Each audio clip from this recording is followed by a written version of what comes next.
I mean, what a privilege it is again to be at Khaya Majola week. Absolutely. Morning, Eugene. Morning, everyone. Yeah, listen, doesn't get better than this. I think we spoke about yesterday this being the best sort of schoolboy tournament in the world, and certainly feels that way this morning. Yeah, and you guys are kicking things off here on the main oval here at Grey College. Must also be a good sort of prospect for you guys. First game out. Oh yeah, 100%. I mean, just what a privilege. It's an absolute privilege to be out here on the Johan Volstead oval. Rich history, of course, rich tradition, two rivalries here, or strong rivals, and certainly looking forward to the challenge today. Yeah. Yeah, and how are things looking at Eastern Province, especially in the youth section coming through, or anybody that we can forward to as well? It's always been a renowned province as well, people coming through. We know of Ashwell Prince and the likes coming through that province years gone by. Yeah, I think historically, obviously, we, by our own admission, it has gone well the last 2-3 seasons. But certainly this group has certainly prided themselves on trying to get EP back on the map. We've invested a lot into this group from a preparation perspective. We've got the buy-in from the players. I think in terms of players to watch, it's hard to sort of single out one or two guys, but certainly from a wholehearted team performance, that's what we're looking to try and put forward to today. I know from going forward, and after this is the Cubs tournament, the Stellenbosch, and these boys are looking forward to it. Anything beyond that they can also look forward to? Yeah, I suppose part of the talk in the pipeline in terms of keeping boys playing, I think most of our boys are fortunate to be going to sort of tertiary institutions as well. So I think post-school, the plan there is for most of them to continue playing cricket, whether it be at club level, tertiary level, to literally stay in the system. And I think that's important. That's the benefit and the beauty of a tournament like this. It does certainly pave the way for these young athletes. Corbin, have a very good week. Love the smile. Keep going well. Thank you so much, Eugene. Cheers, man. Thanks. Thanks, guys. Happy? Yeah. Next time, face the camera. And now Ahmed, he's been here for so many years. Every time we run into each other yet again. Nawab, you must be looking forward to this week yet again. No, definitely. It doesn't matter how many times you come back here, but it's always a privilege to be a part of this exciting group of talented under-19 boys. And this is the energy that they bring. It keeps us all going and keeps me young, so it's good. Yeah, you guys are one of the stronger ones again this year. You got 4 players in that under-19 World Cup squad that's going to be going away next month as well. Must be proud to see all these talent come through the Lions section. No, definitely. You know what? We're very grateful to our union and our system. They give us a lot of resources and backing, and that makes a big difference. So we have the ability to work throughout the year with the boys. So I think that really shows in the number of boys that we do have in the under-19 team. We've also got a good school structure, which we work closely with, and it definitely makes a big difference. It is day one. Last year you missed out on the final, losing to Western Province. Surely you want to go one better, but maybe your sights are not there yet. Your sights are purely on today. No, most definitely. It's just about taking one game at a time. It's a long week, but it's important to get off to a good start. Last year, obviously, we lost the first game, so we're here making sure that we can hopefully get one over the line here, and then we look forward to the next one from there on in. How good is it to meet up with other coaches as well? I mean, there's several that has come back again. There's some new ones, but that's important for your coaches as well. No, it's absolutely very vital. I was just chatting to the boys at breakfast, and I was just saying to them, Corbin Dolly, we played in a 3-day final in 2006, and he was off spinner for EP, and I was offie for Gauteng at that time, and it's just great to meet up again, and we've got beautiful weather here in Bloem, and good people, so we can look forward to it. Well, the battle of the offies here. Thanks, Nawab. Go well today, and have a really good week. Thank you.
A very warm welcome to day one here in Bloemfontein, home of Grey College, for the start of the Khaya Majola Cricket Week here for the under 18s or under 19s cricketers making their way to see if they can get into the SA schools or SA Colts as well. And a whole host of men that has gone before them here at the Johan Volstead Oval. Men like Kepler Wessels, Hansie Cronje, Nicky Bouyer, Victor Mpetsang, Puta Dupana, Morne van Wyk, Puerta van Biljon, and Riley Rousseau all graced this ground. 170 years old here at Grey College. My name is Eugene Molen, and with me, I'm pleased to announce I've got the man all the way from the Lions, Dominic Hendricks. How are you, sir? Good morning, Eugene. I'm fantastic, thank you. How are you doing? Very pleased to see you and our fellow commentator, Aubrey Swanepoel, that will be helping us out throughout this week again. And this is a very important week for these youngsters, isn't it? Yeah, very much so. A massive stepping stone for a lot of these cricketers to go from this level into sort of the Colts and academy setups that a lot of the provinces have. Yeah, no, for sure.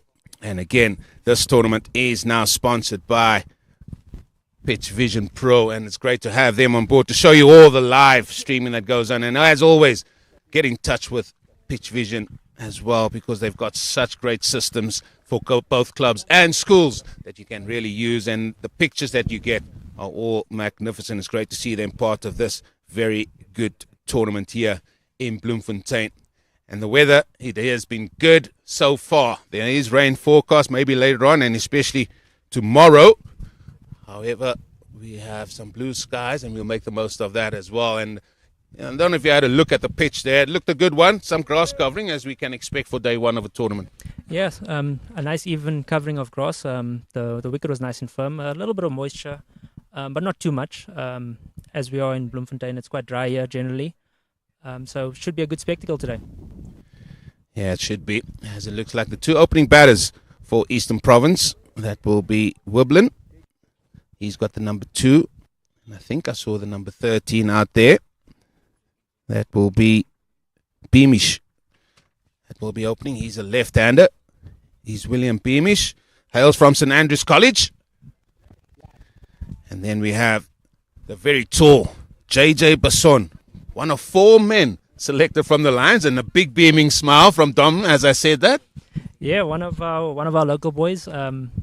It's done really, really well over the last little while. If I'm not mistaken, was also picked up in the SA20. So a very, very interesting month ahead for him.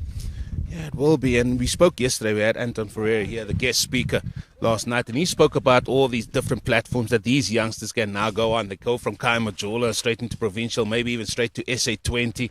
The platforms are just unlimited for these youngsters now. Yes, so many opportunities these days. If we saw in the T20 competition, there were so many opportunities for a lot of young players. So, another opportunity for them here today. Basson to Beamish. First ball of the Khaya Majola. Oh, bit of shape. That time off the deck. And, yeah, there's that grass covering we saw there. Maybe not one you as a left-hander want to face up first ball. Yeah, never something you're looking forward to playing your first ball, even though you have to prepare for it. Some good bounce on offer there, though. Keeper took that sort of chest height. So good to see first up. Well, Dom, as an opening batter yourself, you just want to feel bat on ball, isn't it? Yes, I know it's limited overs, but there is that urge just to feel outside or off stump. Maybe the feet don't move like you wanted to go. Yeah, and possibly also just a bit of nerves. It's a big week for everybody.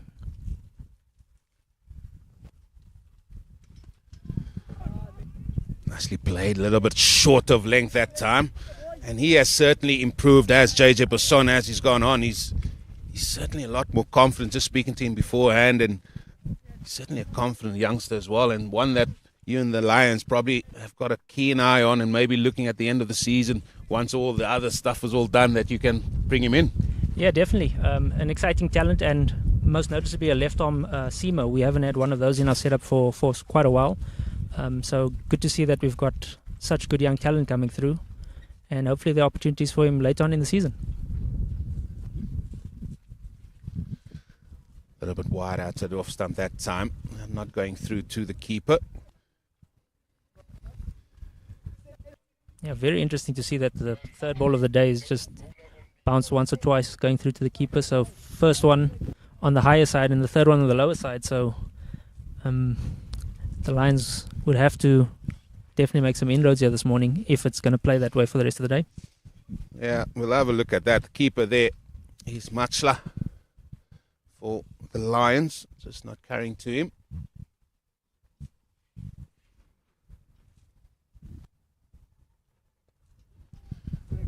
Half stop there in the, let's say it's just the gully region, but through they come. Beamish off the mark, as well as Eastern Province. The big lad is William Beamish. Looks like he can pack a punch. We'll see how he develops.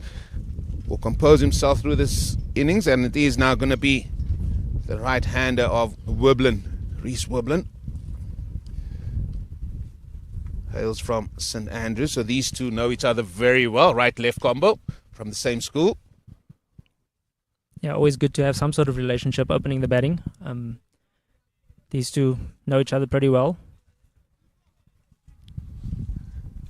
Yeah, slipping a gully in place. 3 men on the offside, 2 on the on, trying to save 1. Just got to watch that pads now, looking to get this ball coming back from his Basson.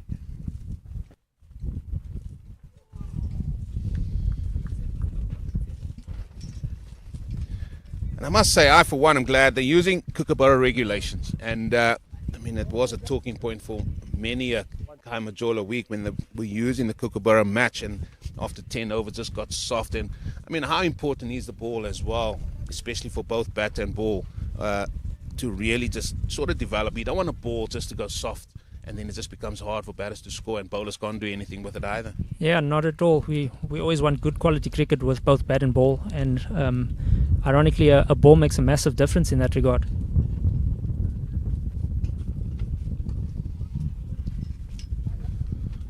That's the end of the first over of the 2025 Khaya Majola week here in Bloemfontein. Just the one from it, one without loss. It's always a breeze that blows here. I'm sure Aubrey will, when he comes on, can explain that to us a little bit more. Hardly a day goes by here in Bloem where you don't feel the breeze.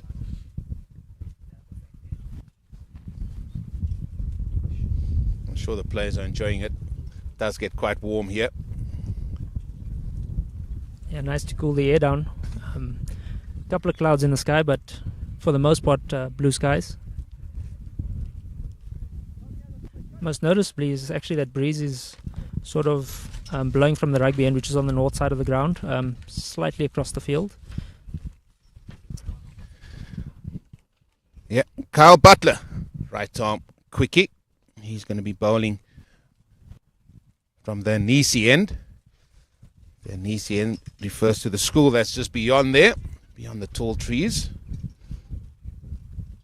Very good hockey school, I'm led to believe.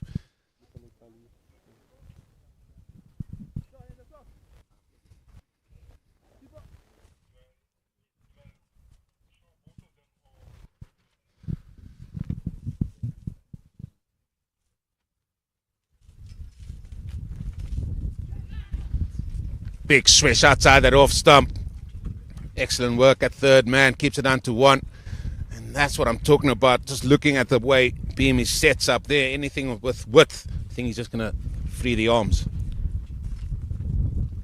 Yeah, a bit of width and offer from Butler there. Not quite the result that Beamish was looking for, but a single nonetheless.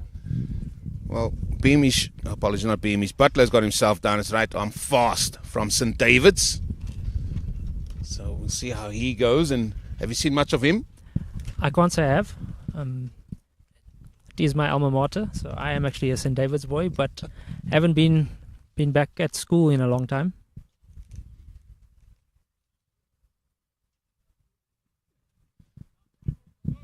That's the first extra down the leg side, just looking for that extra bit of grunt there from the bowler, just losing his line.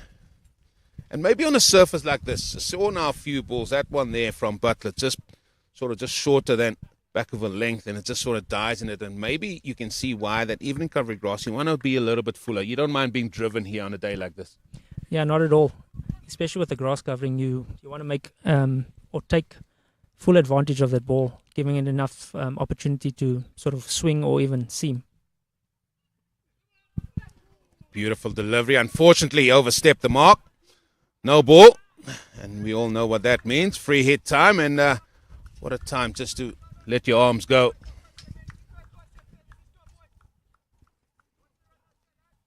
Can take encouragement from that little sort of length.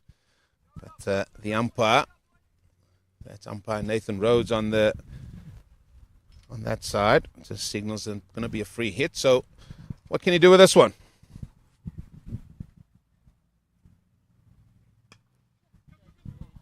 Well, he's managed to hit that over mid-on. Will just be a couple.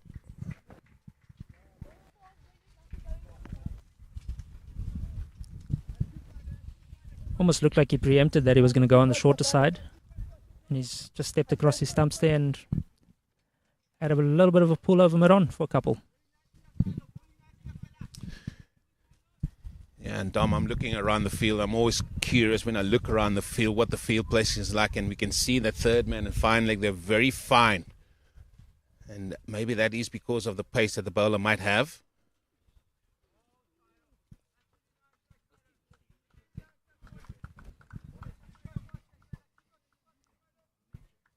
Mr. Butler is nice and tall, I see. So some nice bounce from this end too. I think that's one consistent thing so far that we've seen, is that there's been some pretty decent carry. That grass covering sort of giving us that extra bounce with this new regulation. Yeah, but we'd like to have the keeper get maybe one foot closer, maybe even two, because he's taking the ball on the die, as we say. And you don't want those, if it does get an edge, maybe it dies to slip, or even to him as a keeper. I think this pitch will get harder as the sun and the wind and everything else is going to be on it for the duration. And even come the second innings, the team might find, listen, let's have another roll on it. Yeah, definitely. I think it's just going to get better as the day goes on. I do think that so far the lines have been a touch too short. Would love to see them pitch the ball up just a little bit more, bring that slip and gully into play. There you go. There you go. Right on cue, Dom. Right on cue. And that's the length that you should be staying for the majority. Yeah, so a big thing with sort of any wicket that we sort of play on is you want to find the length that's hitting the top of the stumps. So from location to location, so different parts of the country, that length sort of changes. So up in the Highveld, it's a lot fuller. Over here in Bloemfontein, it's slightly shorter than up in Joburg and Pretoria. So finding that nice and early from a bowling point of view is sort of key.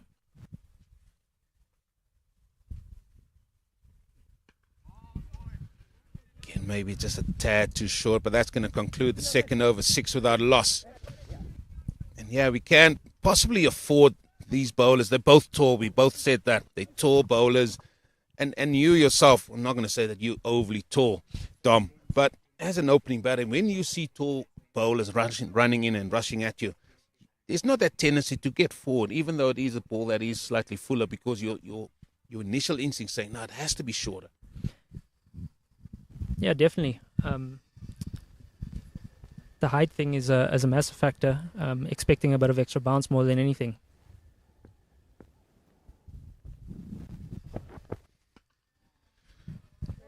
And we see Beamish here taking off-stump guard. What are your views on that? I see it a lot in we call it modern-day cricketers, and now the youngsters are doing it. Well, what is your take on batsmen coming in, taking off-stump guard? Yeah, I'm a big fan of it. I think most noticeably against the new ball, you know exactly where your off-stump is, so you sort of lined up your toes, which is directly lined up with your eye line, so you know exactly where off-stump is. Makes things a little bit easier in terms of judging sort of what lines you can leave on. And then sort of as the innings goes on, you can look to bat a bit more leg side when you're looking to score a bit more. Oh, short ball. Oh, keeper did well to get gloves on it. They're going to come through for 2. We're just going to have a wait and see what the umpire says. Oh, sounds of Creed. It's going to be wide. That's a first real short ball. First real aggression here from Basson. Nice zip off the wicket there. Looked like it picked up a bit of pace off the surface. It's a bowler second over. You know that's first over. Just feel his line. Second over. Nah, I can let it go. I feel comfortable.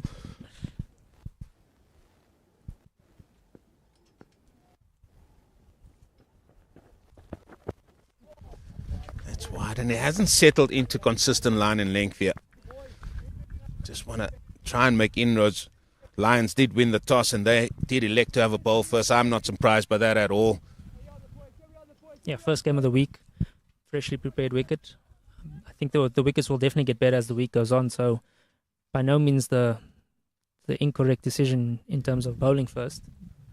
I think like you alluded to there, they'd love to make some early inroads here. And that means just maybe bowling a touch fuller and a touch straighter.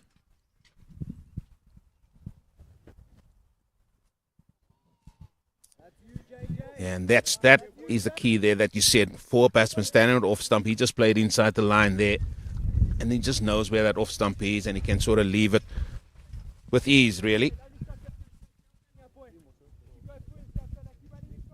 Yeah, that off stump guard really helps with just exactly that, knowing where that off stump is and knowing what you can let go of. And most noticeably, as soon as there is a bit of width, you know that the stumps are not in place, so it's just about executing a shot through the offside.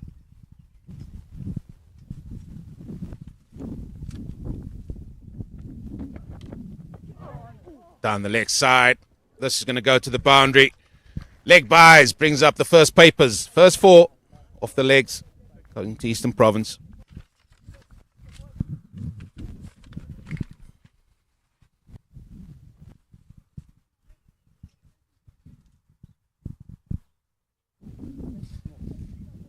And this is something, I mean, we'll get Orbs' view on it as well, but this is something I see a lot of our youngsters, they search for it too far, and this forget about the consistency, especially with a nice new rock in hand, and they're just striving to get wickets, make inroads.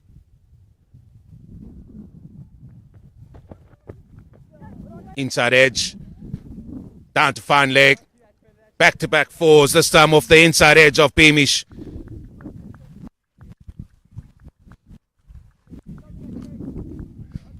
Again, slightly shorter on this occasion, but not really convincing. A big inside edge. It's just gone past the keeper for 4. Down to fine leg. Yeah, I want to see him get driven here. Hassan needs to say to himself, let's see if they can drive me down the ground here. There's a gaping hole. We can see their mid-off is quite wide. Yeah, the same thing with the cover. The cover set up really, really square. Inviting them to hit through the offside. There you go. There you go. Feet in the toilet. Doesn't move. Beats the edge. End of the third. 17 without loss. And I'm pleased to announce that all matches at CSA Youth Weeks will be streamed using the Pitch Vision Professional 4K cricket system as well. It's a streaming system designed for schools and clubs with built-in commentary support as well. And Pitch Vision Pro trusted across all schools and clubs and integrated with CSA scoring app. And it's just a great initiative to have them with us as well, as we've seen with most of our domestic cricket this year being streamed on YouTube by the use of Pitch Vision. And thank you for all your support as well. Butler to continue.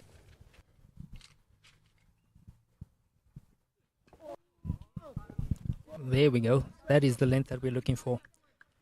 Nice and full, hitting the top of off, and nicely played by Weblin. Defended nicely up the ground. Yeah, it's all about the next ball for me. It's all about the next ball. Can you string a few together here? Yeah, can he settle into that length consistently this over? And I would like to see him just on that 4th stump. The reason why I'm saying it is, if you're going to go straight like that previous delivery, the batter knows he can play it. If you're going to go slightly just on off stump or just outside off stump, you giving the batter, say, listen, you got to make a decision whether you want to leave it or play it. Round there. So he didn't need to play that. He could have left it, but he's made the decision to play. Yeah, and most interestingly there, the captain has opted to take cover out and put in a second slip. So signaling all intents and purposes that young Butler is going to pitch the ball up and hopefully get him driving a bit more this over. Well, I like it. I like it. You've got all your plans in place. You've got all this. Said, right, okay, let's see if I'll give you another slip if you tell me if you're going to get the ball pitched up a little bit. So 2 slips and a gully.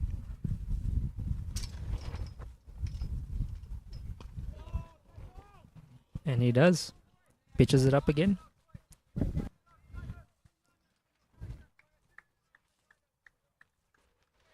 Yeah, this Lions team losing to Western Province in the final last year. They would like to go one better. Obviously, they want to get across the line in this one, but a good solid start here by Eastern Province.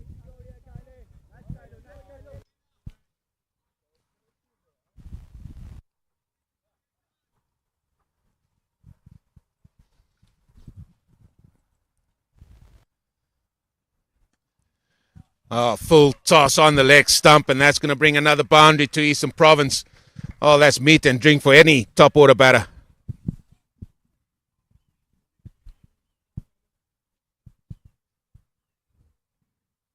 Yeah, again, any top order batsman, as soon as he missed full and on the pads, executed lovely through the leg side there. Floaty delivery, just trying to get it full, and then very, very floaty. Yeah, maybe trying a bit too hard and sort of just losing sight of the execution part of what he's trying to do.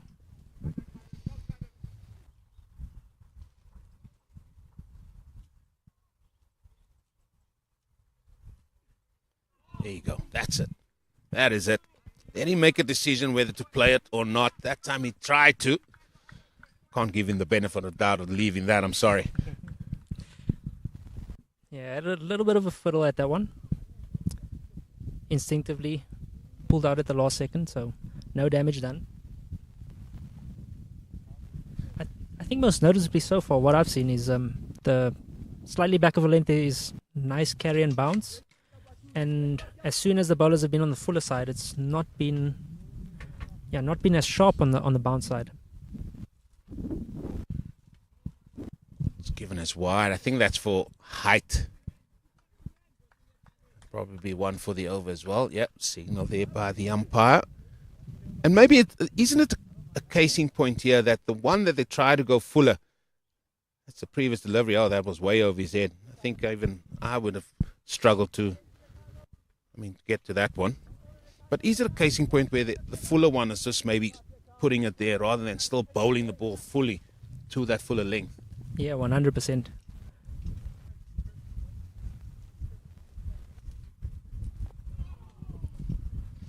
Another ooh and ah at an over that yielded 5 runs yet again, 22 without loss after 4. This is building in and turning into a really good start here for Eastern Province. The start of this 2025 Khaya Majola week here in Bloemfontein. Most of the grounds around here are being used. It's an early start, 9:30. And lunch will be an hour. That is to give teams time to get to one eating hall here. And I think it's just great that all of them can come in. And this is where it's also about friendships and stuff like that. And these guys can find out how the other mates are doing. Yeah, 100%. I've still got a lot of friends that I met at Khaya Majola Coke Week. One of my best mates is actually the brother of Corbin Dolly, who is the assistant coach.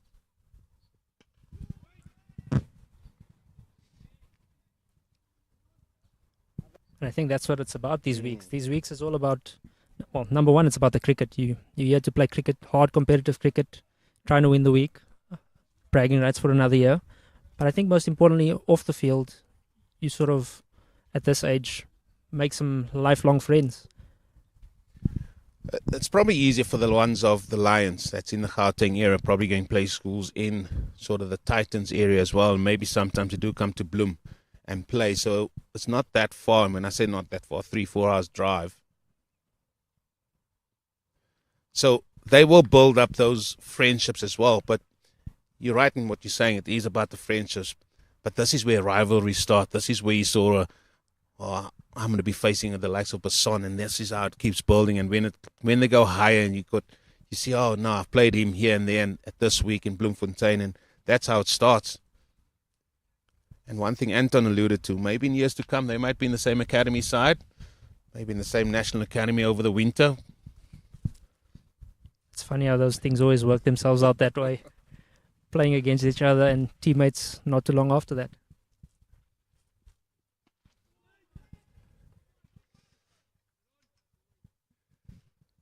Well, there's been oohs and ahs few and far between here for the Lions, and I think the one thing that their coach might say is just that consistency that he's just looking for from his bowlers here.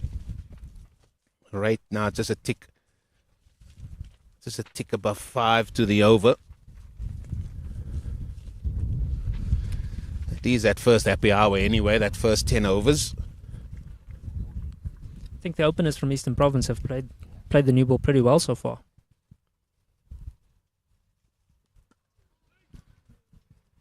We haven't seen a drive yet, though.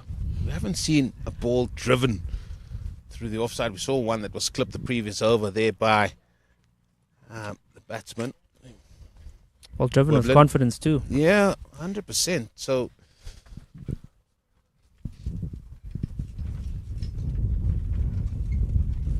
if you admit off, is that one thing you will say? I don't mind him driving you for 4. I'm happy to see what happens in how does the pitch play, etc. Absolutely. I think a big thing on bouncy wickets is you want to be driven up the ground and you don't really want to be hit square of the wicket. No, you're clutching at straws there, mate. Sorry. I think that hit the thigh pad, but it was a delivery that he let go, and you can see some areas, you mentioned it, his previous over where the ball zipped. I think it was the wide down the leg side, where it just zipped off the surface a little bit. That one too.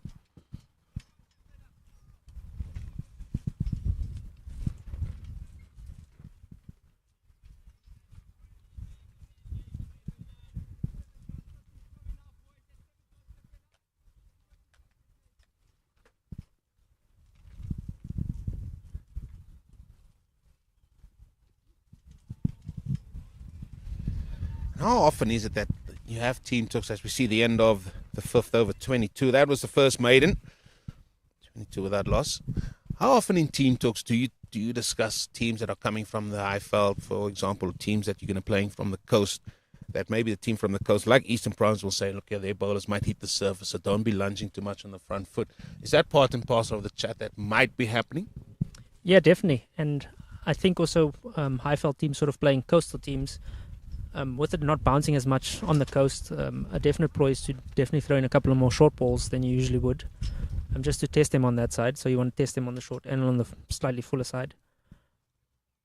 But like you said there, coastal players generally don't overcommit forward too much. Down the leg side, and he's happy to get a little bit of bat on down to fine leg. Just going to bring in one. There you see it again, just that consistency not there for the Lions as yet.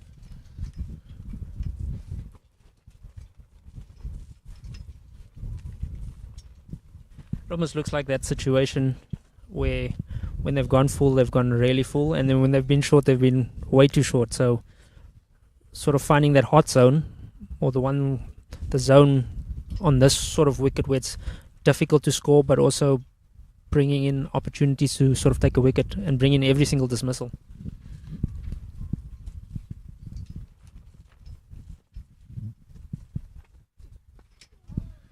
Here's the thing for me, and you've captained Lions for a long time as well. For me as a bowler, we say want to be fuller, and all the pitches are different. You've got to bowl a length, whether it's on the coast or inland or Highveld, wherever it is, that's going to hit the top of the stump. So you've got to find out where you've got to pitch the ball to hit the top of the stump. Here the Lions have been a little bit shorter, so it's not really hitting the stump, or it's not going to go past that sort of stump height, so to speak. And I don't think we've seen too many of those deliveries.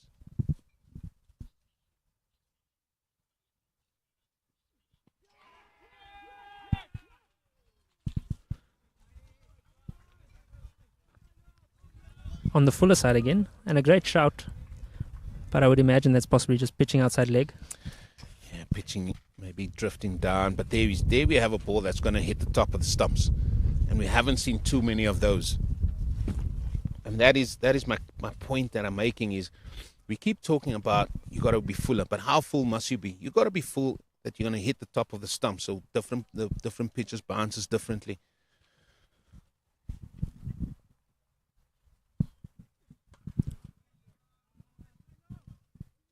I think most importantly, as you alluded to there, bowling it fuller, but bowling it with energy.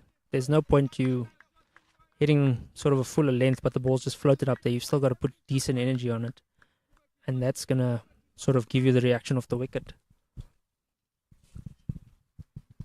I think that's definitely one of the challenges of playing on bouncy wickets, is pitching the ball up but bowling it with energy. I think that's one of the things that seamers sort of struggle with. I don't think you did in your time as much. You were good on the full side. Wasn't allowed to. First big drive, played and missed. However, free hit coming due to the fact that he overstepped, no ball. Yeah, two reasons for that. One, I didn't want to get pulled. I'm not supposed to be get pulled, whatever. I want to get driven down the ground. The second one is I had a captain called Neil McKenzie that just didn't allow me to do any of that because he would just take you off. And he wasn't scared. Tough school then. Seriously tough. Free hit.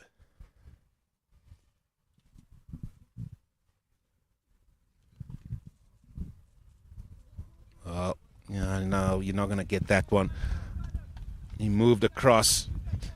And that's one of the things I'm going to ask the umpire. I don't know what you thought of that rule, but the new law that has come in, I think it was tested in the white ball competition this year. I think still being tested throughout the summer. Yeah, I must say, for one, I'm a bowler, or was a bowler. For one, I'm not liking it. So I'll give you a bit of feedback actually from the umpires. Looking down, check where the ball pitched, what did it hit, etc., etc. And it's great for TV. If there was a TV umpire checking for no balls, then maybe you can then say. Yeah, with auto no ball, it makes it a lot easier, but we don't have the technology for our domestic games with that. That's driven. Work for the third man to do because he was quite fine. He's not going to stop that. That's another 4. Full ball, put away. And that ends over. Is that over number 6? 29 without loss. Well, Dom, it's been a good half an hour with you. Been a pleasure.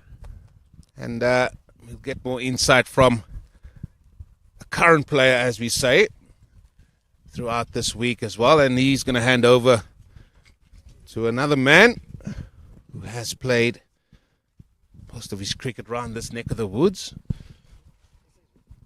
And I'm glad to have him with us here. Mr. Aubrey Swanepoel, how are you doing, sir? Good morning, Eugene. Thanks for having me here. I'm really looking forward to the week of good cricket. As we've seen, a good start from Eastern Province this morning. Well, that's another wide. And what has your take been on the first 6 overs that you have seen here from bowlers? Let's look at the bowlers' perspective firstly.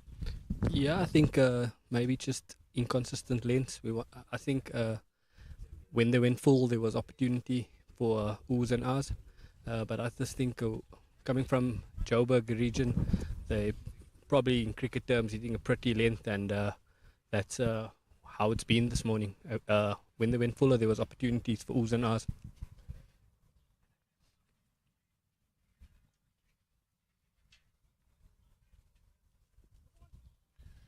It's another no ball, and consistency still with the footing, still with the length and lines, wide deliveries as well, but this is going to be a free hit. And these guys are still young, Aubrey, as well, and sometimes when you see a pitch with grass on it and it's got a tinge of green and you see this, your eyes light up if you're a fast bowler thinking, I'm just going to run in and hit the deck hard. But how important is it just to channel that aggression just to bowling a good line and length and getting driven? We haven't seen much of that this morning. Yeah, I think winning the toss and also putting a team in to bat first. You want to strike early in the power play, and you can see a lot of efforts going in here as no wicket has fell in the power play yet. There's a ball driven. Well fielded. Excellently done. At mid-off.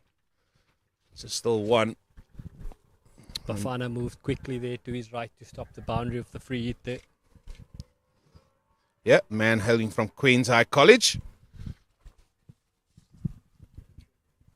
Yeah, I think a lot of expectations on a guy getting picked for SA20 to strike in his first overs, and it hasn't gone for him well this morning, but I'm sure he can pull it back. He's had opportunity to train with the Lions, so I'm sure the captain will be looking for leadership roles from him. And how much does that play on a youngster's mind as well, knowing that maybe the prospect of others looking at you like that? No, you in the under-19 team that's going to go to the World Cup soon. You have been picked up by the SA20 for one of the teams. So maybe putting that pressure on yourself maybe is stopping him from being as consistent as he wants. Yeah, I'm sure a lot of expectations on his shoulder. He's young. We've seen there is a bit of zip off the wicket from his bowling. But I think with the amount of cricket the young boys are playing nowadays, he'll show good leadership there and an opportunity to just improve the selectors walking around.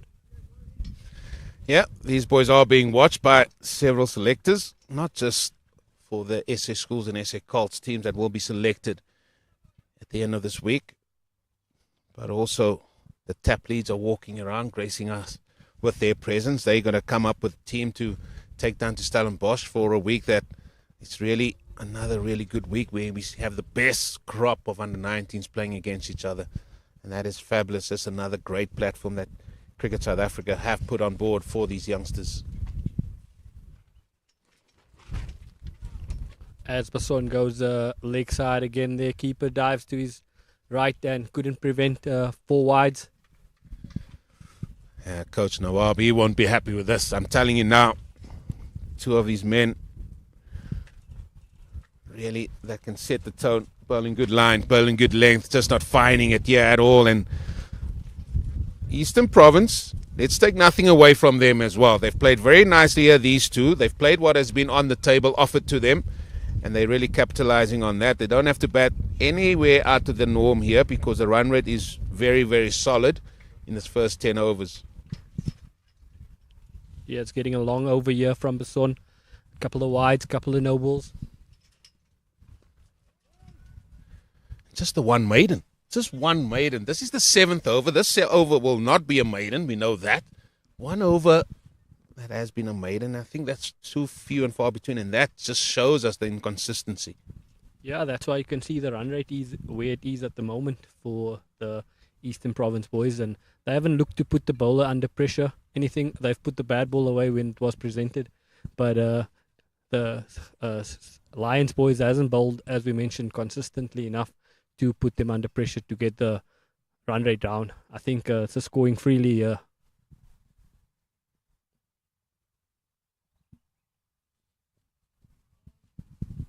Again, just outside that off stump, not carrying through. Maybe that just shows the indifference. Maybe this pitch is maybe a little bit too paced.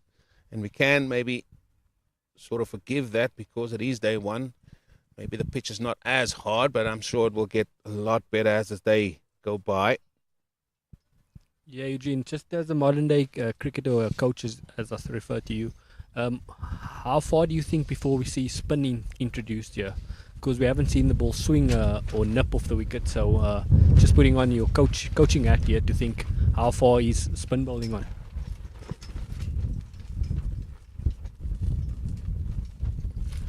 Well, by the first ball of the match, that really sort of nipped off the seam as that over eventually comes to an end. 7 gone, 37 without loss. And by that first delivery, we haven't, as you rightly said, we haven't seen any. Saw Butler bowl a ball to Beamish in the previous over where he had a big drive and that ball sort of moved on, but that could be from over the wicket and just moving on with the angle. I don't think we will see spin until over number 10 or 11, I would say. And then they see how they get through these overs. It's not like they're attacking the seamers. I'm not saying they're taking the game away by attacking the seamers. The seamers are just bowling inconsistency, and that is why this partnership of 37. If you look at Beamish, 10 of 28. You see Wiblin, 8 of 18. It's not like they're really bashing at all. It's just because the Lions are just gifting them a few freebies.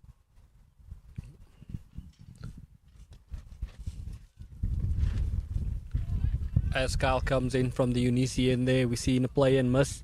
But I'm sure yourself and Dom has mentioned, we want to see the bowlers bowl really full because that's where the business end has been. Captain has very attacking fields here with 2 slips and a gully. But I just think the length hasn't been good enough from the Lions boys in the first 6 overs. Yeah, and what the batsmen are seeing when they look around to the scoreboard, they just see that scoreboard moving in the positive direction. If he's going to go and bowl this ball there again where he's bowled it before, Butler, let's have a look. There you go. If he keeps that channel, Now he's forcing the batter. Oh, his eyes are lit up. Drive it through that cover area, and if you want. We haven't seen that too much, and that should be an encouragement. However, you've really got to bowl the ball, Aubrey. We've been talking about that as well. You can't just float it up there. Yeah, I'm sure you mentioned it earlier already that as soon as the bowlers went floaty to the batter, just allow the batters to put the bad ball away. But as soon as you run in and hit the deck, we've seen a bit of zip off the wicket, and that's why there was a false shot in the previous ball.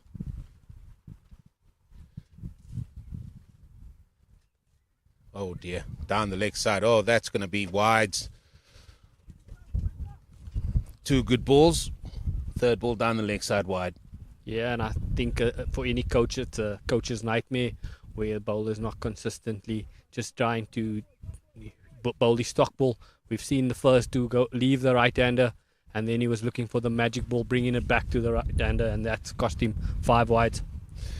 Sipe Potsana, he has got to get his thinking hat on here, the captain of the Lions, because he cannot allow this to continue. 42 without loss now. Eastern Province going on their merry way.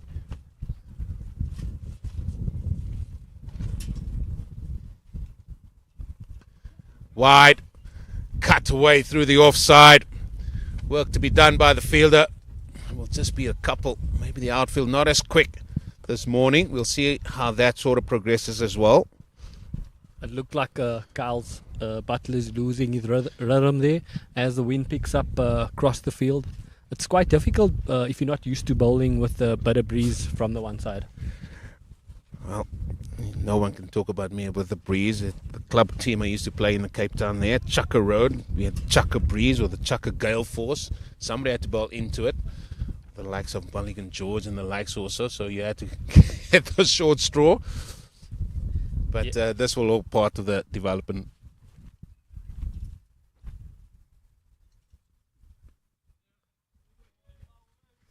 That's neatly tucked off the hip. And I'm just going to allude that the question did come from Aubrey about spin. Yeah, I don't mind seeing spin in the first 10. Do something different. Just what Sipo needs here, somebody to give him a little bit of control from one end. Yeah, as a spin bowling all-rounder in the country, I think still got to see. I still want to see young boys play and dominate spin. I just think a lot of schoolboys come in and they can hit 6s and 4s of playing spin, but I think you got to find a technique to play spin well, and I haven't seen it in the youth of domestic cricket yet. As Butler comes in there, and it's another extra column must be climbing here. Yeah, we'll try and get the scoreboard up for you and see how many extras there have been. There have been plenty, and I think it's well and truly in double figures already. Yeah, 46-run partnership. Batters only have runs that they consume at 21 runs. So you can do the maths yourself there, Eugene, if you can see there. I could just count to 6. That's what I wanted to do. 6, that's all I wanted. Thanks, umpire. Give me my hat. Let's move on. Thinking as a fast bowler there. I wouldn't say fast. Just thinking as a bowler. Around the wicket now. And same result. And just your point on that, slow bowlers or spin bowlers. I mean, the art of playing them. Yes, South Africa are getting better at playing slow bowlers. But certainly I'm with you at this level. I saw it last week with the under-16s as well as minutes with slow bowls come on. It's just a tendency of either going for the big hit or sort of just dotting it up. There's no working the ball for ones or hitting it down the ground for one. It's just that art isn't there yet. Yeah, 100%. And that's why I'm leading on to Captain bringing on spin earlier. Just to break the bit of momentum that the Eastern Province team has built up, as neatly tucked in there by Burmish, running hard, looking to put the fielders under pressure. That's good from young cricketers. Yeah, and then he's just getting a warning from the umpire. Please don't run on the pitch. I mean, what do you batters do? I mean, really now. I mean, it's so difficult because you stand batting in the middle. You've got to try and get off very quickly. It's not the easiest thing, depending on how you've played the shot. And then you get told off by the umpire. Please, can you keep off? I still don't understand. Cricketers probably... I don't know what damage can a cricketer cause by running on the wicket. I haven't seen any studs that cause divots yet. So I'm still trying to get used to that. As Kyle comes there, for the end of his over.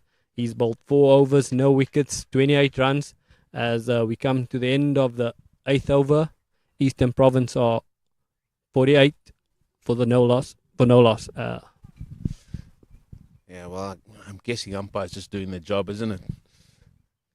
Yeah, I understand if it's 4-day cricket where guys are thinking tactical and how to win the game in day 4, but I don't think in 1-day cricket batters can do any damage by running on the wicket. Well, you announced yourself as an all-rounder and Dom as a batter. I mean, you guys have got a bat in hand and you guys do awful lot of gardening as well. Is that not damaging the pitch? I don't think it does any damage. It's just a ritual. You've seen guys before us do it, and it's just worked for them. So we're hoping it worked for us as well. Basson to continue. Again, that full ball, that just floated up there. Again, leg stump, and Beamish just can't capitalize on that. I think that was a free hit for him. Just really clipped that ball maybe through mid-wicket. I think the boundary count is probably 5 or 6 boundaries been hit in the first 8 overs, and partnership at 48 there. But the scoring rate is quite high there at 5.9, and they've only hit like a couple of boundaries. We're still encouraging the bowlers to really bowl fuller and look to just hit the timber. Well, trying to punch that through the offside. Well, just on your point, he's now Beamish have faced 11. Oh, sorry, he's on 11, faced 31 deliveries. That, if my maths is correct, that's about 33% or somewhere along there, isn't it? Yeah. And then if you look at Wiblin, he is basically lower than 50%. But yet, if you look at the runs or the scoring rate that they're going at, it's just a tick under 6.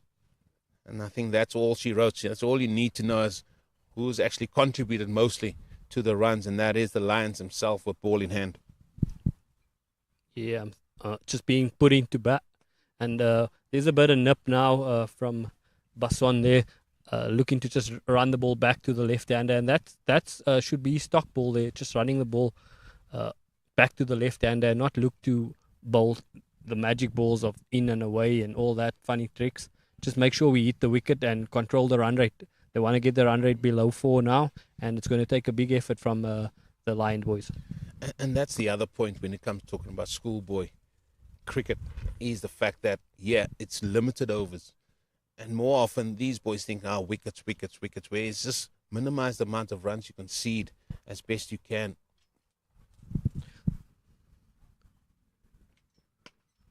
The one thing that Burmish and Walbury did really well is they're just looking to keep rotating the strike here, and that's why they have a 48-run partnership of only 8.4. And we haven't seen any demons of the wicket. The wicket's played through. It's just a bit of inconsistent bounce, as you mentioned. But I think it's going to be a good wicket here. It might be. What do you think? Let me ask you, Ral. What do you think will be par on this wicket today? Well, that's a difficult question. The reason why I'm saying is because of the bowling. I'm not sure.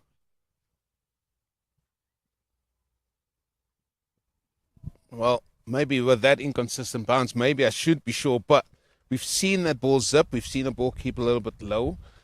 Yes, we do see a lot of grass covering on the pitch. Maybe the ball's not coming through. But we do believe that this pitch will get better. And after a good start like this, 48, and we're still inside that power play, I mean, you can just set your stall out for maybe around 250, maybe even more. I'm saying that, yeah, but some might say, yeah, but Eugene, they're going at that rate now. I say, yeah, but then when the slow bowlers come on, there's a big scoring area here at Grey College, at the Johan Volstead Oval. And we haven't seen the ball race to the boundary square of the wicket. Yeah, but I must say, when the ball got hit on the carpet, the outfield's really quick. So it will be quite interesting to see when the play spin and hitting pockets here. Running well will probably be the most important thing for the Eastern Province boys playing the next as we go into the last over of the power play. So once we move outside the power play is where the tricky stuff's gonna happen for the boys. Jaja Basson bowling a maiden there. That's a second maiden of the innings so far. 2 maidens. Take that out of the 9. That means they've had 7 overs. And Looks like we're going to get some tweakers. Finally.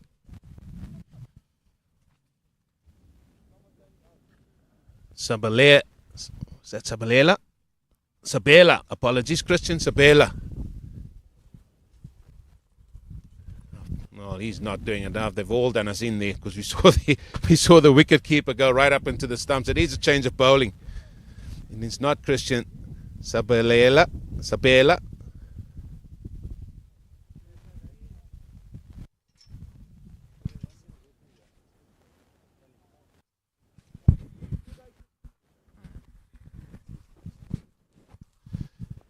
Sabela.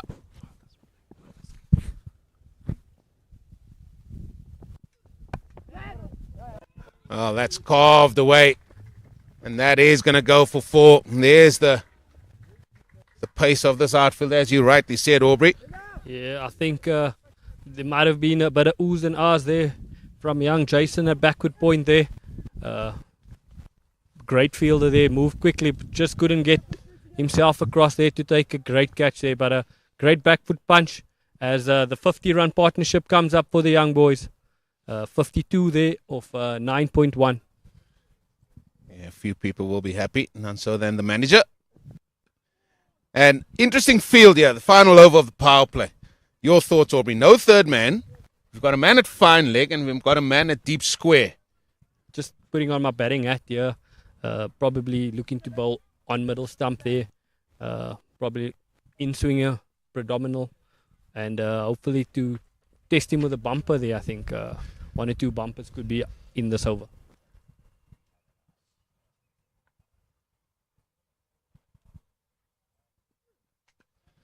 Well, again, carved, but fielded just at point.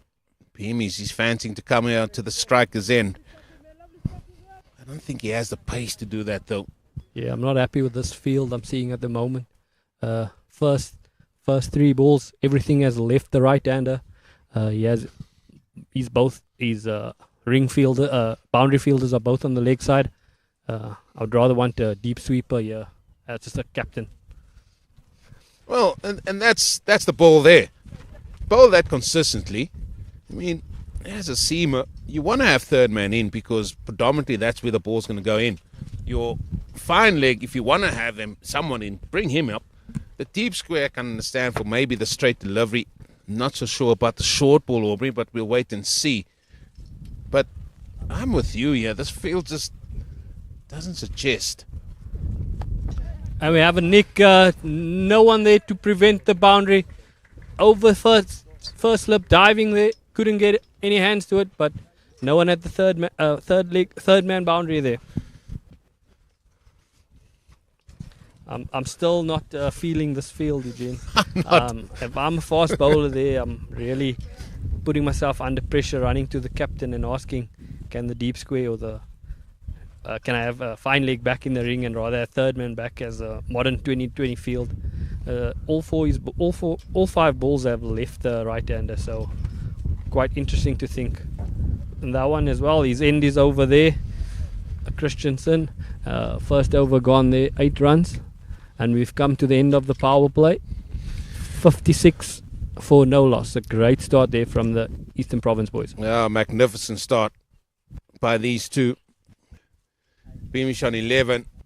Wiblin, he's on 19. Not the greatest start there by Sabela as he came in there. 8 off his first. And I think the Lions just need to rethink their strategy here and just get their plans right. And I think it's just because they're struggling with that consistency. As it's Butler going to be changing ends here. He's going to be bowling here from the rugby end. Glorious, magnificent rugby ground just behind us. Many a rugby great have ventured. Just a bit away.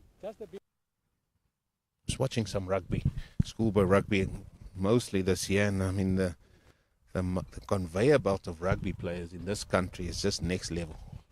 I think the crop just keeps growing in South Africa. We keep producing. As Kyle comes in.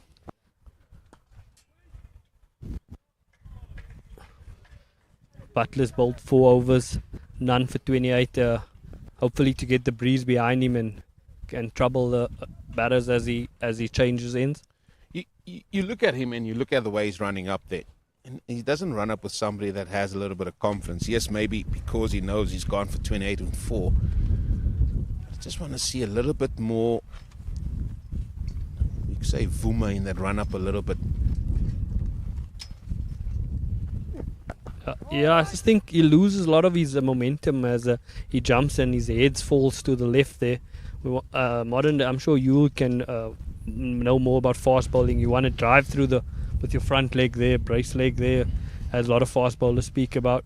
But it just looks like he collapses and falls to the left there, and that's why he probably not as consistent as he could be. Yeah, for sure. I start with the run up and just see how he's running up. And I think he can have a little bit more in that run up of his. Then you look at how he's gathering. It's not really somebody that bends the back, it's all arms. He's a tall man. Yeah, he should get more bounce than any of the other guys here today. I think he might be one of the tallest guys on the field here today. So it will be interesting to see the boys come back for their second and third spell. Normally, guys at day one still a bit nervous. So probably when they come on their second and third spell, they'll be free of those nerves and just want to release the ball.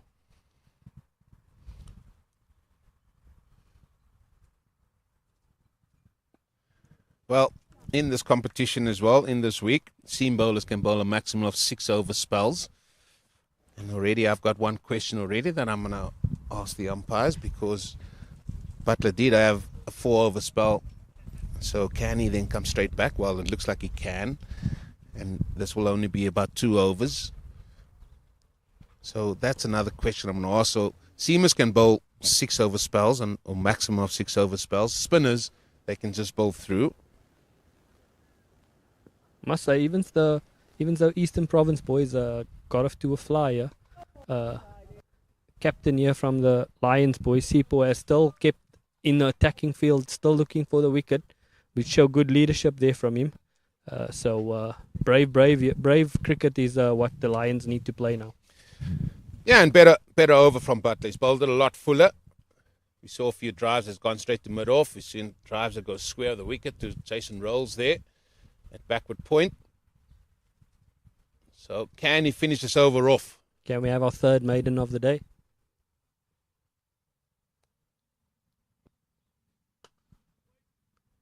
Oh, it's a misfield.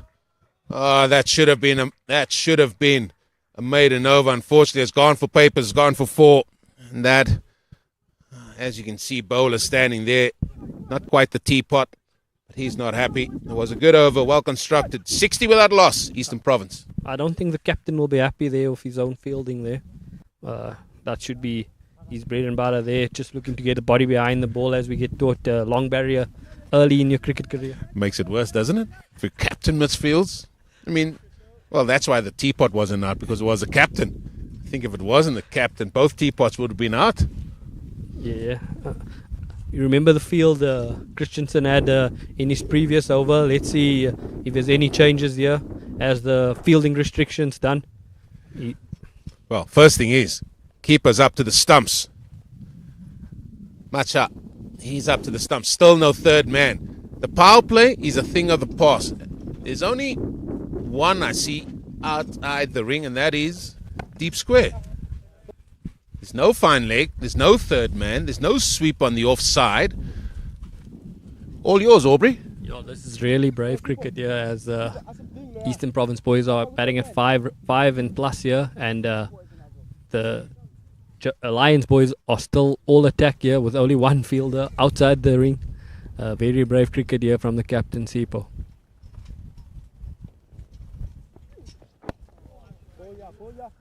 Well taken. This is an interesting one for me, because we haven't seen the batter stand outside the crease. They sort of just batted from the crease. Keeper's decided he's going to come up, maybe just get inside the batter's bubble as such. Maybe get the bowlers to bowl a better line and length. So far, 2 dot balls to start this over. This will be my final one, and then it will be Orbs and Dom. as Christensen comes in there. We have 3 dots again. I must say the last 2 overs has been a bit more pressure from the Lions boys, besides the sloppy fielding of the previous over. But I just think there's been a lot more consistency bowling. I think a lot fuller now than trying to bowl both sides of the wicket, which is quite difficult for a captain to set the field. Much better. Much better. And then if you can set the field accordingly for this type of bowling, I think it would even be far better. Yeah, and I think Christensen doing a great job here in his second over, just hitting top of off there and putting the batter under pressure there, hoping for a false shot, because I'm sure the Eastern Province boys are looking to build on this partnership they have here. Well, we're heading to that all-important ball 6, Aubrey. All-important ball 6. Now, as a captain, you don't want the batter to get a nick and then it goes for 4. You're happy just to take the 1 here and move on. If it's a maiden, yes, happy days. Just Eugene, as you as a captain or as a bowler, do you want another guy out outside the ring as Christensen ends the second over? I would have. I'm telling you that now because, as we alluded to, it is one-day cricket. But my time has come and gone. I'm going to leave you now in the capable hands of Aubrey and Dominic. Yeah, as we come to the end of the 12th over, the Eastern Province boys are 60 for no loss. And we're going to have a bowling change from the main rugby field end.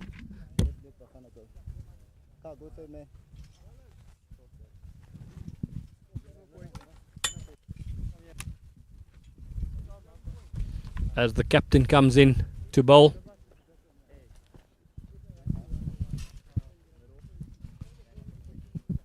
So Dom, what do you think the Lions boys need to do different in the next, let's say, 10 to 15 overs here to restrict the Eastern Province boys to score freely? Good morning, Aubrey. So, just watching sort of off mic, I think the important thing is they got to try and bowl some dots now. And most importantly, when spin comes on for schoolboys, it's always a testing time. It's sort of the playing of spin separates the men from the boys. So, it'll be interesting to see how the Eastern Province boys play the captain over here.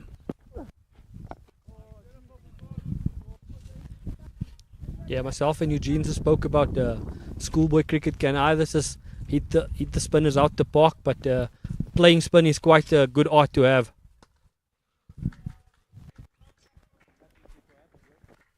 Yeah, very much so. I'm not really expecting this wicket to turn a hell of a lot with the amount of grass that's on the wicket. So it should be pretty straight up and down. I think, if anything, it's just going to be deception through the air in terms of pace and trajectories. And historically speaking, boys from the Eastern Cape are generally good against spin, seeing as the wickets are a lot slower in the Eastern Cape than they are in the Highveld. Yeah, as the captain gets a slip in there for the right-hander. I think the key here, Dom, is just to build better pressure and not allow the Eastern Province boys to score freely. As tucked to the vacant square leg there for 1. Yeah, I couldn't agree with you more there. I think most importantly, the sloppiness sort of with the ball, with the new ball, there were a load of extras. I mean, only 36 runs off the bat out of 62 so far. That sort of tells the story of the morning so far with the ball from the Lions boys. Yeah, I do think that there wasn't enough consistency there from the Lions boys in the first power play. Captain's going to have to step in here and show a good leading role here and control his team to fight back here and get themselves back into the game here as Eastern Province are 63 for the loss of no wickets. Clouds are picking up here, Dom. Yeah, they're building in the distance. Let's hope the rain still a couple of blue sky, a bit of blue sky on the horizon. It's a great over from Sipho Botsane, the captain, going for only 3 runs in his first over. That brings to a close the 13th over Eastern Province boys are 63 without loss.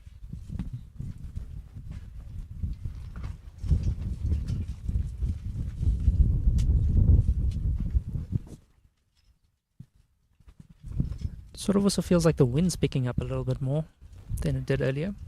Yeah, I'm sure when you started the morning off, the breeze wasn't this heavy, and that's why it's going to take an art there from the guys running in from the Unisi end. As the breeze picks up and blows across the field there, it's going to be a good effort. As we've seen, there's a bit of field changing happening now. Yeah, two boys out on the fence. We've got a long off and a deep square leg.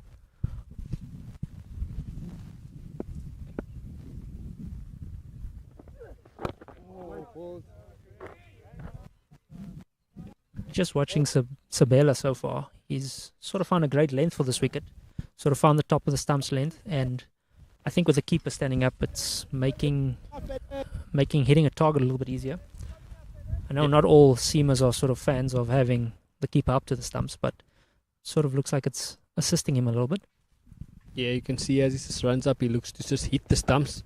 And as you see in his last, I think 9 balls, hasn't been any runs scored from him, which is a dream as a captain. He's getting the run rate to drop there slowly, ball by ball. But the most important thing from Christensen is just his consistency to hit off stump, as you mentioned.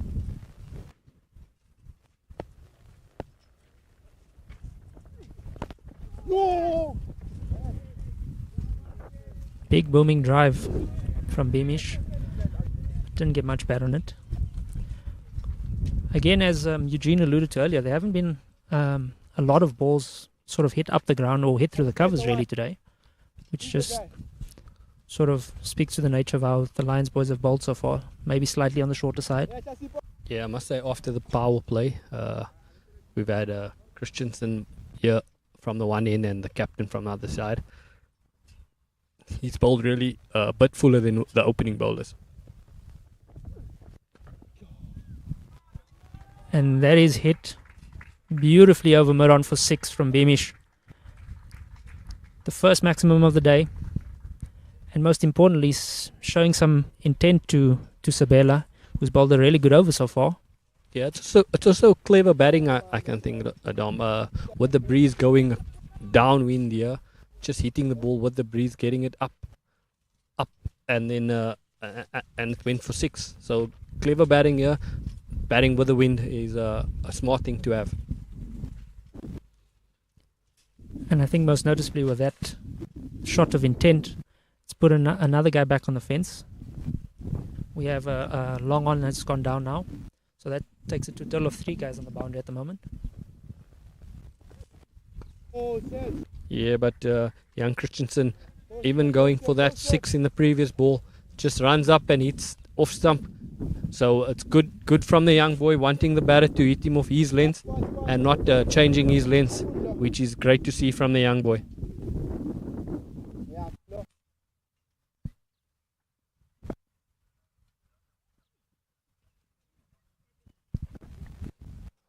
As we mentioned earlier, extras has hurt the Lions boys, as we have another wide there. Extra columns, keep jumping here, boys. I think Tom, from your side, what do you think as a leader of your team? What do you tell your young boys to do as the extra columns keeps climbing there? That's beautifully driven up the ground. Some fielding in the deep and only a single, which brings to a close the 14th over. Eastern Province boys are 71 without loss. Yeah, and I think we're gonna have a break in play as the drinks carton walks onto the field as we have our first drinks break.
I'm coming around to left.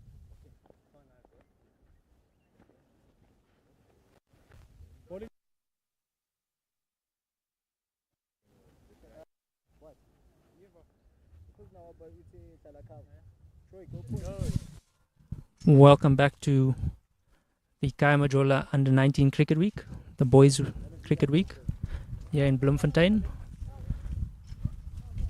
You've joined us today, and we are live from the Johan Volstead Oval, where the Lions have won the toss and have elected to bowl first.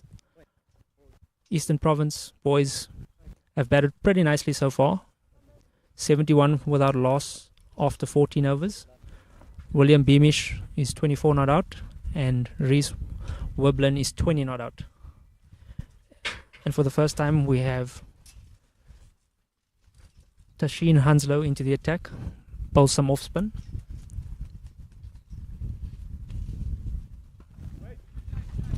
Yeah, like we mentioned earlier, Dom, it's going to be quite a fascinating second half here, with I think a lot of pace being taken off from the Joburg boys, as we have our first opportunity of a wicket there.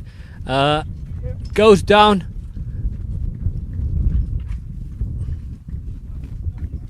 Yeah, big edge, and unfortunately put down at first slip. Like Aubrey mentioned there, it's the first opportunity that's presented itself for the Lions boys so far this morning. That would have been a dream start there for young Hanslow. Second ball opportunity, as just looking to fire the ball into off stump there. Bit of spin, bit of bounce as well there from Hanslow as he comes in for his fourth ball.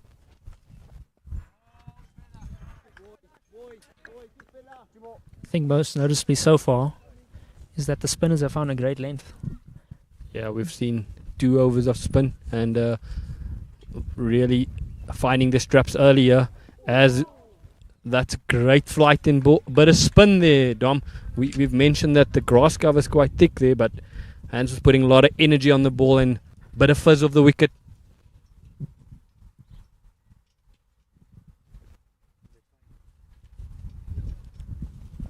He's gone a little bit too straight on this occasion, and it's been lapped by William Beamish for 4 runs.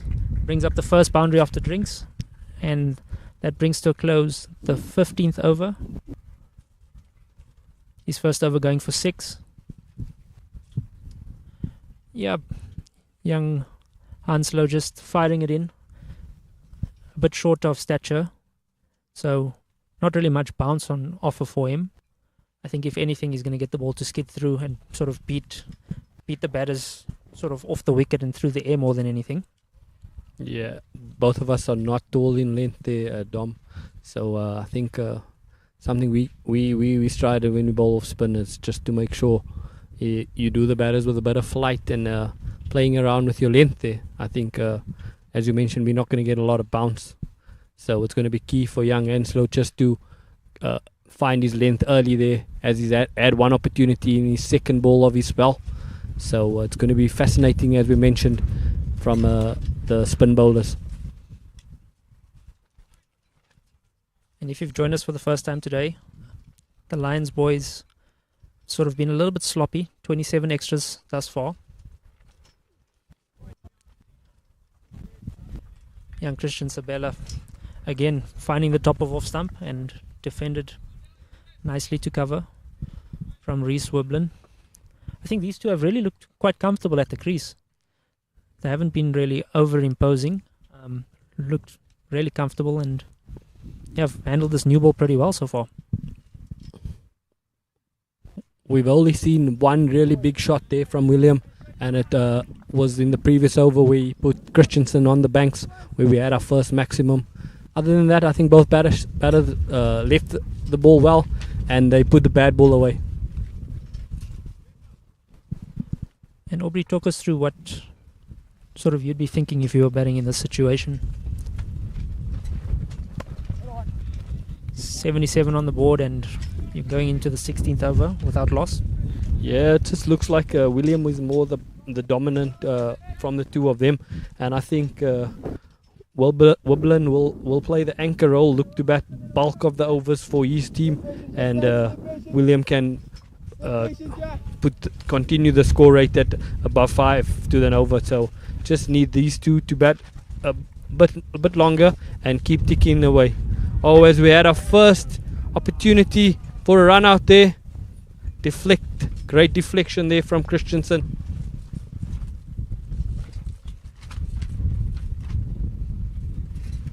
Yeah, signal not out from the umpire.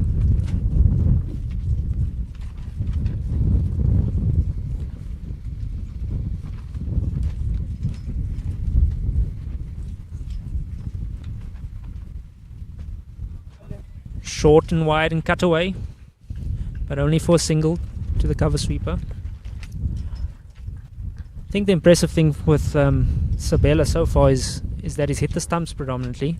If we look at how the two openers went about it, they were a little bit erratic, a little bit too short, I would say, and a bit too straight on occasion, and sometimes a bit too wide of off stump. So Sabela showing the openers sort of how to go about it here today. Yeah, I think what I think was also quite difficult for the openers was the left and right hand combination, and that's why their lengths were so inconsistent, because the rotation of strike was quite impressive from the young boys, and that's why the openers couldn't find their lengths, and that's why the wides column is that high so early in the innings. And that brings to a close the end of the 16th over. The Eastern Province boys are 78 without loss.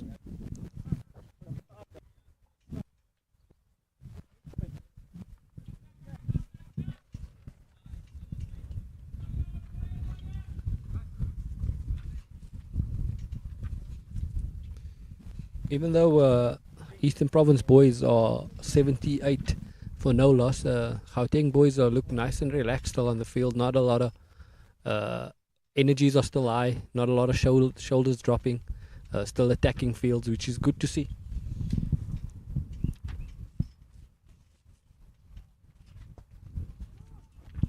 Some great fielding by the captain, Sipho Potsane, at mid-wicket. Yeah, as you alluded to there, you're 2 or 3 wickets away from the Eastern Province boys being under pressure again. And it's always said you add two wickets to the total, and yeah, the pressure sort of will change instantly. So just from the Lions' point of view, I think they'd be looking to bowl as many dots at the moment and hopefully try and create an opportunity somewhere, and with one bring hopefully 2 or 3 wickets. As Birmingham tucks it there, and outfield's lightning as that one races across the carpet for 4. As inconsistency there, as again there, too short, just laying back and putting it away for 4.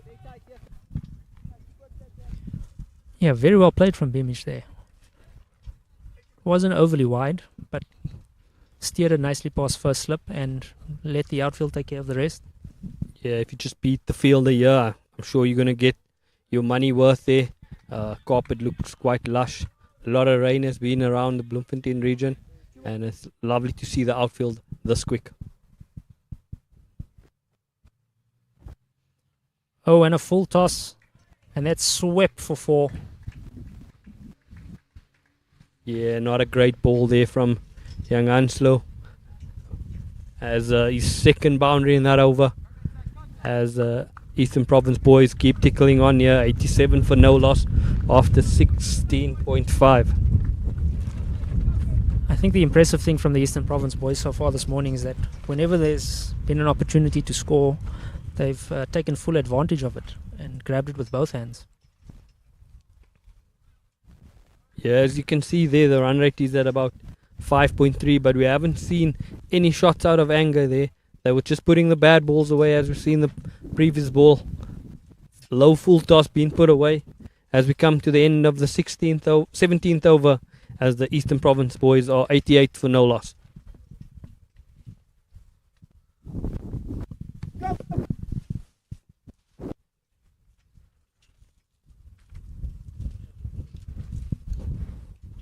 Yeah, unfortunately for the Lions boys, the boundary count has been pretty high so far today. They've bowled a lot of dot balls, as you can see from the strike rates. Young Reese Wiblin striking at 50, and young William Beamish just a tad over 70, I would say. So a lot of dot balls, but on the same front, a lot of boundaries. And I think that's been the disappointing thing for the Lions boys so far, is that when they've built pressure, they've actually released it by just giving away, I would say, soft boundaries. Yeah, I must say, as a modern day cricketer, you want to, in list A cricket or one day cricket, you want to, your over rate should be at about four runs and over. In the back end, you can maybe push it to 6, but I think all their bowlers haven't gone under 5 runs and over, and that is quite concerning.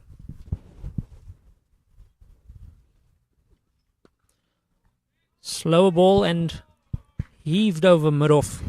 One bounce into the side screen. Again, Beamish taking no prisoners. As soon as there's an opportunity to score, he's put it away again. And again, imposed himself. Beautiful opportunity to score with 2 men back. And he's headed straight into the side screen.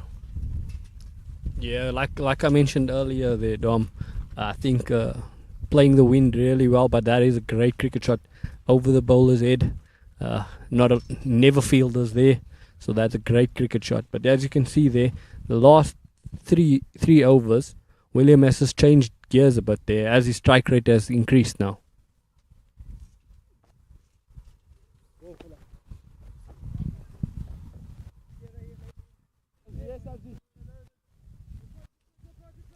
Yeah, I'd be interested to see what the plans are from the Lions boys. I wouldn't be surprised if spin comes into the attack from the Unisi end of the ground, the south end, where Sabela is bowling from. Yeah, that will be, I think, on the card soon. Rather let the seamers run with the wind as the wind picks up a bit here. So rather have the spin from the Unisi end, and hopefully we can have a false shot or in some more drift with the wind there from the spinners.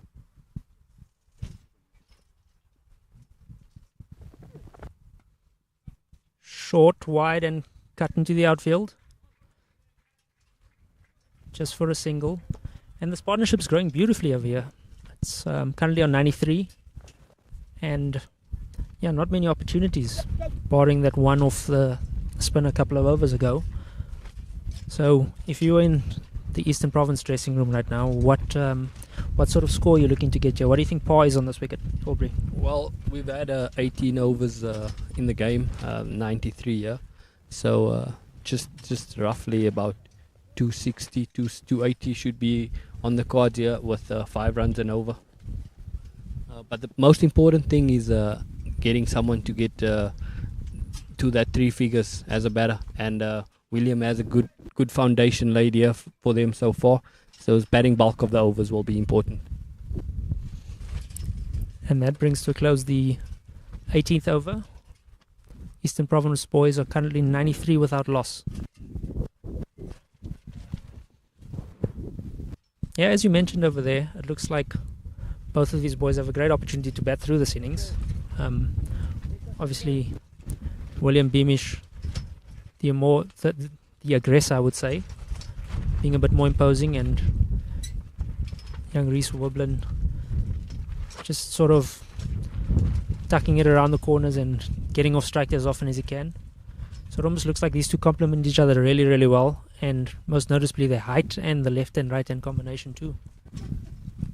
Yeah, as William tucks that to short 45 there, good running from young Reese. One thing I've seen from Reese, he's played 2 or 3 balls from the off spinner, and the good thing is he's looking to play the ball nice and late and hit the mid-wicket gap, playing with the spin, which is always nice to see from young boys, that they're not looking to play against the spin early in the innings.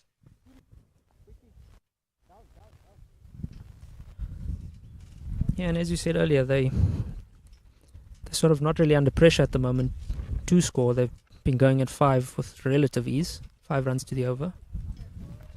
I think the big thing is, with a partnership on 94 already, and we're only into the 19th over, if these two can sort of bat till the next drinks break, it sets the team up for a big score.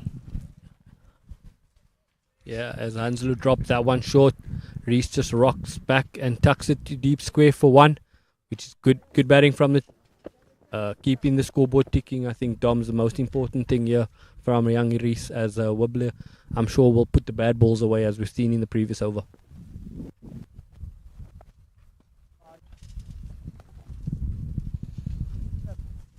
Yeah, again, with so much grass on the wicket, there's actually not much an offer for the spinners. Ball sort of just shooting straight on. So the big thing is really going to be how the spinners go about variation. Yourself being a spinner, what would sort of your thinking be on a surface like this? Yeah, I think you got to, like I mentioned earlier, we got to get the dot counters up a bit high. But the bad thing that the Lions boys have been doing is there's always been that boundary that comes there. As we've had the end of the 19th over and there wasn't a boundary conceded in that over, as the Eastern Province boys are 96 for no loss. But yeah, Dom, I think as a spin bowler, your most important thing here is pace off the ball and looking to just bowl wicket to wicket.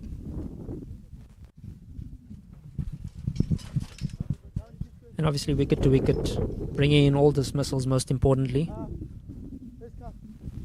There's a change from the Unisi end of the ground, and into the attack is Wade McQuinn.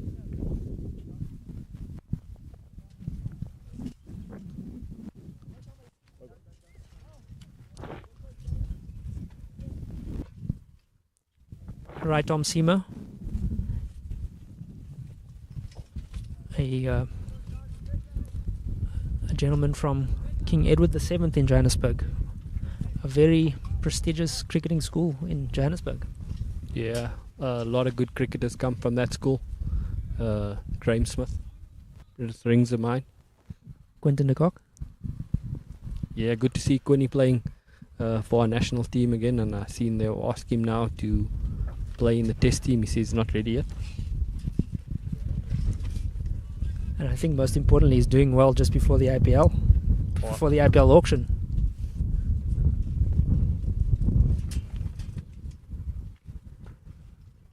Oh, great fielding there from Jason at backward point, preventing a definite boundary there.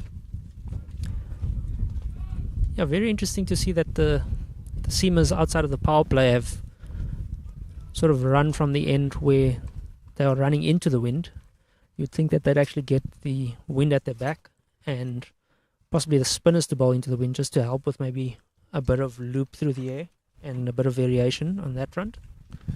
Yeah, I think the captain probably feels that it's a bit easier to put the spinner, if the spinner bowls with the wind, against the wind, and that's why the seamers have to do that job running into the wind now, and it's quite difficult to run into the wind if you're not used to bowling against the wind. Yeah, the boys from Khaya will be well attuned to bowling into the wind. As we know, it is a very windy city, so I'm sure they won't have much problems with this light breeze that is blowing today.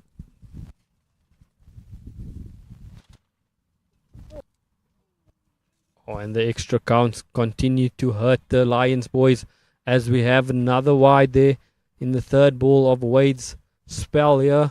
Not a great start there from the young boy. But I must ask you, Dom, do you think the wide counts this high because of the wind?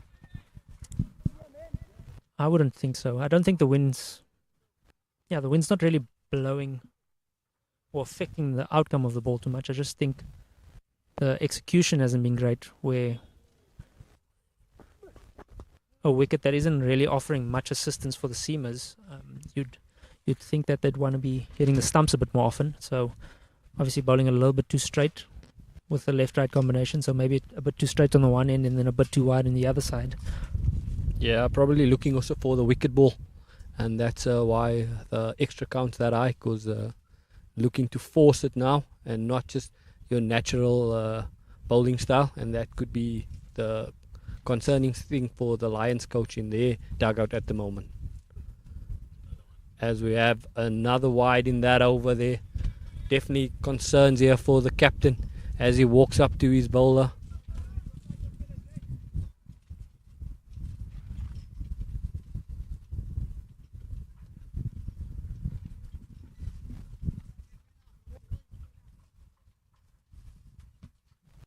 Yeah, I think I like what Christian Sabela had going for himself from that end. Sort of bowling around the wicket to the left-hander, sort of trying to tuck them up. Obviously, bowling over the wicket, the ball running across the left-hander creates a bit more width. So naturally, left-handers like width, and I suppose, like you were alluding to, with that wind or with the wind that's sort of blowing across the ground, might be sort of helping the left-hander score outside off stump a bit more. Yeah, as the Lions boys need to find a recipe here to create wickets and opportunities for them. I just think the length has not been too consistent enough to create wicket opportunities, and that allowed the Eastern Province boys still to score easy at 5, 6 runs and over.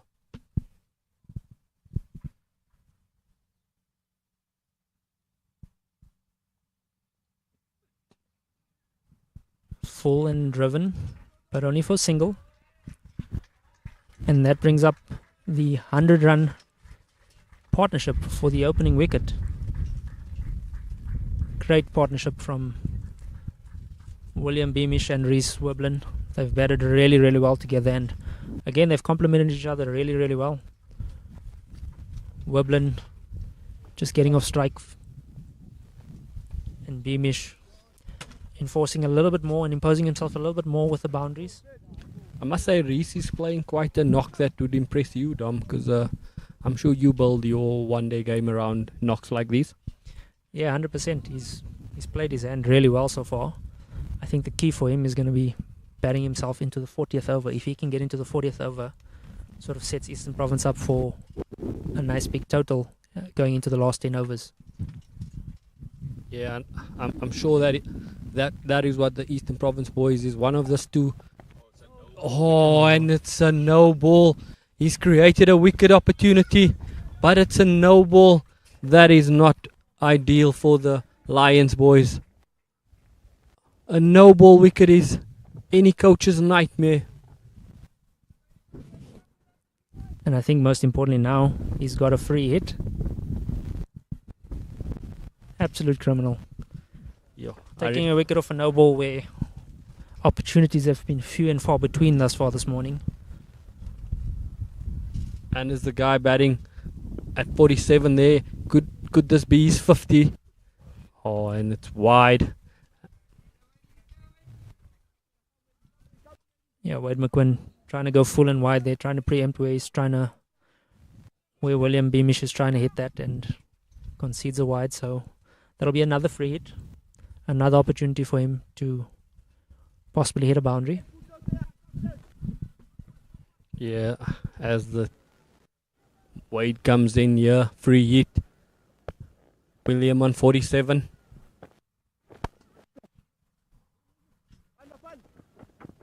Hits it down the ground. Could only be one there. As we come to the end of the 20th over, Eastern Province boys 103 for the loss of 0 wickets. And we'll have a change in commentary as we'll have the big boss back, Eugene Mullion. Thank you for your time, Aubrey. Gonna have to stop this boss talk of yours. But interesting times ahead here for the Lions. It's been very indifferent. And just had a look at the scoreboard there. Dominic, what do you make of this? 31 extras, of which 4 leg byes only. Out of that 31, and we've only had 20 overs. Yeah, the extra count is through the roof at the moment. 30% of the runs already coming through extras. Just shows you that the disciplines haven't been good from the bowling front.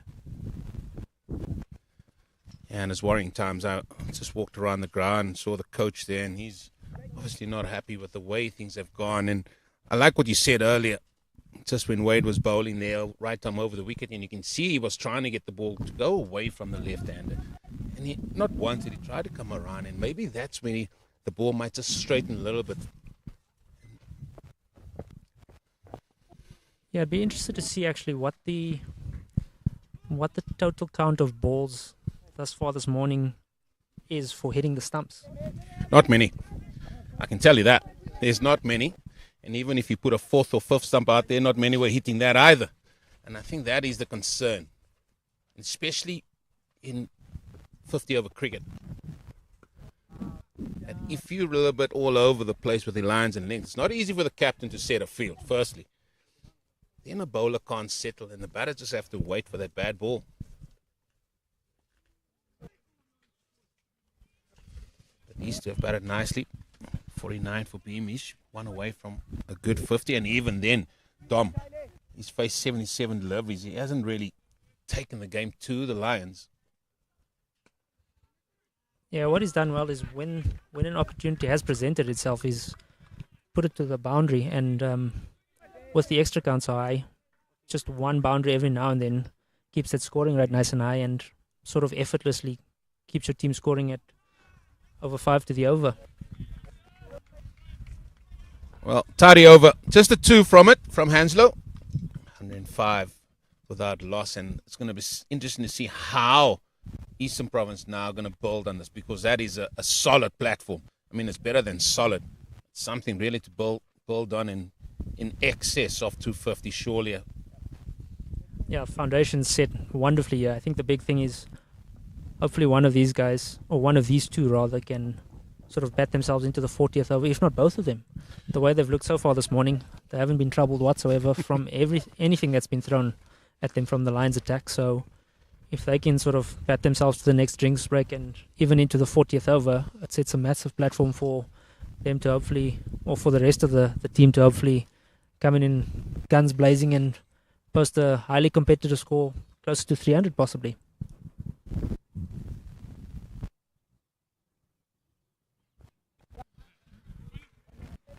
Running that first one hard. And that's what I like to see as well from these youngsters. Really pushing the fielder. All I can say, Dom, if they're going to have 10 wickets in hand going into over number 40 or 41, I tell you, we are going to see some shots being played out here at the Johan Volstead Oval. And I think the noticeable thing about this beautiful ground is that the straight boundaries are very, very short. I reckon it's only about 10 meters from the 30-yard circle to the boundary straight. Oh dear. Oh dear. Another extra, another no ball, another free hit. Beamish, what an opportunity to go to 50. I think, as Aubrey alluded to earlier, that wind seems to be playing or wreaking a bit of havoc for the seamers running in from that side. So it seems all the no balls have come from the one end. Yeah, you're talking to a bowler now, Dom, and I'm not falling for that chestnut. I'm sorry. Free hit coming. Driven down the ground, was a full toss. And William Beamish goes to his 50. And it's been a good knock. He's just gone about his business here, the left-hander. Well deserved. Yeah, great knock so far this morning. Played a beautiful hand. Been the aggressor of the two. Yeah, good to see 50 straight off the bat. First day of the week. Sets the week up beautifully for yourself as a batter. I think I read somewhere, the last time this week was here in Bloem, I think there was something like 11 centuries during that week. Well, I tell you what, I'm not surprised by that. Bloemfontein is notorious for producing aggressive top order batters. I mean, I can think of one name that comes to mind that has a whole host of records in South African cricket. His name is Riley Rousseau. Yeah, he's held a lot of records here. He took the record of a certain Johan Smith here from this ground as well. Smith had numerous records here, and then Riley Rousseau went past that and still had 2 years left of his school career. Oh, beautiful delivery. Excellent work by the keeper. Maybe for the first time, the right length was hit there. Yeah, great work from Piri there. Initially, that delivery sort of angling in towards the right-hander and then jumping off his left foot to stop what I will say is probably a boundary. Was that short boundary? Third man is quite square. That's beautifully played.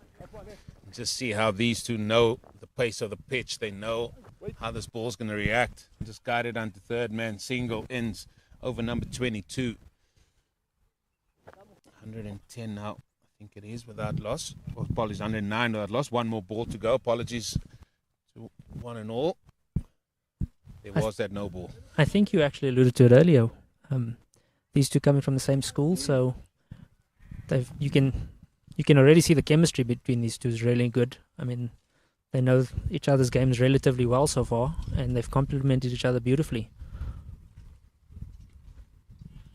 Who did you like to bat with? Maybe at school level, or maybe at first class level, as that over now comes to an end. Who was your man that you would feel like more comfortable with, that can get you out of a hole if you didn't get going, or somebody that can complement you if you had a little bit of a go? So the first name that comes to my head is a left-handed batter by the name of Devon Conway. We played a lot of cricket together growing up, including this Khaya Majola week, and sort of saw our relationship as a batting pair come into fruition when we were in our early 20s. We'd literally train with each other every single day, and yeah, whenever we came together at the crease, I knew where his singles were, and I knew where he was looking to get off strike and how he was looking to get his boundary. So there were a lot of times where we'd actually just run and wouldn't even speak because we just knew it was one. Captain to continue here, Sipa Potsane.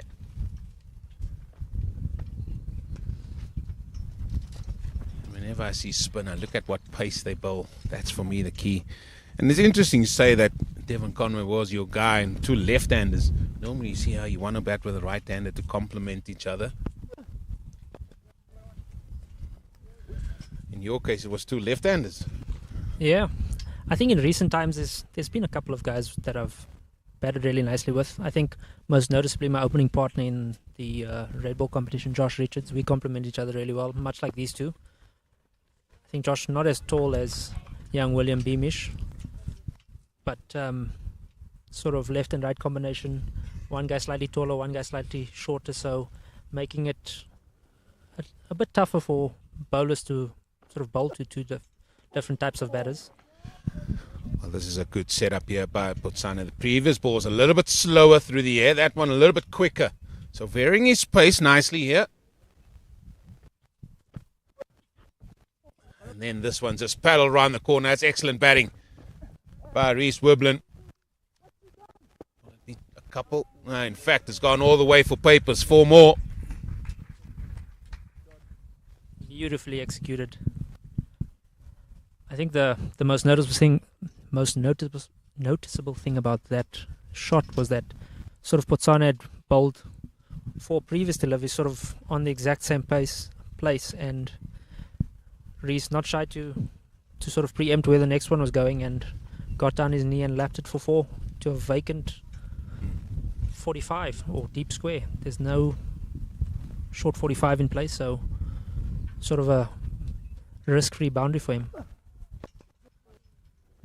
Driven. We haven't seen the reverse. I don't think we have. So no, not yet. Why not go? If you're going to attack that line, why not put somebody at 45 until you see that reverse? Because the reverse shot will be more of a risky shot than the paddle around the corner, because literally what you're doing is you're literally just putting the bat there using the pace of the bowler. Yeah, I think the only thing I can think of really is that everybody these days plays the reverse sweep, so it's sort of just preemptively saying we're not going to allow a sort of easy boundary to sort of go down past short 45 or backward point. It So that was the modern day cricketer for you. 3 dots, and now I just don't want dots being bowled. I just lap this round the corner. Gets 4 runs for it. Wade McQuinn to continue. Oh, there's a wicket. Wide outside off stump. Beamish not happy. And he is the first wicket to fall on 113. It was there to be hit. It was wide. Threw the hands at it, but just ended up getting a faint tickle. First one down. Yeah, unfortunately for William Beamish on this occasion, didn't execute that cut shot very well, and seems to have pointed to the toe of his bat, that it's just tickled the toe of his bat. As you can see, disappointment, because he was looking really good to bat nice and deep for Eastern Province. Yeah, he was. He certainly looked that and more. And he certainly got the ball there. It was another wide ball, short and wide, and those are ones that you just want to free the arms at. And unfortunately for the youngster, just getting a tickle. And the Lions now got a chance just to regather their thoughts here and maybe bowl a few dot balls here at the new man, Malika, who's now come and joined Wiblin. And Wiblin's role now, Dom, it's going to be important, even for the next 3, 4, even 5 overs here, to sort of tag Malika with him. Yeah, very important to, I think, get this partnership going. I think the thing that the Eastern Province boys don't want right now is that one wicket falls and you have a cluster of 2 or 3 going with him. So, as you alluded to there, Reese will want Malika to get on board with him here and get in. I think if I was sitting and walking into bat now, just looking at how they've played this so far, there hasn't been much on offer from any bowler really, barring a bit of bounce with a new ball, but it bowl's a lot softer now, so the wicket's playing pretty nicely. And yeah, great opportunity to get stuck in here. But you still got to find and assess it for yourself. You just can't come in and say, look at the score, 113 for 1. Oh, it must be out quite nice out here. And then you see shots being played, and then 1 becomes 2, 2 becomes 3. That's the part that the Eastern Province has got to be wary of now, as we see a slip has come in. Yeah, Lions on the attack here. Adding the slip in, obviously trying to create another opportunity for themselves, as they've been few and far between this morning so far. Well, you got to follow it up with a good delivery, not a full toss, but it's gone for a dot. And I alluded to earlier about Neil McKenzie, and his big thing was the first 10 balls that he bowled to a new batter. You don't want to give him a start, especially in 50 over cricket, because if you give a batter a start with your first 10 balls, he feels confident as well. If you can sort of deprive him of runs, he's going to feel the pressure, especially in this position where Eastern Province find themselves now.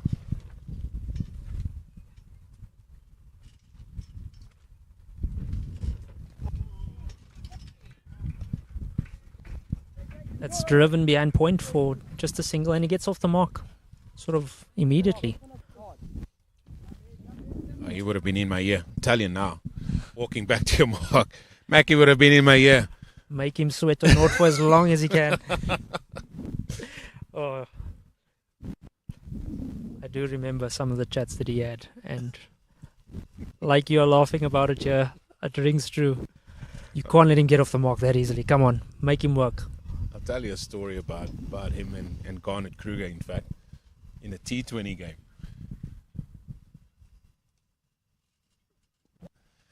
Leg side delivery, not the best of deliveries that, and just helped on its way by Wiblin. Another single.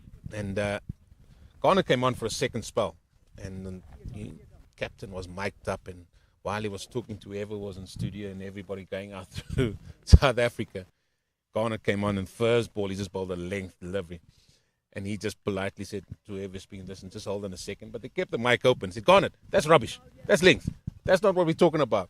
And then Garnet just apologized. Next ball was on the money, and right, that's what we're talking about. And then went back to his conversation.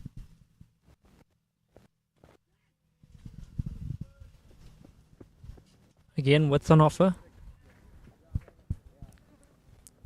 Malika having a full go at that and only managing a single down to third man. Well, you captained your side for a long time. Were you the captain were you the arm around the shoulder type captain, or were you just a very honest feedback? Now, I'm the arm around the shoulder kind of guy. I'm very rational about how I go about things, and I think most importantly, like,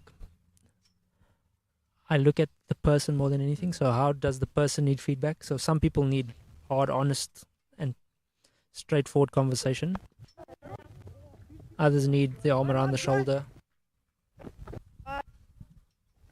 So if there were occasions where we weren't doing what we had agreed upon, I definitely wouldn't be shy to let them know my thoughts. But for the most part, I was the arm around the shoulder guy, trying to get the best out of people. I think that's the big thing about captaincies. It's the people, and how do you get the best out of them, whatever situation they are put in. 100%. It always changes from player to player. Like coaching now, you got to coach the player. It's not one shoe fits all. Not like it used to be. No. Back in the day, it was fitting, or you know the rest. No, for sure. But I mean, that's good insight, even at the professional level. How you have to just look and gauge the person or the personnel you're dealing with as well.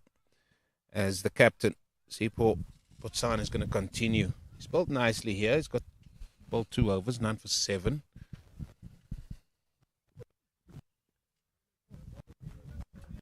.45's in place now. That's something we spoke to just the previous over.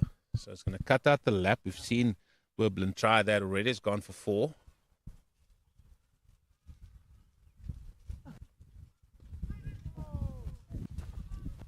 Botsana has found a very good length here this morning so far. I'd say most of his balls have actually been hitting the stump so far.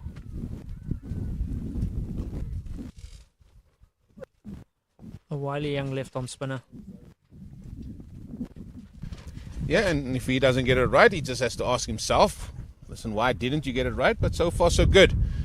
As they get a single, is going to be the new man. He was only on 2. Going to come on strike, but we're going to see maybe a slip in place. We see somebody slowly walking in that area now. The 45 has moved across the point. I definitely want to bring up another fielder here, just put the new batsman under a bit more pressure. And as we say, that mid-off comes into the ring. Can you please speak softly there, Dom? Please don't speak so loud that your Lions players can hear you. Like that pace off. If you want to go over the top, you've got to hit it well, son. And into the wind too. Botsana bowling downwind here. Well, down and across, I would say.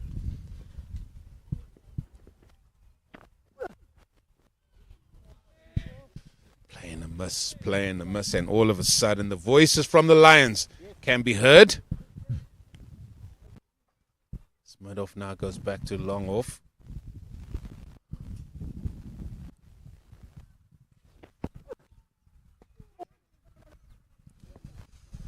And all of a sudden runs are becoming a little bit difficult for Eastern Province. Rates under 5, 25 gone, 118 for 1. That one being Beamish, that went for 50. Yeah, great pressure built there by Botsana. Only 1 off the over. And I think most importantly, bowling as many dot balls as he can to sort of the new batter. Sort of force, or try to put him under a bit of pressure, force him to try and make a play. King Edward College is where Wade comes from. Certainly reminds me of a certain Pakistani bowler called Abbas. The way he runs in, arm flaying to the side. Bustles in. Strong at the crease too. Yeah. Very strong at the crease.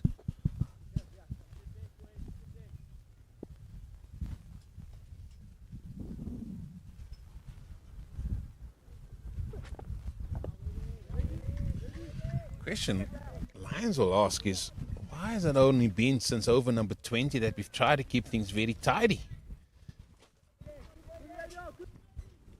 Plans have been better. The execution have been better. The field placing, firstly, has been better. Well, as you say that, actually, I've just noticed that mid-on was on the boundary and they only had 4 in the ring, so the umpire has actually missed a free hit over there. Mid-on snuck in at the last second there.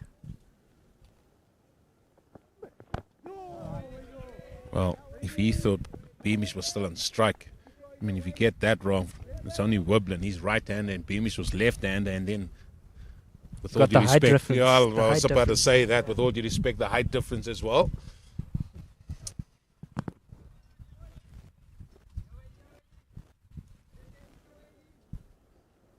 A great awareness, though, for the fielder to come in. Sometimes he will still be standing there, looking at the clouds. I think most importantly to not drawing too much attention to yourself. Oh, it's a no ball. Keepers let one through. Fielder, he's going to tidy up. It's just going to be one. We're just going to allow the Lions to change the field. Because it's going to be a new man on strike. And he's bowled a few no balls as Wade McQuinn.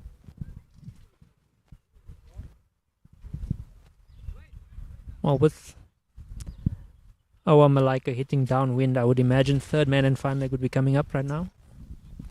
I told you before, Dom, don't speak so loud. Because that's exactly what's happening here.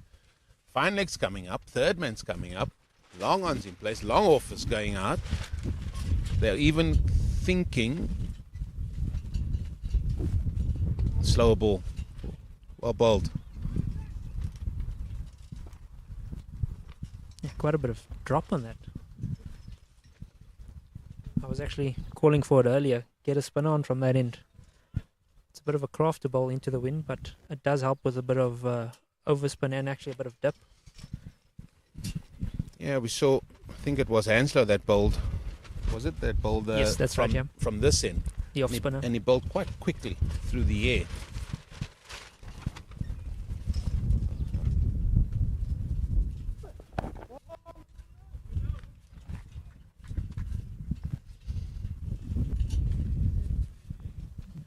I think someone that would actually bowl beautifully from that end would be Jason Rowles. Crafty young left arm orthodox. And what I like about him, because I've seen him, but he doesn't mind just to bowl it, loop it up there and tell the batter, listen, hit it over if you want. He's that type of guy. Another slow ball, but this time latched on and hit to the deep mid-wicket boundary for 4. Not the best ball to bowl, and I think he thought he could bowl another slow ball, seeing the previous one only going for 1. It was another full toss. Yeah, very well put away from Reece Wiblin. I tell you what, Eugene, the Eastern Province boys have not missed an opportunity to put the ball to the boundary so far this morning. Every single opportunity that they've been given, they've hit it for 4.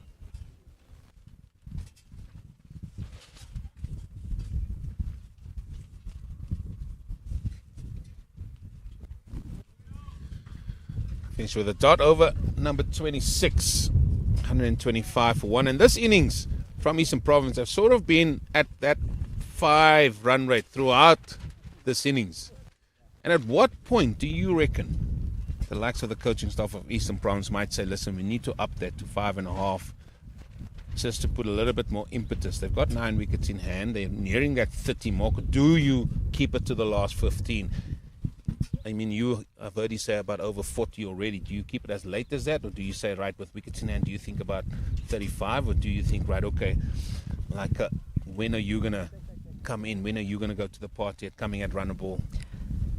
So I think the big thing is for the number 4 that's coming in next, is he able to play that role, most importantly?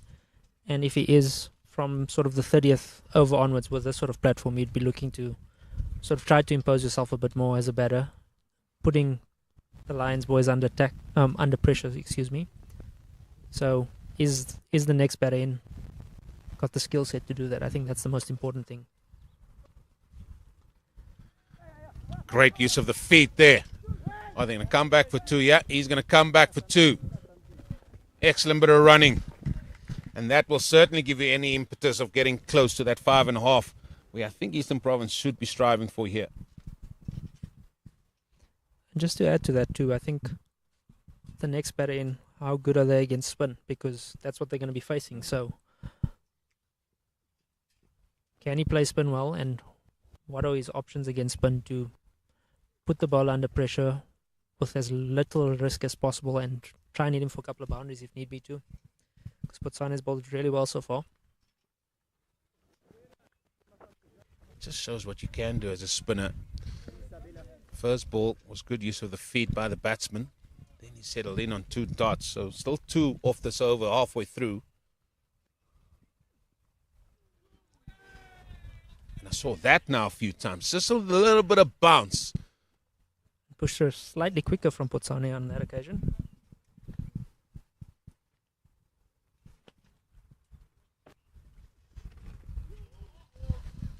I think what I like from Potsane at the moment is he's trying to get through his overs as quickly as possible, just to put some additional pressure on the new man Malaika.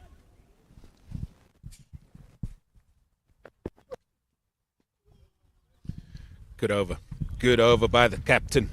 Just a 2 from it. 127 for 1, and Dom's going to have a deserved break. And in steps man that knows all about off spin, and maybe it's going to make a difference here in this match. Aubrey Swanepoel's back in. And it's been nice to see Sipa Potsane. He's bowled 4 overs for 10, Aubrey, and he's trying to get control back here for the Lions. Yeah, as I mentioned before I left, Eugene, I think the key is going to be who plays spin the best, I think, today. And we've seen the scoreboard pressure. The score rate has decreased since there's been quality spin from the captain there. And that has probably led to the first wicket there from really good spin bowling from the captain.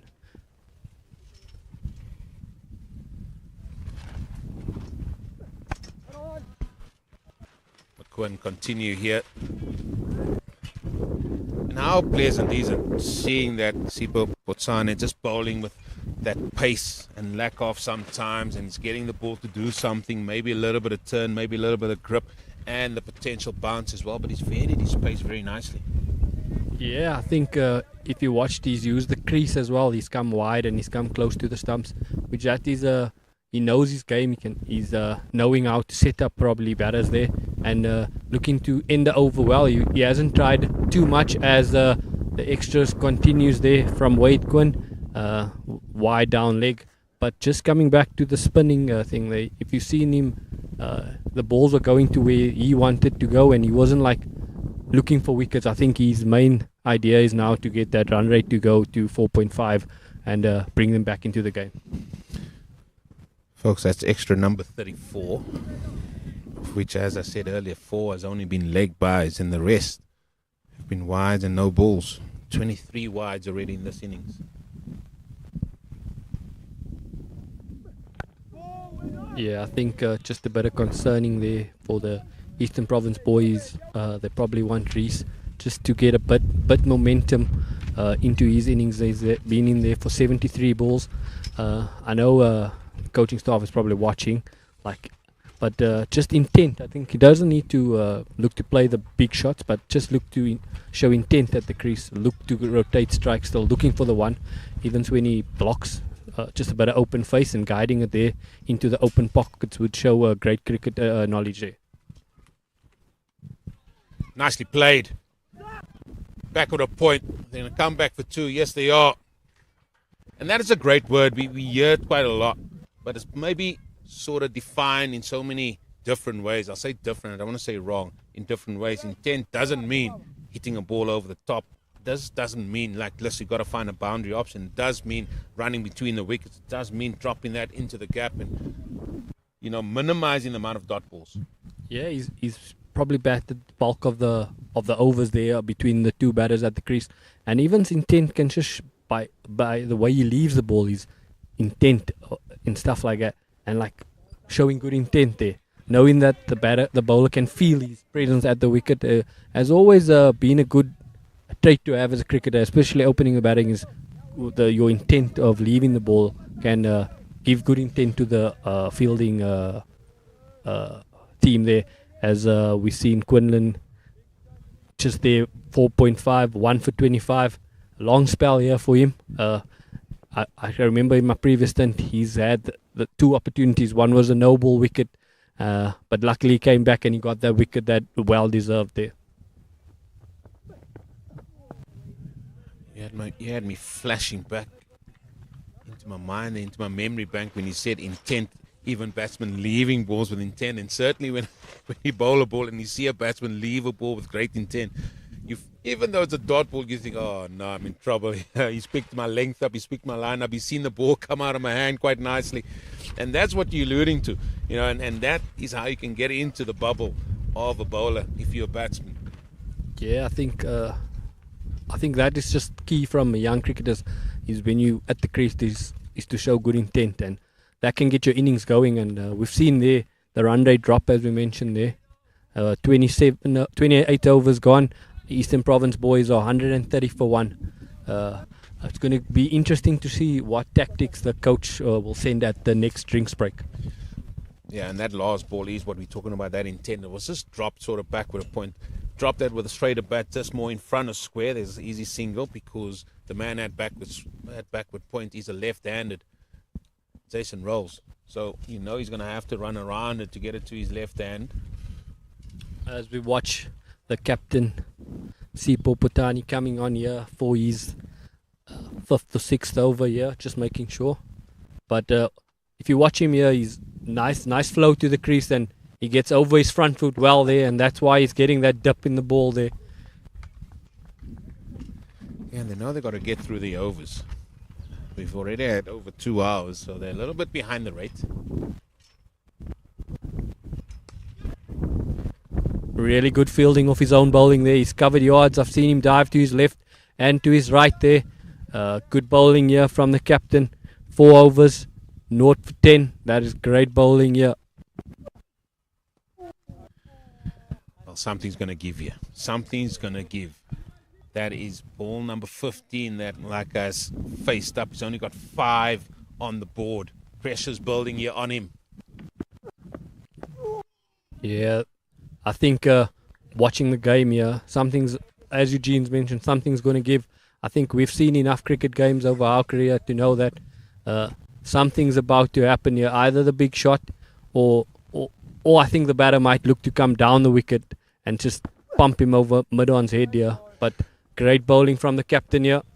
Fuse is lit, Aubrey. The fuse is lit here. 5 dot balls. Something's got to give. Yeah, I think as a young boy there, it's just to stay calm there, and young Reese has to chat to him there, and that a great shot there as he gets his 2 cow for 1 run, and it's bad fielding there from the wicket keeper at extras, as not great fielding there from the wicket as the extra run is considered there, and we're going to have a change in bowling. From the Unisi end, we'll have Jason. A lot of expectation from this boy. I think it's going to be fascinating to see him bowl now. Good cricketer, this lad. Also another one that has been selected for the South African U19 team that will be going to the World Cup. And he's having another year at the Khaya Majola. But I thought that was very naughty from the Lions getting that or conceding that second run due to that overthrow, because they could have been bowling to Malika, but now they're going to be bowling to Wiblin, who's on 41, because pressure has been building, or he is building, on Malika. And if you're the Lions, I would just say, Aubrey, just give 1 to Wiblin and then try and bowl to the number 3 batter there. Yeah, I think just looking at the field here, nothing fancy expected here from Jason. As he comes in, pitches that outside off a bit quicker than what his captain's bowling. It just looks the speed's a bit quicker out of the hand there, Eugene. Yeah, and he's bowling into that little breeze that we were talking about. Down the leg side, a little bit of a top edge. That ball's going to spin right down to deep backward square. It's just going to be 1. Yeah. And even the crowd, now we're hearing the supporters now getting in, and they can feel something's building here, Aubrey. Yeah, I think the pressure's coming. As we mentioned 3 overs back, Eugene, something's about to give in this game. I think the Eastern Province boys just need to stay calm. Oh, as we have a big shot over mid-wicket, and it cuts him in half. He got himself in all sorts of bother there. Looked for width, didn't get it. Jason Rolls followed him and sort of nutmegged himself. Yeah, I think that's a came nicely out there and slid on there with the left armour from wide the wicket there. I don't think they should play for too much turn from Jason Rolls, I tell you. That one was hit off the stumps. Just got to be careful. 2 runs again. We saw 2 runs the previous over, 2 runs now with a couple of balls to go in this over from Jason Rolls. Just something to be aware of there, Eugene. Just someone that quick on the feet, and Malika quick there to cut that behind point. Normally a good trait of playing spin, as Reese tucks that into the vacant square leg and gets 1 run. Just see how quickly Wiblin gets a single.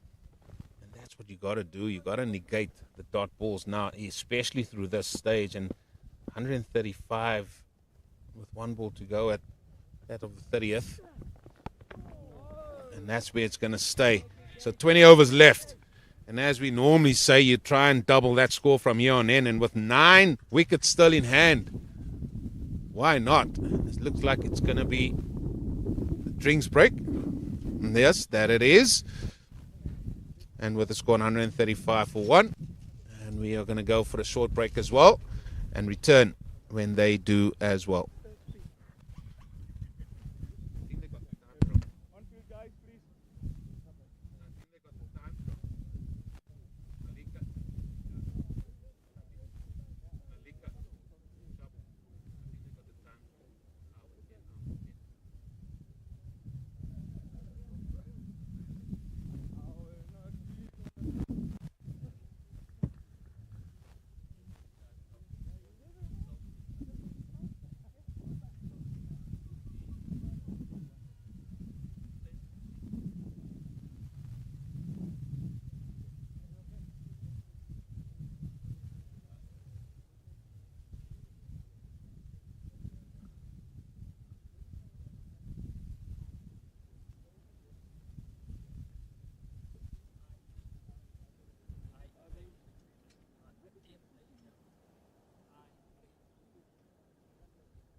The one who got injured in the warm-up.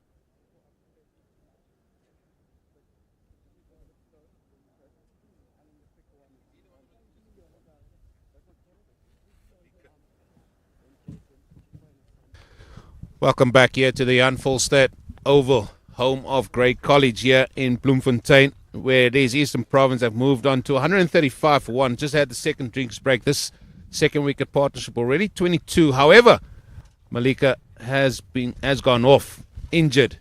Just his finger injury. There was concerns at the warm-up. However, he did try to come out, but he has gone back now. 20 overs still to go in this clash here. With me is Aubrey Swanepoel, and Aubrey, for parts of this innings, the Lions have tried to bring it back a little bit. They have done so with that rate now at 4.5. Still 9 wickets in hand for Eastern Province. However, it is the slow bowlers that have shown more consistency, more control for Sipho Potsane. As you can see, he's bowled 5 overs for 12. Yeah, like I mentioned just before the drinks break, he's bowled really well. But just to be aware, like there's always that moments just before drinks and after drinks. I think the Eastern Province boys needs to just focus a little bit, because their intent has dropped, and that's why the runs hasn't been so freely. But I just think that with the injury here, there must have been communication between the coach and the boys out there. Will be interesting to see how the next 20 goes. Yeah, and I was told I mustn't be harsh on umpires, and I'm not harsh on umpires. It's a thankless job, and I think the guys are doing a great work out there. I think they maybe just missed the timings there, because it is an hour and 10 that leads to the 3.5 hours for you to bowl your overs in. And that one, I think they might have just got a little bit confused with the timing and calling that drinks break at 20 to the hour of 12. But what it does say is the Lions have got to go some to bowl their overs in here, especially with the amount of wides they've bowled. It's going to take some. Yeah, as Putana comes on here, 5 overs in there, 12 runs. That's really good. I think that's why Eastern Province boys feel a little bit of pressure, looking for that boundary option, or looking just to rotate the strike, as Reece tucks that one into the vacant square leg. And I think that has been his shot to the spinner and the seamers, just tucking it in there into that vacant square leg. And but I think the message to him should just be like to bat bulk of the overs and get the team to a competitive score. Well, now with the left hand on strike, Randy Seiss, he has come to the crease. Now this might present something different here for the captain. Yeah, and I'm sure these two boys has batted together already, because they come from the same school. So good for the Saints boys. And I think the running between the wicket will be important now in the next phase of the game.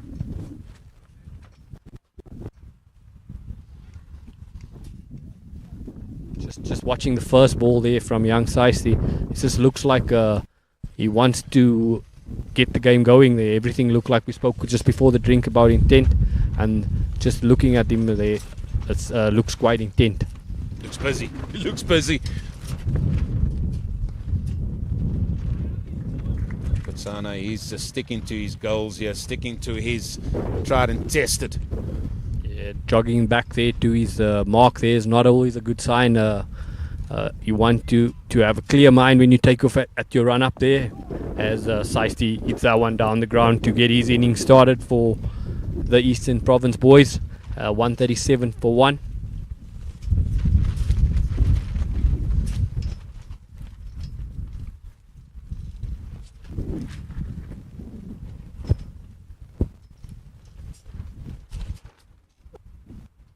Sweep shot, but 45 in place. No run. So another over that just yielded 2 runs.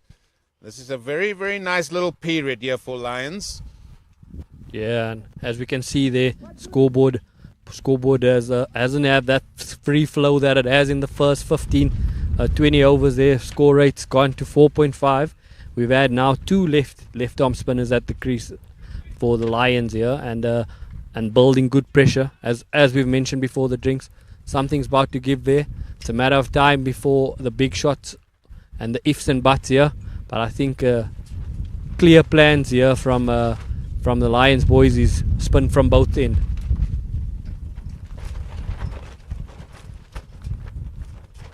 But it should be easy for them to come up with a plan. It's 2 left arm spinners, so these batters can sort of formulate a plan for both of them.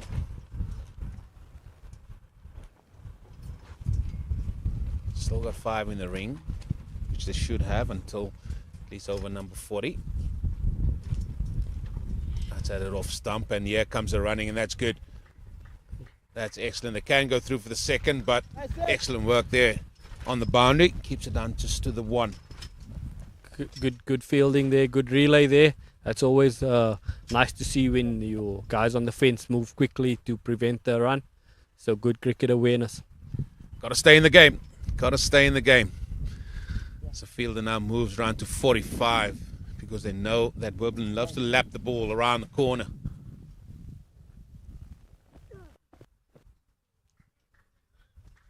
Yeah, that's good bowling here from Jason. Using the crease there. That one's a little bit wide, a little bit slower than the previous ball.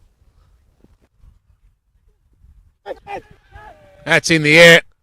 And just bounces in no man's land. It's just going to be a single.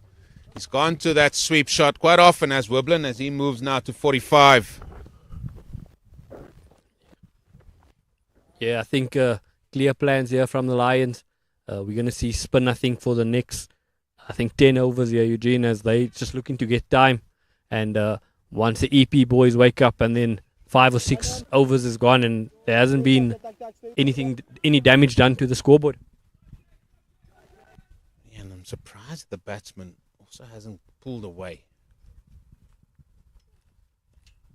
I say that because we can see what the bowler's doing. They bowl the ball, they go back, try to bowl again.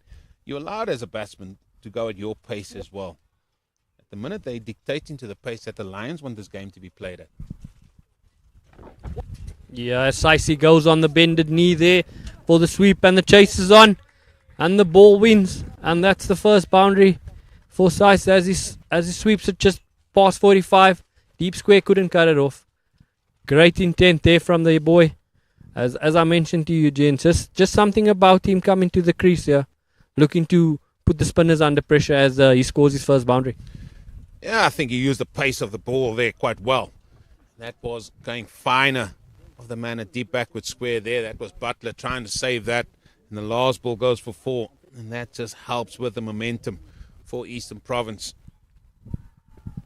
Yeah, it could just bite the Lions here with them rushing through the overs here, because not clear minds as they start their over from the captain.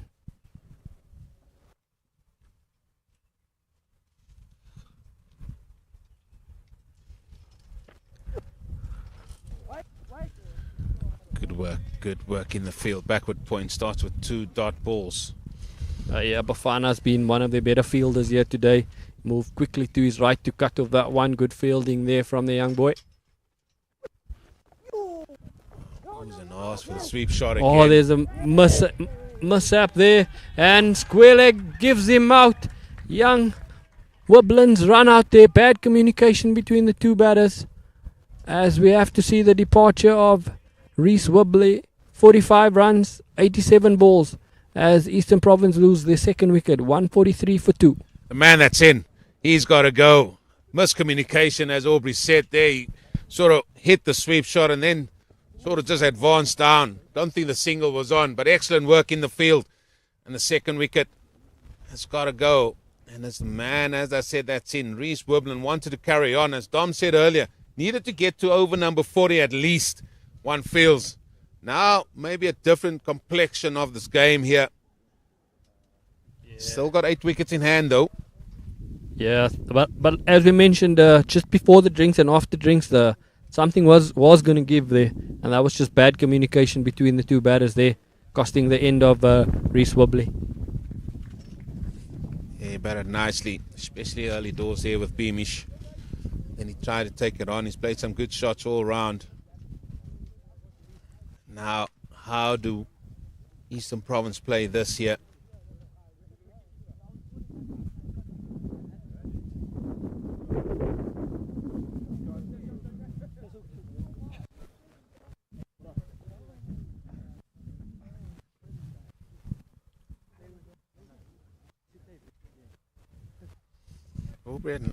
Unless they're going to bowl all their spinners for the duration of this innings, they might be a little bit shy of time here.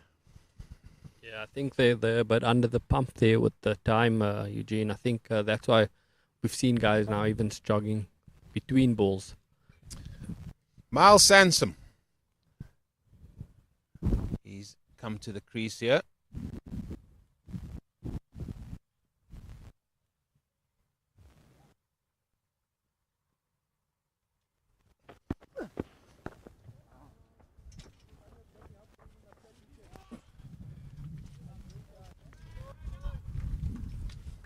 man that hails from St Andrews College. Ati Makanda. Oh, and good bowling there from the captain. Ball straightening a bit. There's a bit more purchase for him now in the wicket. Wicket's about 33 overs old, so might be interesting to see second half if the Eastern Province boys have a couple of spinners in their hands. With Dolly in your ranks, I'm sure they have. He just loves seeing the art of slow bowling. Good over by the captain. Got the wicket, which was a run out. He's bowled 7 overs for 14. Will he continue? I think my guess is he will. 143 for 2. Yeah, he's bowled really well. I think since you've come on for your second stint here, you've seen all of his overs and you haven't seen him leave the wicket. Everything has been hitting the timber, either off stump or middle stump. But the most important thing for me was the pace on his ball. He's bowled really with good control and good pace. I think that's made him bowl 7 overs there, no wickets for 14 runs. And that has always been, for me, the key. The pace spin bowlers bowl on every pitch. And the likes of Claude Henderson, who I was privileged to play with, he said, you've got to identify what pace to bowl on a wicket as a spinner. Sometimes you have to bowl a little bit quicker to get something out of it. Sometimes even you just have to bowl a little bit slower. Obviously, you still got to put the revs on the ball. And that was the key for him. What was your take on it as a spin bowler? Yeah, I think when I started playing, it was important playing here in Free State and having the experience of Veronica here, and I'm sure you've played with him at Northwest as well. He's probably one of the better off spinners to have at that time, and he was always about making sure you have energy on the ball and looking to really spin the ball, which actually helped me get through my career. Was someone like where as Jason comes there down leg and it's a wide, and I'm sure that normally we bowl 50 overs, and the Lions boys was nearly into bowling 55 overs just of their extras. That team talk tonight's going to be easy, isn't it, for the coaching staff of the Lions? Yeah, I don't think the coach will be too happy with all these extras. I think the talk will just be about getting tomorrow's bowling spell, curbing those extras. But other than that, great spells here between Jason and the captain Putani here. Run rate has dropped to 3, I think, in the last 8 overs, which is very good for the Lions boys. Quicker down the leg side, another wide, and now even Jason Rolls have caught that bug. That bug has been continuously going in this innings for the Lions. That bug called wides, already 2 bowled in this over alone. Yeah, and Lions boys, another miss up there. Great fielding from Butler. Move quickly to his left there.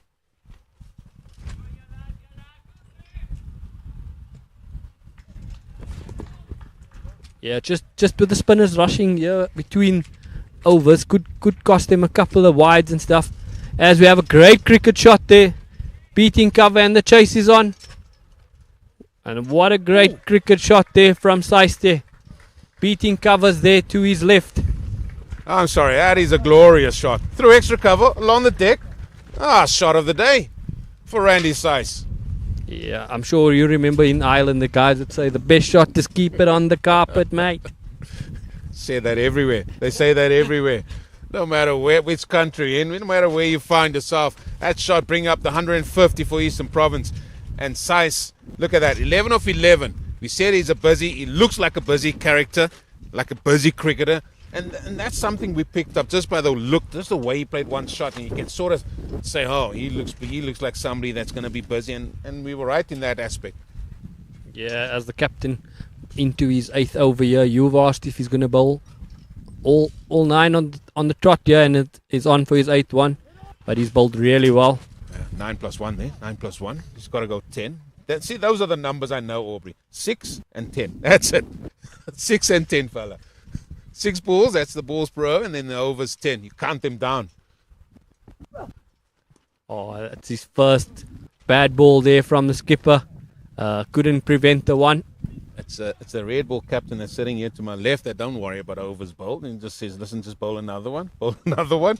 Yeah, the red ball captain wanted to bowl 20 plus on a day.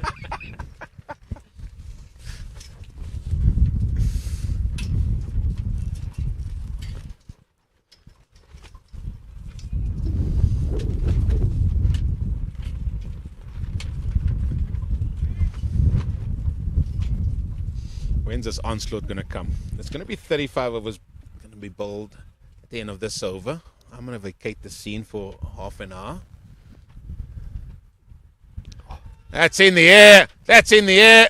Oh no, it's palmed. Over the crossbar for 6. It's gone for horns. Oh, and the captain, oh, he's not happy. He's down on bended knee. And that is Troy Gordon down there.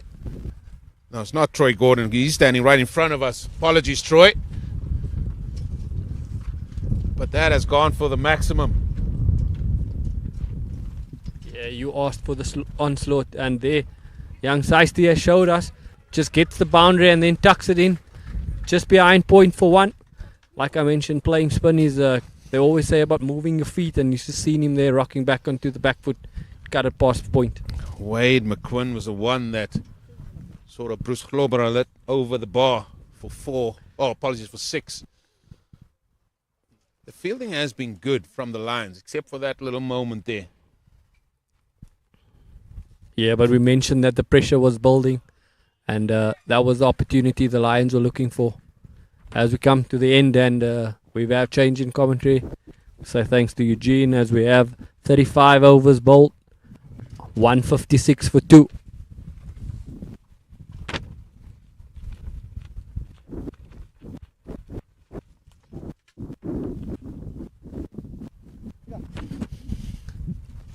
Yeah, we have Dom back here. Just remember speaking to you earlier, Dom, about playing spin here. Watching the necks since the first drinks to the second drinks. Were you quite happy in the way the Eastern boys played spin, or could have rotated the strike a bit better? Yeah, they haven't been too bad so far today. Obviously, as Eugene alluded to in the last over, platform is nicely set now, so when are they gonna look to take the spinners on? And it is now. It's high and handsome, and 1 bounce and 4. Yeah, myself and Eugene spoke about this, Dom. As soon as Randy Sice came to the crease, he just looked to put the spinners under pressure. Previous over getting a 6, second ball here, hitting Jason over his head for 1 bounce 4. He's the anchor for the team, I feel here.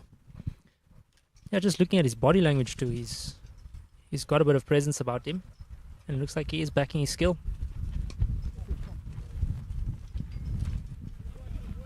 Yeah, he missed out there on a full P there. Outside off, couldn't beat the cover gap there. But yes, Dom, I just think for Eastern Province to put a competitive score, they need Saisi to bat deep into the innings here. He's coming in that number 4 position, and a number 4 position in one-day cricket is actually vital. Most important batter, I feel, in the modern game. Yeah, most definitely. The coaches always say number 4 is the position that it's the position of a player that the team trusts the most, because you could walk in at 0 for 2, or you could walk in at 100 for 2, or you could walk in at 200 for 2. So just a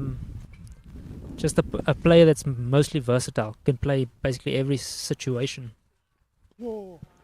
especially in this format where you need. Oh, there was ball gets hit. Miles hit the ball straight back to Jason, and he has a shy at the stumps. Better appealing there. Looking at square leg, nothing's changed. As we come to the end of 36 overs, we find Eastern Province boys 164 for 2. Dom, 14 overs to go. You batting there. What would you be happy with? Yeah, I would think it looks almost like the past scores around 250, 260. Again, this morning the Lions boys didn't bowl particularly well. Quite loose with the new ball, considering that there was a bit of bounce on offer. It'll be interesting to see how the seamers are going to play now as this ball's older. If there's going to be still that bounce as this ball's a bit older, or if the ball's going to be on the slightly lower side. There were a couple of balls from young JJ Basson, who's into the attack here, that did keep a bit low with the new ball. So I think this next 4 overs is going to be key from the Lions point of view, the Lions boys' point of view, of obviously trying to get some momentum going into the last 10. And on the same note, for the Eastern Province boys, if they can take some momentum and sort of try to create a snowball effect with upping the ante a little bit here, it could create some momentum for them, taking them into the last 10 overs. Yeah, I must say, Sipo Patana playing his trump card here in the 36th over, bringing on his well-known bowler Basson to size to look a bit more intent, and he starts his second spell well there with one just pitching outside off there. But I think Dom, the reason why Basson is on here is to get wickets for the Lions. That's his only job. Yeah, 100%. He's one of the strike bowlers for the team, so his job is probably to bowl 2 or 3 overs here just before that 40th over, and hopefully try and take a wicket. But if not take a wicket, at least bowl a bit of pressure, bowl some dots, because it looks like Randy Sice was looking to take the spinners on. Yeah, that's what we felt from here, that Sice put the spinner under pressure. But just my concern here is time, Dom. They have about just under an hour to bowl 13.4 overs. It's going to take a bit of speed work between the things. Yeah, it's going to be some hustle and bustle from the Lions boys. I mean, they've got 53 minutes to bowl 13 and a bit overs. Means the spinners are going to have to run through here, and most importantly, the boys are going to have to push through these overs. As Basson comes in, great ball there. As we've seen a heave there from Sice trying to hit the ball over his head. Doesn't happen as the ball goes through to the keeper. But I must say, with Basson's run up being quite a lengthy one, he's going to put his captain under pressure here. With time, I feel, Dom. Yeah, sort of ambling back. I think between overs is where they're going to have to make up their most time and urgency through the change of overs, most importantly. Short and pulled into the deep. Some work to do from deep square leg. He runs around and pulls the dive out and manages to save 2. That's great fielding there from Wade McQuinn as he moved quickly to his right there to prevent the boundary. Get it quickly in. But good start here from Basson. 4 balls in, only conceding 2 runs, which Lions boys are looking to curb the runs from the Eastern Province boys. Yeah, I've liked the intent that Randy Sice has come out with here. He sort of looked to impose himself a bit. As Basson goes into the legs, nice flick from Randy Sice there. I must say, Dom, I've really been impressed from young Sice. He's 26 of 24 there. He's probably the only Eastern Province boys thus far to bat at a strike rate about 100 plus there. Other guys were finding themselves there mid-80s, mid-60s. Yeah, I think it's as a result of the foundation that was laid. So with him coming in at 4, the platform is set, and he can sort of just come out and play his natural game and be a bit more aggressive and a bit more imposing and look to take a few more risks. Oh, that's a good bumper there from Basson to end his 6th over as Eastern Province boys move on to 167 for 2. 37 overs gone. 13 overs left, Dom. I think the Eastern boys have the foundation that they were looking for, and now it's just someone to bat deep here. And I think, as we mentioned, number 4 is your main principal batter, in the batting order here, and you want Seisty with his start just to take it a little bit deeper for the team, as we have a change from the U19 end now.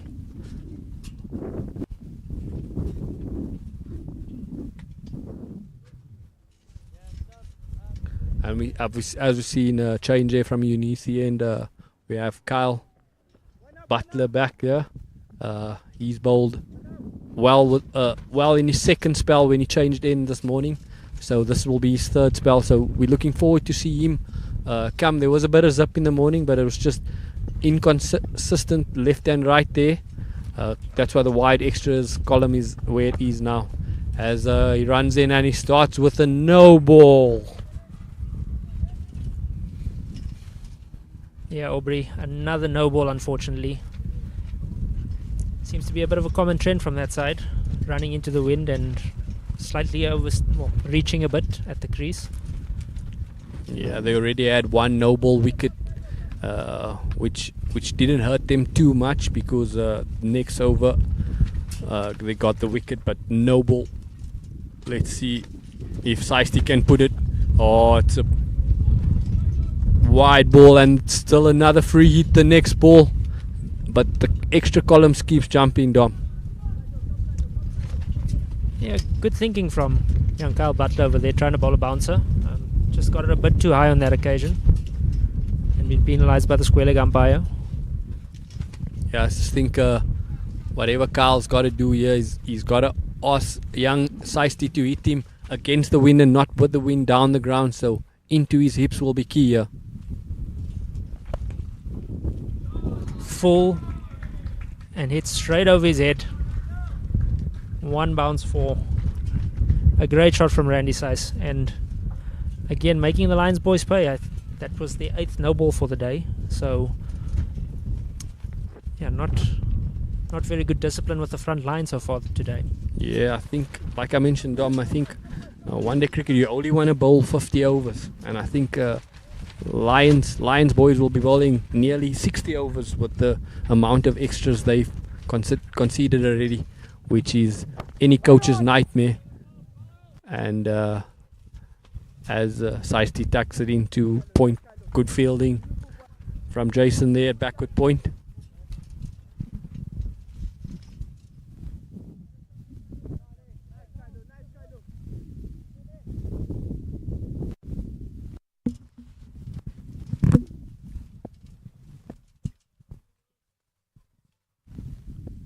Yeah, Randy Sysons after drinks has got that run rate up to 4.6 again, where it was handling at 4.3, but just good intent there, and he's putting the fielders under pressure by the first run, and he gets 2 there. So good intent, as we spoke about earlier here, Dom, from Randy Sys.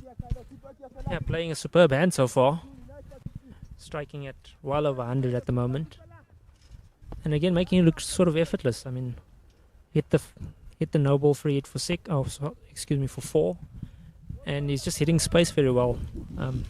Square boundaries are on the slightly bigger side here compared to the straight boundaries, so making use of the space very well and running 2 nicely in that last delivery. Yeah, one thing he's done well here was keeping the scoreboard rotated here, as the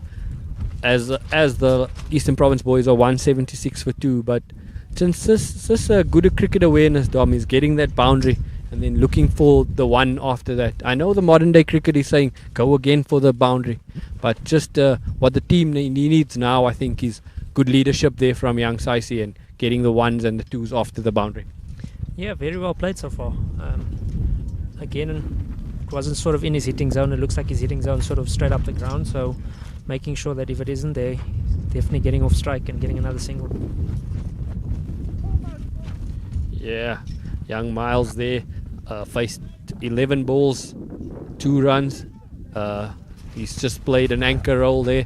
I think sooner or later he is going to have to join Seisty there by getting his strike rate just to a bit over 60 to 70, and finding his way into the last 10 there with the strike rate pushing to about 100 plus there, Dom.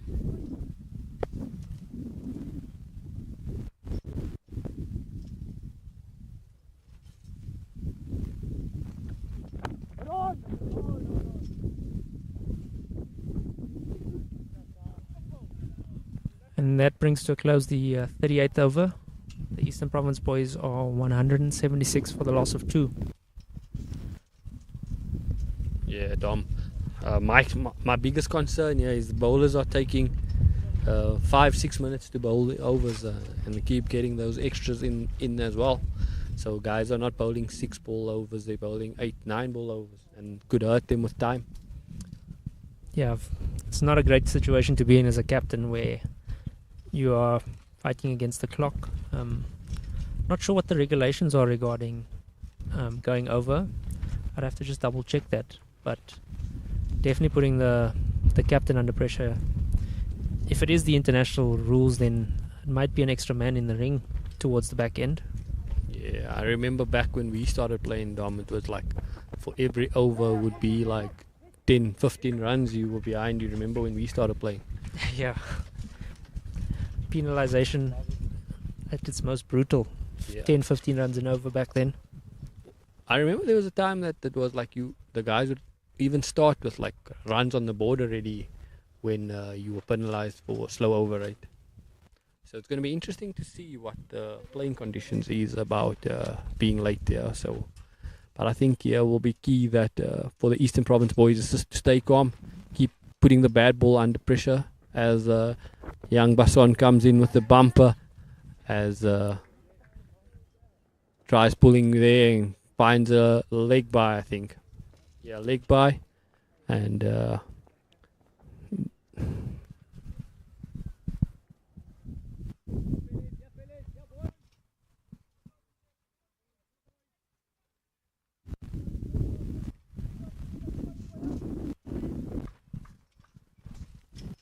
yeah, Eastern Province boys 178 for 2, 38.2 overs, as JJ Basson comes in for his 6.2 overs.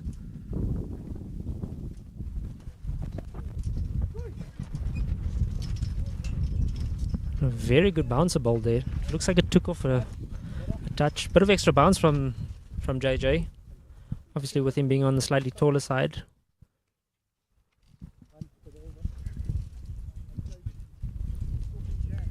Yeah, that was a good bumper there from the young boy. As we know that Saisti is their main batter, I think they got to find a way to curb his scoring, get him to look for that boundary and hit them off their good length.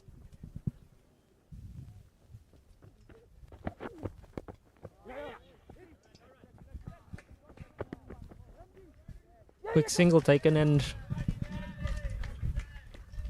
a couple of overthrows.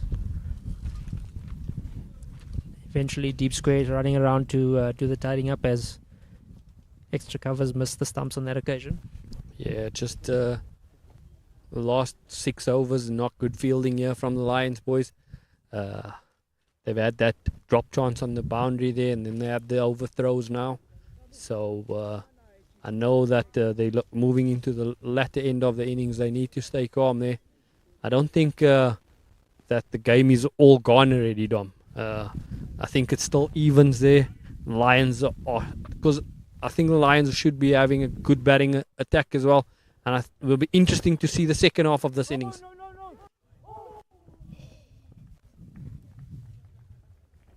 Basson's gone in for the Yorker there, and Saiz has hit it into his foot, and it's almost spun onto his stumps.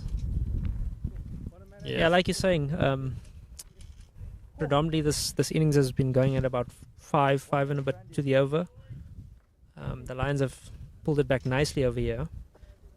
The EP Eastern Province boys are going at 4.7 currently, so just shows you that they've put in some decent work in the last sort of 7 to 10 overs, sort of clawing their way back here. I think the next couple of overs are going to dictate where this game goes in terms of the batting front for the Eastern Province lads.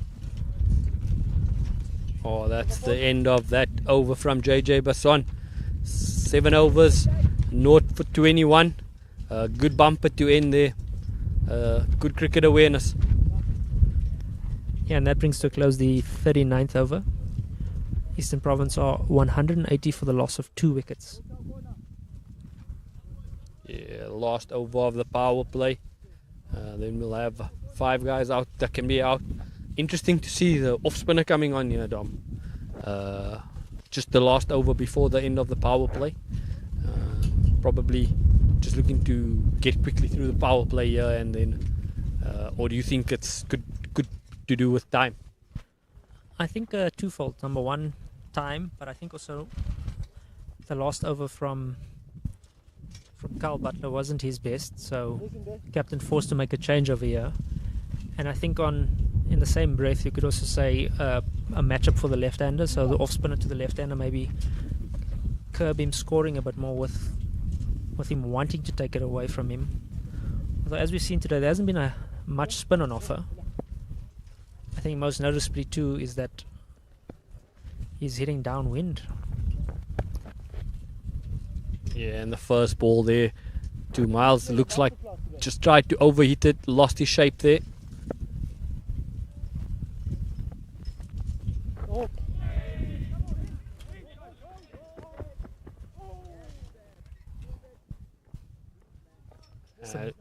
Bit of an inside edge there, and looking to go down the ground and hit with the wind. Again on screen, the wind sort of blowing straight down the ground and a touch from the right to left of screen, so Miles looking to hit with the wind on that occasion. Yeah, this is going to be, as you mentioned, a good matchup here to Randy Sice. We're still batting at that strike rate of 100 plus there, and we've seen when he faced the left arm spinners, played really well to the left arm spinners. It's going to be interesting to see his matchup when the ball spinning away from him. Yeah, just looking at him play so far, I don't think he's going to be phased too much about which way the ball's turning, as there's not much spin on offer. Just having a look for the first ball there that he's faced. Yeah, halfway through the over here, Hanslow only considering one run. Oh, what it's guided beautifully behind point for 4. Great touch shown by Randy Sice on that occasion. I'm sure that shot would make you proud, Dom. One of your go-to trades when you dominating the game. Yeah, any left-hander, bread and butter, is guiding it behind point, whether at a cut or just off the blade like that on that occasion. And very clever use of the pace there. Hanslow bowling predominantly on the quicker side. Yeah, that's what we spoke about, Dom. Getting that boundary and rotating the strike. Very next ball. Good cricket awareness here from Randy Sice. I'm sure the coach would want him to bat deep into this innings of Eastern Province boys as he moves on to 39 of 36 balls.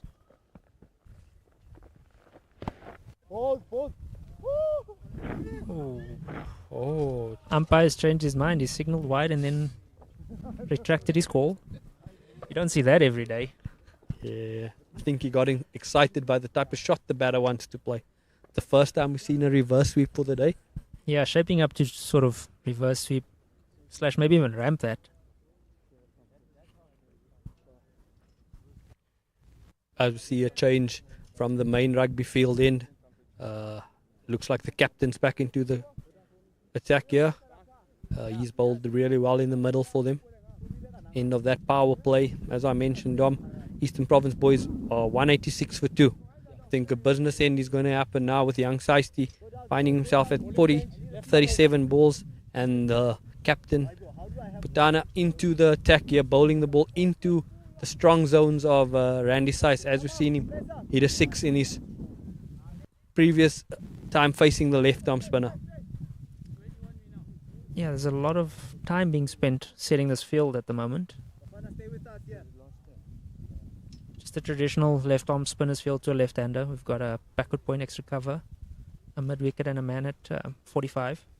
Everybody else on the boundary. Yeah, we've seen Saisty clear the ropes before. Do you think it's on the card that he's going on the first ball again? We'll just have to wait and see.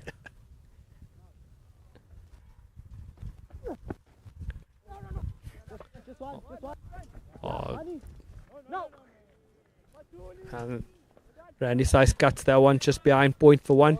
But if you watch him, Dom, he really puts the boundary riders under pressure when he hits the ball. He looks for that extra run that he can steal for the team, and that's a good cricket awareness from the young boy, I think. Yeah, he's played a great hand so far. Again, sort of just watching him, the most impressive thing is just his confidence since his walk to the crease. He's looked the part. Yeah, and that's a late cut there from Miles. And I think moving into the latter end of the Eastern Province boys, it's just to minimize the dot balls. So if you keep finding the ones is really good, but minimizing the dots will be the important thing of the Eastern Province boys last 10.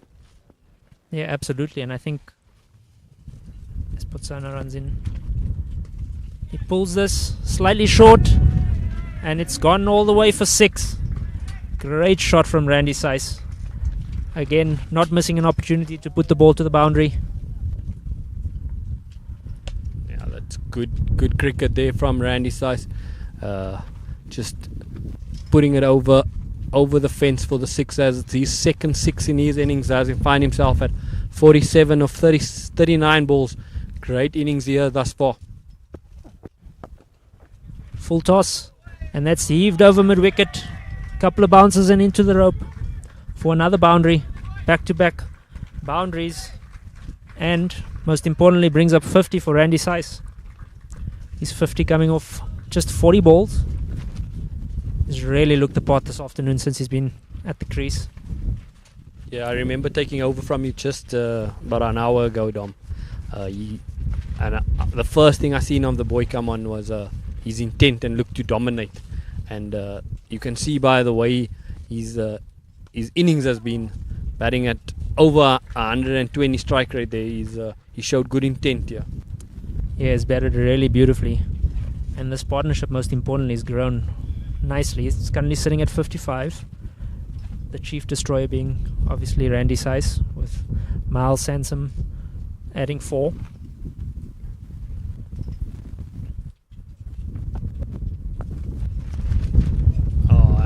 And Miles hit that down the ground, breaking the timber, as that brings up 200 for the Eastern Province boys of 41 overs. The Eastern Province boys are 200 for 2 after 41 overs. 9 to play. Dom? Yeah, and I was actually going to say something before he hit those 2 boundaries. I was actually thinking he's possibly going to sort of hold himself a little bit back against sort of looking for boundaries more on this side, and look to possibly be more attacking, hitting downwind. So 5 overs of downwind batting, trying to maximize as many runs and boundaries as he can sort of from this end. But he was dished up with a couple of bad balls there and not tried to put it away even into this howling wind. Yeah, like we've seen from Miles there is intent looking to put the off spin in the previous over under pressure. So I think going downwind is just going to be on the cards here. And he goes short, and it's a massive 6 there from young Miles, his first boundary count, and that leaves the grey oval here. Yeah, that's gone over the ropes and over the fence too. I think that's sitting in someone's driveway at the moment. And it's new balls. This reminds me of when I was young, watching young Eugene at the Hong Kong Sixers, hitting all those sixes there.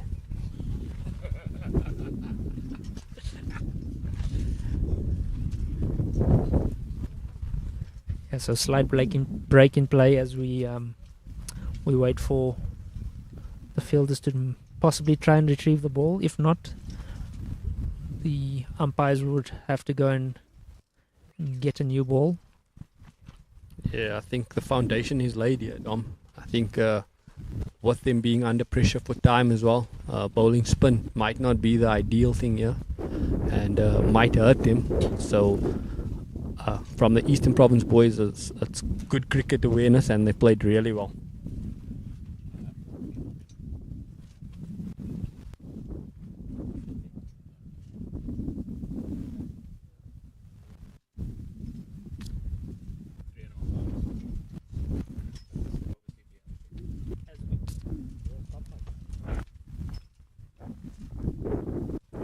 As we spoke about earlier, the Lions boys are under some time pressure at the moment. They have until 1 o'clock to bowl their allotted overs, and we've just been informed that in the event that they run over, an extra fielder will be forced to be brought into the 30-yard circle once that clock strikes 1 o'clock. So half an hour left. You'd roughly bowl about 7, maybe 7.5 overs in that time. So yeah, might be the last couple of overs where they might have to be forced to bowl with an extra fielder inside the 30-yard circle, which is not ideal for them because it creates more scoring opportunities for Eastern Province, and most notably a boundary opportunity with this howling wind today. Yeah, and not a good start there from young Hanslow. First ball going for a massive 6 there. The partnership's moved on to 63 now. Yeah, Dom, it's going to be quite fascinating, I think, moving into the last 9 overs, as you mentioned, when the over started with 5 going downwind here and 2 in batters.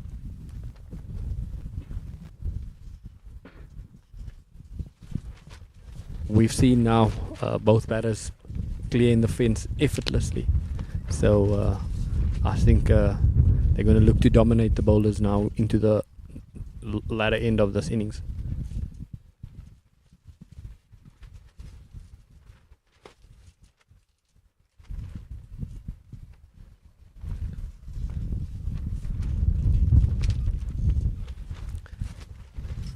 It's an interesting field placement here, Dom.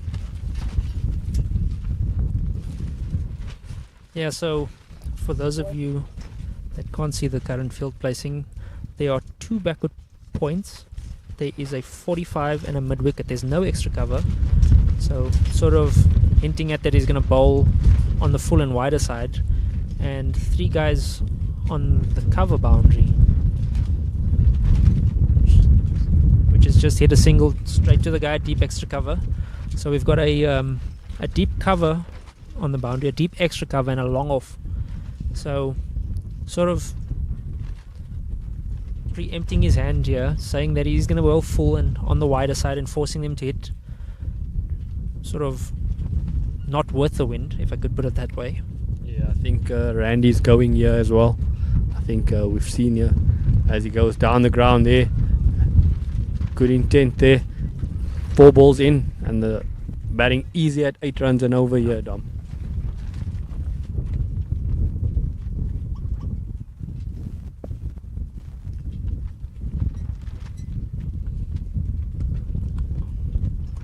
This is up in the air, and an opportunity in the deep, and a brilliant piece of fielding. Very, very well taken in the deep.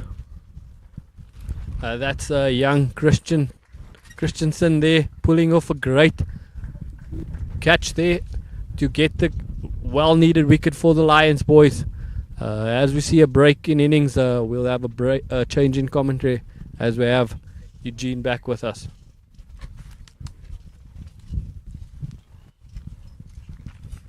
So Miles Sanson losing his wicket for 12 runs. Eastern Province are currently 208 for the loss of 3, and we are into the 42nd over. And welcome back to Eugene.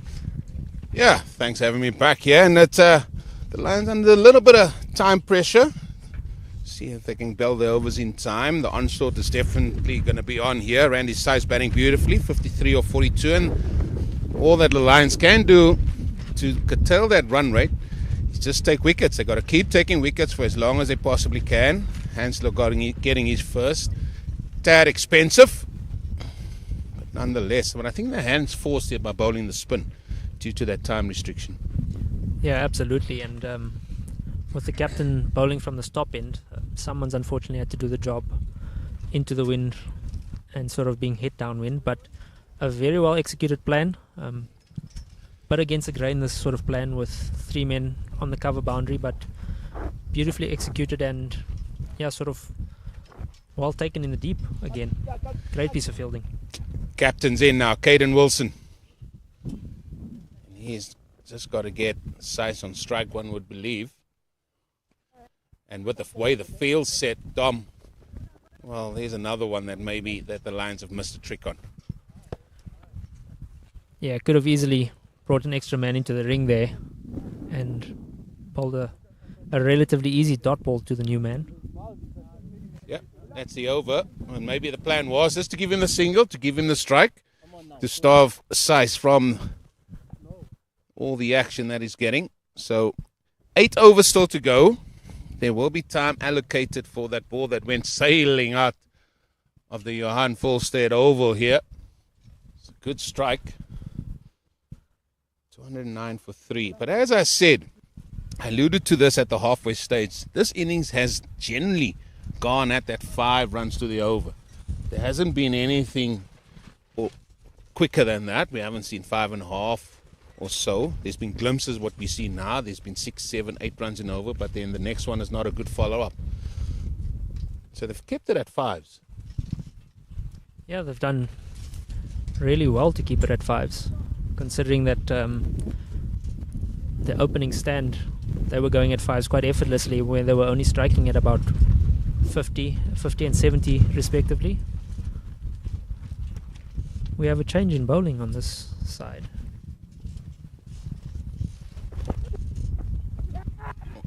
Oh, that's a very interesting. Oh, let's start with an interesting appeal.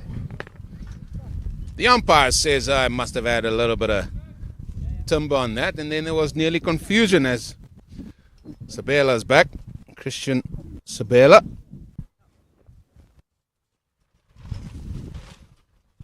Five overs he bowled, went for 23. Yeah, he bowled pretty nicely from the Unisi end of the ground. Bowled relatively straight. He was one of the few of the seamers that predominantly hit the wickets. So he's been impressive so far today. Bowled better with a keeper up in that first spell of his. Now we see that field for Saiz. 3 men on the offside, and we'll talk through that in a second.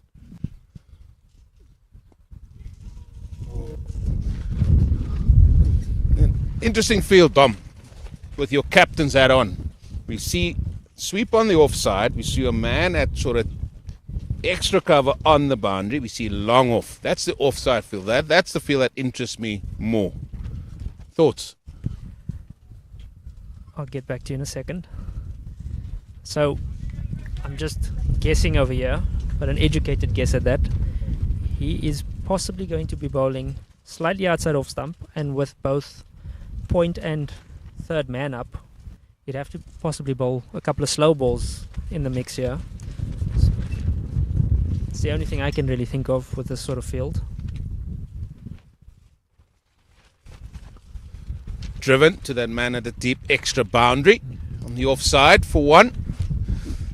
But he's got to get his length right, because we've seen Saiz already pick one over deep with Wicket. There is a fielder there, but with the breeze blowing in that direction, it could be easy pickings. Yeah, and Saiz has not missed an opportunity to put the ball to the boundary so far today. I've been very, very impressed with how he's come out and batted. Sort of come out with great presence, and yeah, the skill set has matched that presence wonderfully. Busy player. Busy player.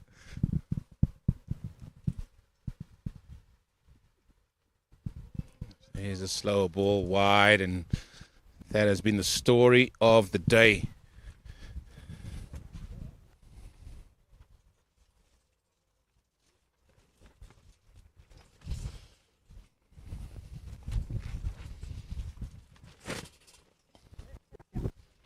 Eventually they'll come through for the one.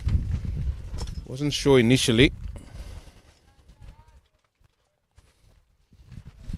Have we hit 40 yet?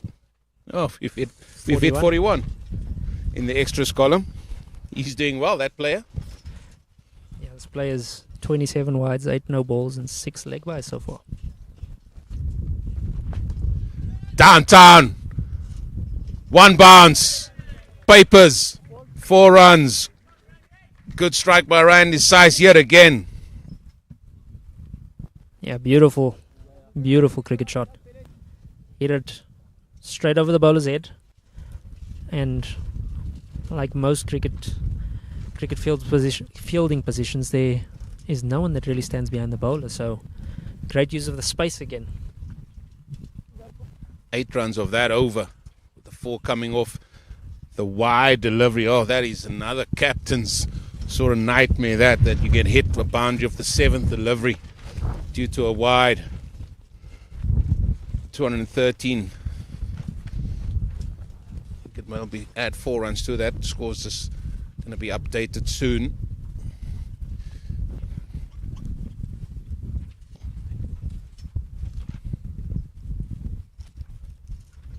Hanslow starts with a dot. Captain not happy with that.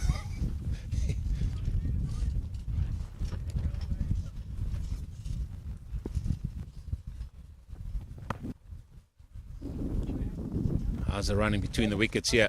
It'll just be 1 due to that offside field set. So if I was young Caden Wilson, with young Hanslow showing his hand with his field that is set, I'd actually try and bat outside off stump and suck him into trying to maybe bowl straight, and hopefully that opens up a scoring opportunity to hit downwind, and if not, it just sort of brings me closer to where he's bowling, so it's be slightly easier to hit it through the offside, or into the offside rather. Well, I was hopeful that Size might get a single there. Do you start there or do you move there? Much like him setting his field, I'd happily start there and try and suck him in. But I see a case for both. The reason why I'm saying is because I like youngsters or batters when they start out. Just show your hand. Say, right, okay, this is where I am. You've showed me your hand. I'll show you, as you've said there earlier. And then you just got a stronger base now. We've seen how batters with a stronger base can go. If you move later, sometimes you're a little bit off balance.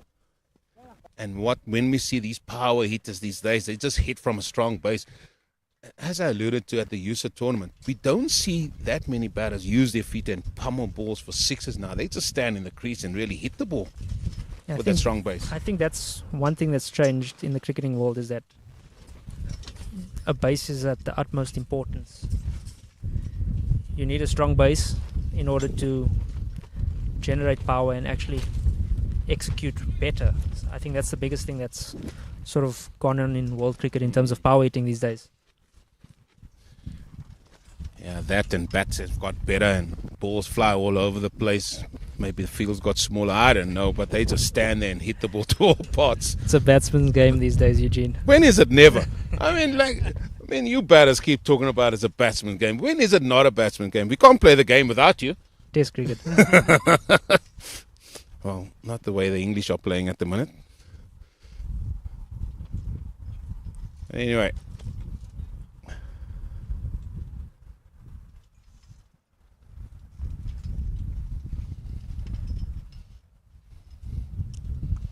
Another slower ball. Good running again. That's excellent work by Wilson. Knew what he needed to do. Get Sice on strike. Now then. This is where you got to get your field right. We already see long on going very straighter. Much straighter than what we've seen before.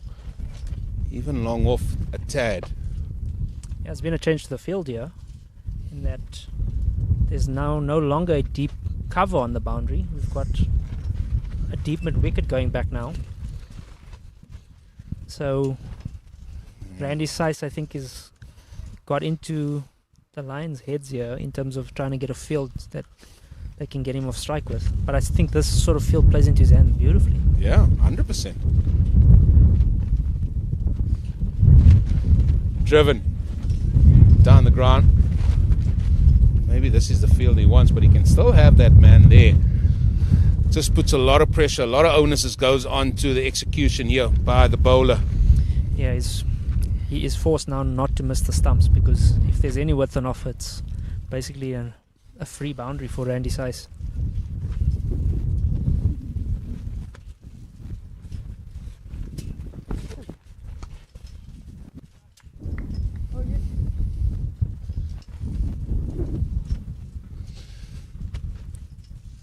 This partnership now with 13. Now we see long on getting far straighter, and then long off is being moved a little bit wider. They're really trying to cover all areas here.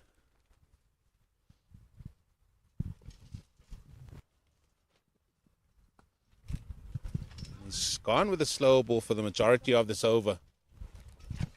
And just when, like, setting yourself, you can set yourself for that delivery as a batsman. Yeah, 100%. You want to set nice and early.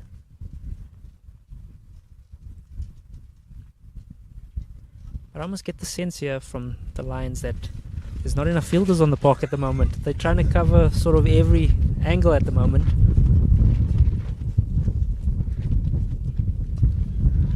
That's picked up.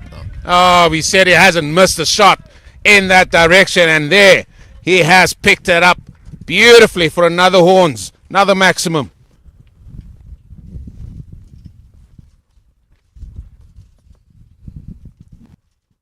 Yeah, again, slightly short, and it's been dispatched into the road. Looks like there's going to be another break in play possibly to get this ball found. But that's what I'm saying. The onus is so on that execution. You got no margin of error with the way the field's set. And that one, again, a slow ball. I think he's just set himself there, Randy Seiss, and he's just waited for it and hit that sweet as ever over the deep mid-wicket boundary. The man there just watched it sailing over his head. Now, as a captain, how much time do you really set yourself in training and talk to your bowlers about what are you looking to do at this particular point in the innings? Yeah, so a big thing is, I think it's slightly different in sort of the professional space where we know sort of who we're going to be going up against. So a lot of it is based on strengths and weaknesses in matchups. So the big thing is what are the bowler's strengths, what are the batter's strengths, and then sort of trying to set up a game plan based on strengths versus weaknesses. So I think in this instance it's slightly more difficult because, I mean, on how many occasions have some of these inland boys already played against guys from the coast? So maybe slightly more challenging where you have to sort of think on your feet here. But it looks like Randy Seiss at the moment's got answers for all the questions that the Lions boys are actually dishing up. Yeah, we saw, well, what we have seen here, especially from Sabela, is the change of pace. He's bowled it slower. We've seen that.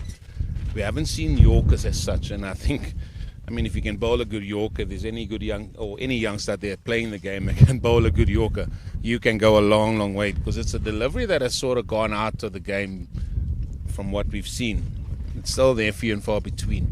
But if you have somebody, like in this instance, force him to hit you to the offside. The leg side for the left side, for the left hander. That's his hitting zone. His hitting zone is leg side at the moment. So those type of chats, they're setting the field for him to hit the ball to the leg side. For me, because he can bunt the ball into mid wicket. He's bowling wicket to wicket, and then they can just run two. And not only that, there is, even though the wind is blowing, it's sort of blowing downwind. Yeah. It's still slightly assisted going sort of that way because it's slightly across the field, as I mentioned earlier. On screen, sort of going slightly from right to left. Oh, now he's got that field set to try and hit him to the extra cover's gone back out again. There's no deep backward squares, a deep mid wicket.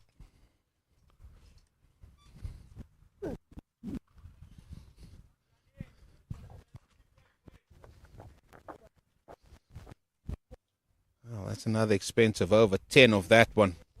230 for 3. 7 wickets in hand. Dominic Hendricks.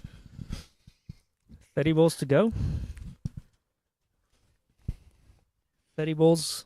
A runner ball gets them to 260, but I am anticipating a few more than that the way Randy Seiss is batting at the moment. I think that score is going to be closer to 290. Yeah, and I'm looking to the right-hand side here. That's where Eastern Province is sitting. And this is another thing that I think really needs to be picked up as well. We're getting to the nitty-gritty of this innings. You know there's going to be a lot of running, and I'm not seeing any of the batsmen getting themselves warmed up, getting the sort of limbered up as such. And this is day one of a tournament, and we can ill afford to lose anyone. I'm not saying that they're going to. I'm just saying getting ready to bat. You know you're going to do a lot of running. You know you're going to have to bustle between wickets as well, and don't stay just enjoying themselves, because this partnership has been worth 22. It's been worth a few overs. And those are the small things about this game that just needs to be picked up a little bit more.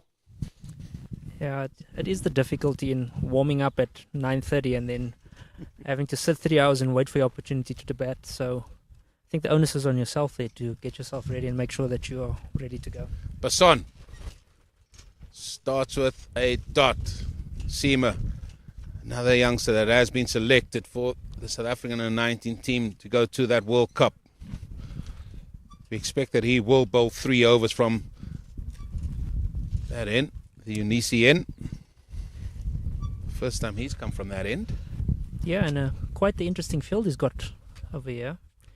He's got 2 men, one on the deep point boundary and one on the deep cover boundary, and a long off, but no long on. Which tells me that he's planning to bowl on the wider side, but has gone straight on that occasion. Right, I'm glad I got you here, and I'll probably ask Orbs as well. What is the general thought pattern? Because we see it a lot in our cricket, deep point. We see it a lot in the power plays as well, in the professional game, and now we also see it in the back end of it. Is it that the ball is more likely to go in that point region rather than third man? That's why he's in the ring. Is that the general thought pattern, or is it dependent on what you're trying to execute? I think the big thing is more the execution point. So what are you trying to execute? So in this instance, he's trying to stay out of his hitting zone, and that hitting zone that we alluded to last over was over like long on and deep mid wicket.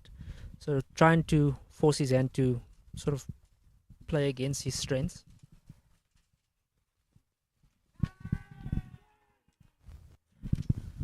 Just flick the pad, and I think he missed the boat there. Did the captain, Caden Wilson? But in terms of the deep point, sort of in the power play, the ball, especially in white ball cricket these days, and T20 cricket in particular, the ball hardly goes to third man. I mean, if the ball's going to third man, you call yourself unlucky. You find the ball going to sort of point or maybe cover sweeper a lot more often, and hence you're seeing that fielder used more.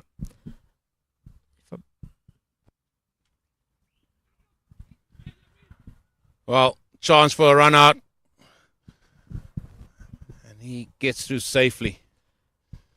So I wonder where Jonty Rhodes would have fielded if he was in modern day cricket. He's obviously one of the best backward point, best fielders, that we've ever seen in South Africa. Wherever the ball's going. High traffic areas, that's where he'd probably find himself. Well, true story.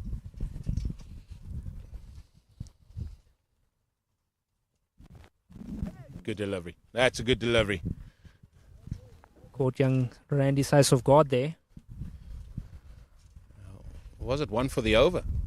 I haven't seen anything from the umpire.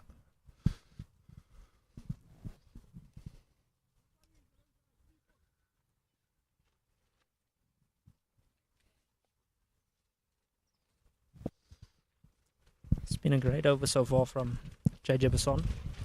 Only 2 so far, with 2 balls to go.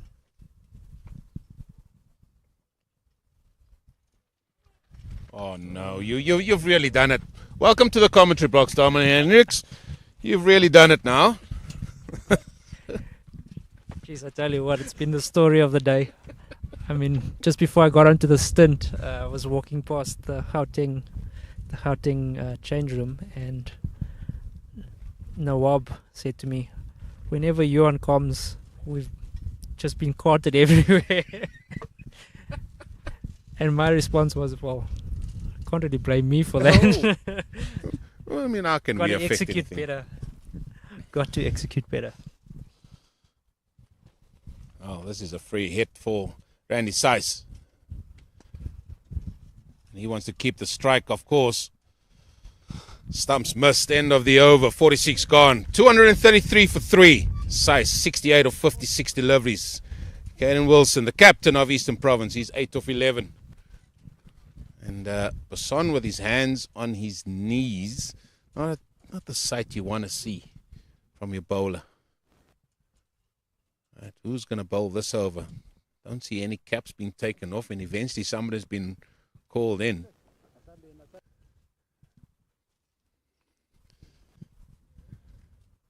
That's Wade. McQuinn. He's the one that dropped a catch earlier that went for 6. So he's bowled a few no balls as well, and with the breeze slightly assisting him, he's just got to watch his front foot. 5 to the hour. We've had stoppages for 2 balls that were flying out of this Johan Volstead oval. And again, just to let you know that all the youth weeks covered under the Cricket South African banner will be brought to you via Pitch Vision.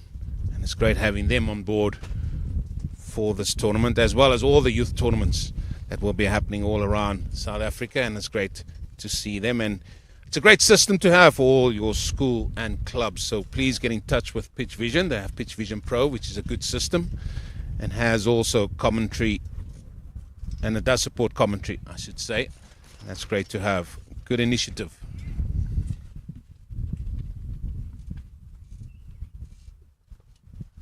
Oh, it's a wide, full delivery. And maybe just open the face of the bat, but 4 runs it is. They don't care how they get him. Yeah, again, the field's set up to bowl full and wide.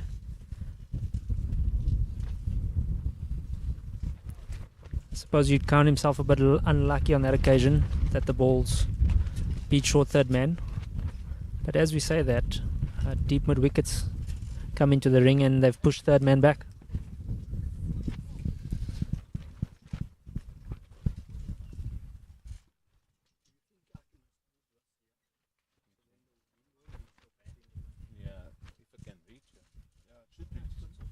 Can do it after. You can just take it off for now. What's the response?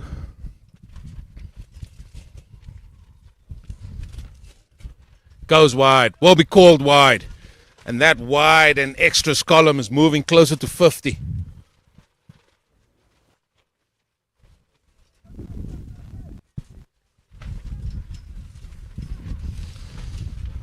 Bit of urgency now from the Lions gentleman as Wade McQuinn has run back to his mark.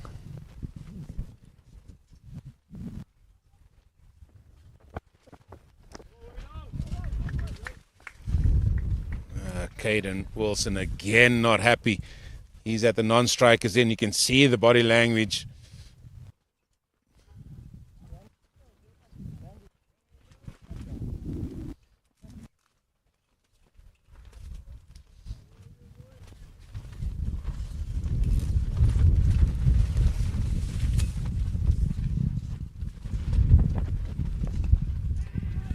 That's in the air. Oh, Jason Rolls tried his best to get there. Sort of just hung up in the wind there. Yeah, almost looked like he hit a lob wedge into the wind there. I think the bump and run was a better option there. Yeah, the wind got a hold of that and Jason Rolls was steaming in but fell well short of him.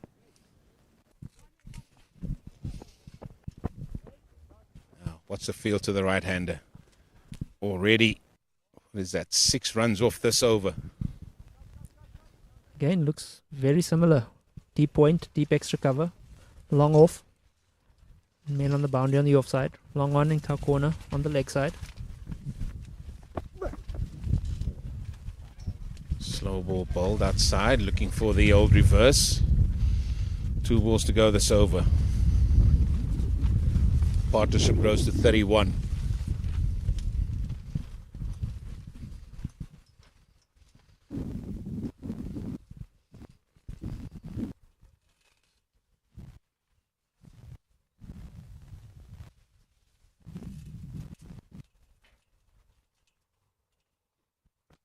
That's high in the air. Oh, no one's coming for it. Oh my goodness gracious me. That has literally landed a meter. Well, I'm giving a meter. But from the bowler, Wade McQuinn. Maybe he lost it. I'm not sure. Yeah, it just looked like he lost sight of that. It's almost actually hit him on the big toe.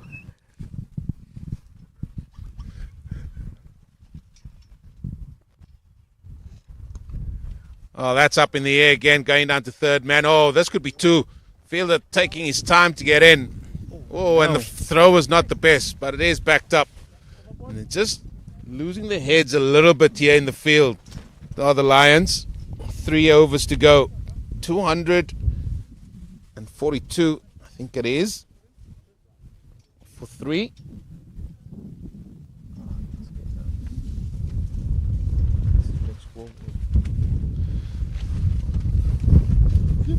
I think also it's gone 1 on the hour, but I think they've got a bit of leeway here with the last ball that they could possibly get a few minutes here before that extra fielder needs to be introduced. I think it was the second one I counted, that was 3 minutes. I kept an eye on that. Basson, JJ being called. There was one less in the field. Excellent work by the fielder, just telling him to stop, but that's not going to help the time. And I think that is a good illustration of just where the Lions are at the moment. Not quite where they need to be.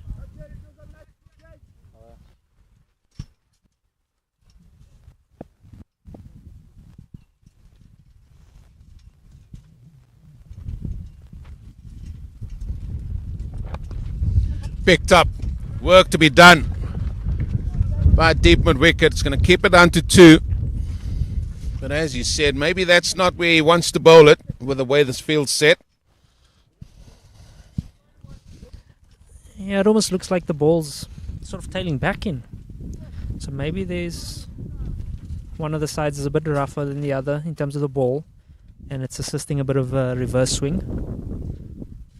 Only using 1 ball for the day, so could be a contributing factor. He's picked it up, but it's going to hit that straight to deep mid-wicket that drops it. Jason rolls out there. Whenever you want somebody under the high ball, it's that man. And things are really just not going the way here of the Lions.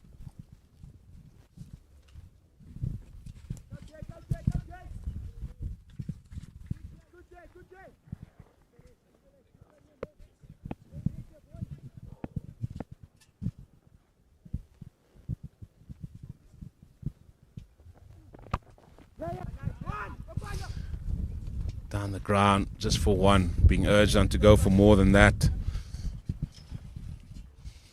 247, 248 for 4.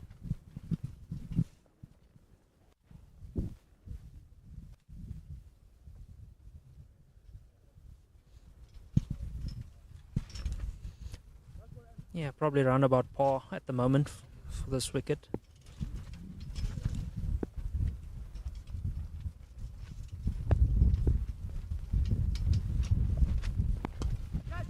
Straight to the man at mid-on. And that's the end of the captain, Caden Wilson. Maybe not getting the elevation that he was looking for. And Basson gets his wicket. That's a 4th.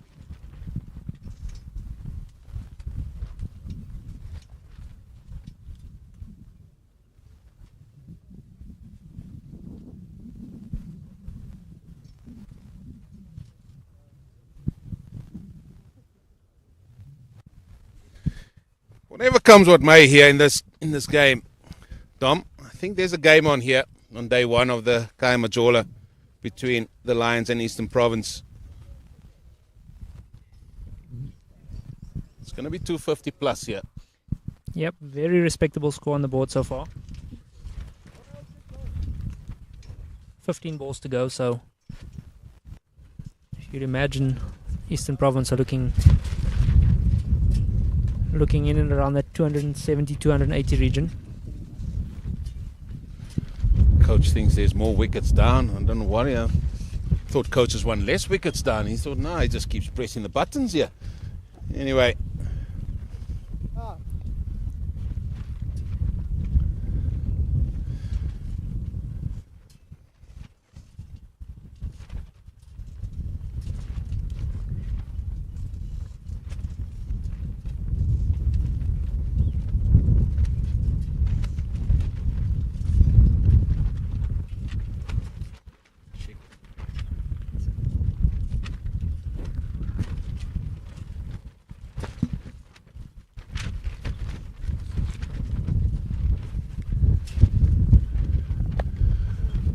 Peterson's a new man in. Gets a Yorker first ball up, and all he needs to do is just get Randy Seiss on strike. However, if I'm looking at this correctly, there's only one ball to go. I would say just dot it up and let Randy Seiss do what he's done for the majority of his innings. Yeah, he's currently 80 not out of 64 balls. Played a great hand for Eastern Province thus far.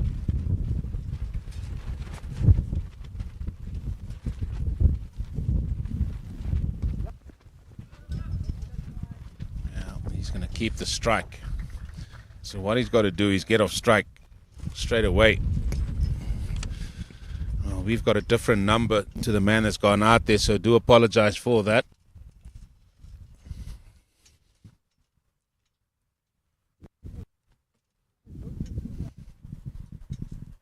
Maybe we should tell him it's a number 1 and not a number 7.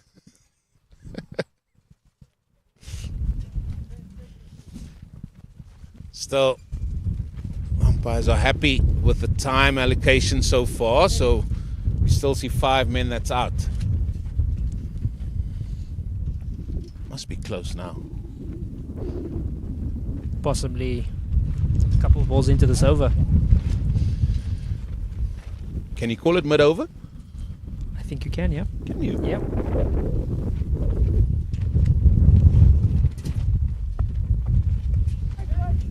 Well, he hasn't done that job. He hasn't got off strike first ball.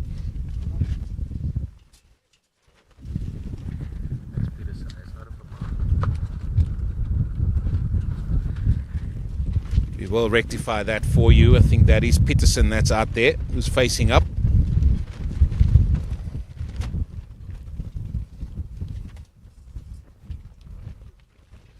That's high in the air. Butler's underneath it and takes it. He did have the keeper running onto him as well, but the big fella's done well. And that's the end. That's the 5th wicket gone now for Eastern Province, and then just losing the way slightly. I think they're just missing the mark. Just get Randy Seiss on strike. Don't be looking to go for the glory shot. Yeah, no need to be a hero. He's played his hand so far, so those that are coming in should be looking to get him on strike, as you said. Well, this is David van Mark coming in now. Number 7 on his back.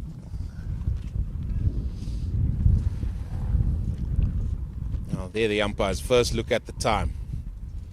From what we see, that's the first bit of communication between them. There's 2 balls still left. I could just hear through the stump mic there that they were saying they're about 2 overs behind, so could be coming this over. Maybe just giving them a minute or 2 for this wicket that just fell now. I mean, how strict were you with time when you were umpiring? I call it down the middle. And umpires didn't give me anything, so now when I was umpiring Ireland, I don't give anything. And then you get, but you were a bowler, why didn't you give LBWs or this? And all's fair in love and war. 100%. Well, there's the single. There is the single.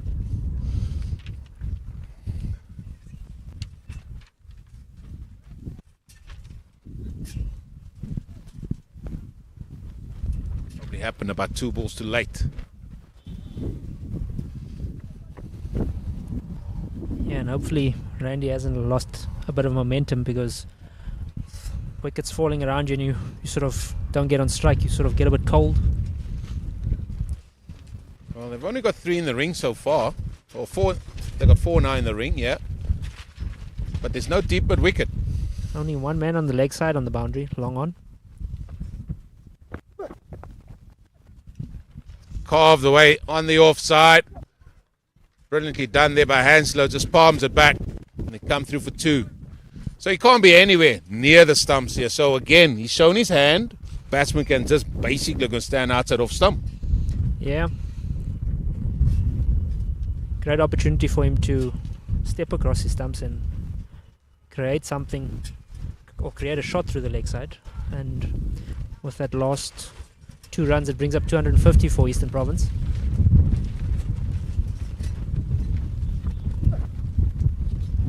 Oh, beautifully bowled. Slower ball. Through the shot. And Saiz misses. And his innings of 82 comes to an end. It's been a really good knock by the left-hander. Brilliant knock.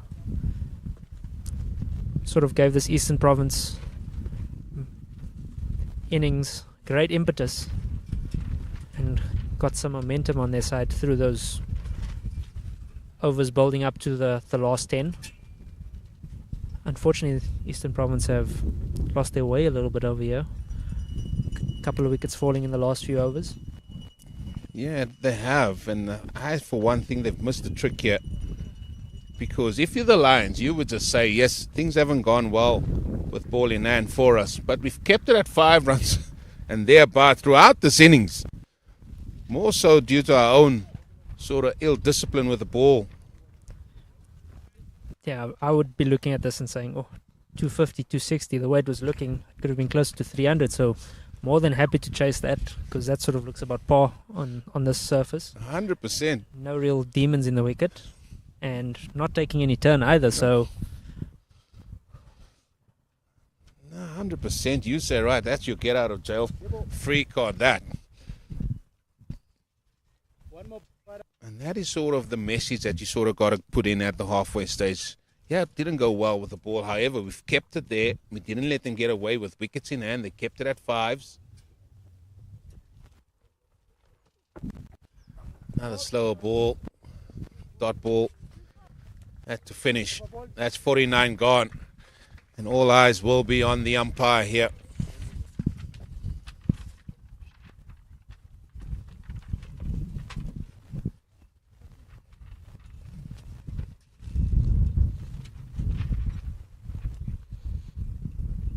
Yeah, 12 minutes over 1.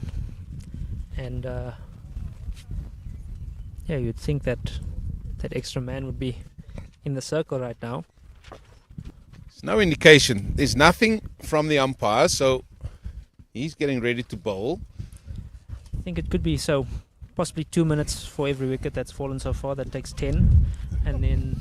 No, they don't do that anymore. They don't. I can 100% tell you that now, and because the batters have actually crossed very quickly. So I'm going to have a count. See how many men are in this ring. There's a short third man. He's in the ring. Short fine leg, and then the man just behind square leg. They're the men in the ring. They're going to put point in. So there's still 4. And if I'm overly harsh, I think Eastern Province could feel hard done by here by not having an extra man in the ring. However, the men in the middle, they make that final decision.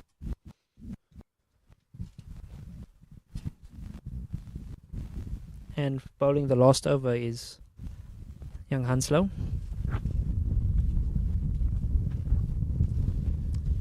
Sheen Hanslow bowling some off spin. Again, similar plan that he had earlier.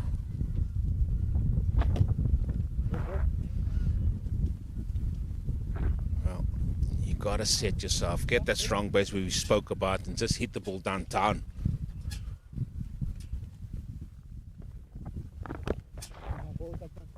Still looking to hit that off the back foot. He's bowling it quick enough. He's getting pace on the ball. Get on the front foot. Yeah. Good over though. See what happens when you say good over, Dom. Just the 1. No extras.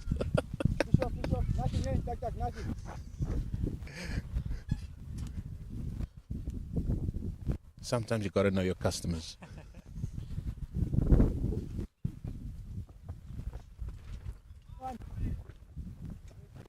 Again, squeezed into the deep. Just for the single. Finish off, nicely. Finish off. And this should be the last ball of the innings. No, 100%. This has been a very tidy last over by Hanslow. Finishes with a dot. And that is the end of the innings, where Eastern Province finishes on 254 for 6. I, for one thing, they probably will not be happy with that end total. Reasons why? Because it was that run rate throughout this innings. And I think there's still a lot for them to do In terms of the Lions, I think they'll be very, very pleased that they kind of got out of jail here a little bit with the way that this innings have sort of ended, with that score being on 254 for 6. Yeah, the Lions didn't start off great with the ball this morning, but have really pulled it back nicely in the last 15 overs since that last drinks break. Only still going at 5 and over for the majority, for the entirety of the inning. So, yeah, Insta Province definitely missed a trick. And, yeah, great hand played by Randy Seiss. Great knock of 80 to get them up to this 250. Yeah, it was a solid knock by him. And as we normally say, get 3 men to get you 50 or more, one carrying on. Randy Seiss, he got 80. And then it was a good start there by the man Beamish, who got 50. And then his partner in crime as well got 40 in the 40s. And they could have got a real big total here. And I really feel that they've missed a trick. Beamish 50 of 85 deliveries. Wiblin got 45 of 88, and he looked like he was set to just go on and get into the overs in the 40th over.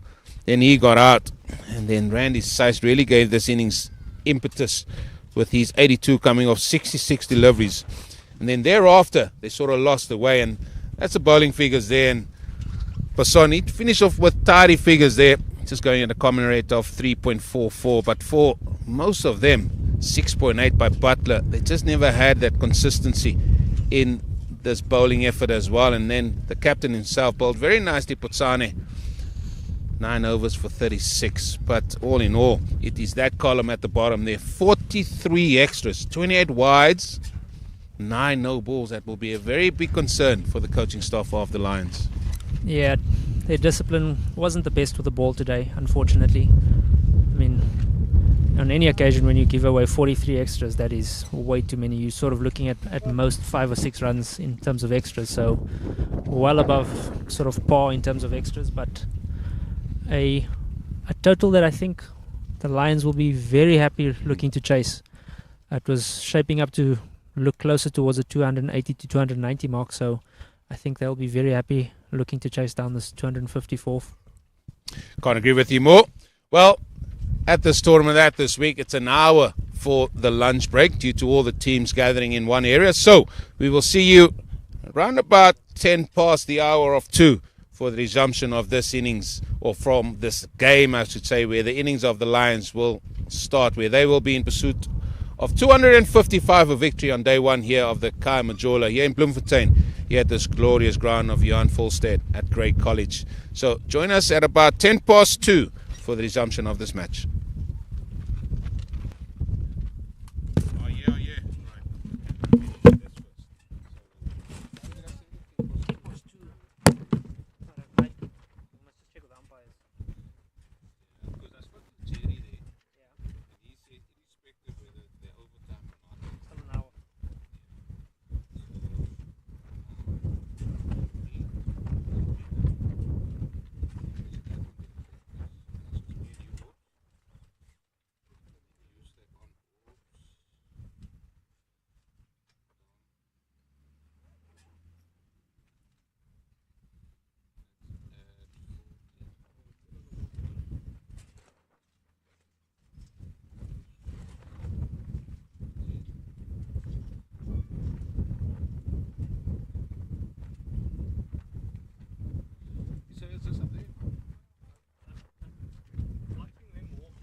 Majola Under-19 Cricket Week. My name is Dominic Hendricks and I'm joined here with Aubrey Swanepoel as we are about to get the second half of this match. The Gauteng Lions versus Eastern Province Under-19 boys. We were off for about half an hour now, just with a bit of a lightning break. There was lightning in the vicinity, and if you missed it, this morning the Lions won the toss and chose to have a bowl first. Eastern Province set a total of 254 for the loss of 7 wickets in their 50 overs, and we are about to get underway here shortly with the second half of this match. Luckily enough, there wasn't too much time lost, so both teams still are able to bat the 50 overs.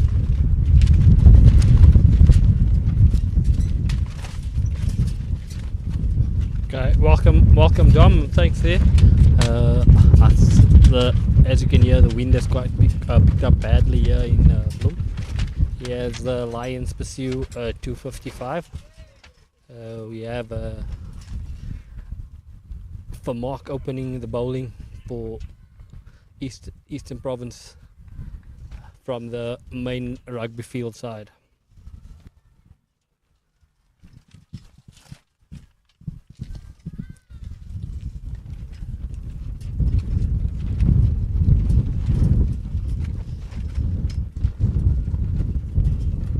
And for Mark starts on the money. Top of the stumps length straight off the bat. And batting for the Lions at the non-striker's end is Bafana Ntuzi. And on strike at the striker side is Obise Matasha.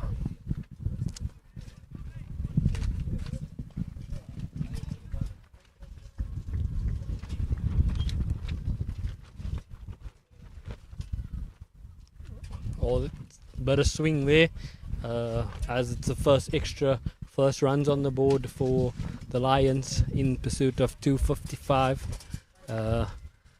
Not a good start there from the Eastern Province boys, as for Mark concede his first extra. Yeah, it's been a bit of a story of the day so far. Extras. The Lions conceding, was it 48 I think? So I'm sure that Eastern Province would want to make better use of the ball number 1, the new one, and not concede as many extras as the Lions did. The wicket did look really good, and Eastern Province was set up nicely to put on a much bigger total than they did. I think the Lions got a bit lucky. Well, not lucky, but they can count themselves lucky that they pulled it back in the last quarter of that game to restrict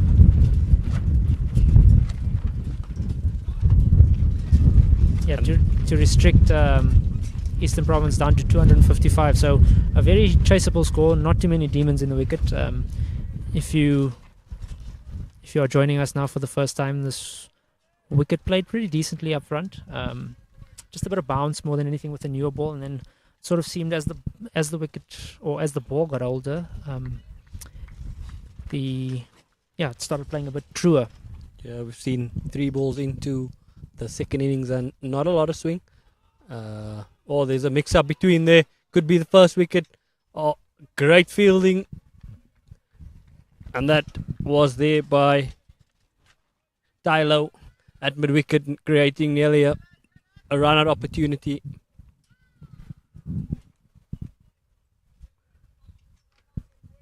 Yeah, some really good intensity set here by Eastern Province in the field so far.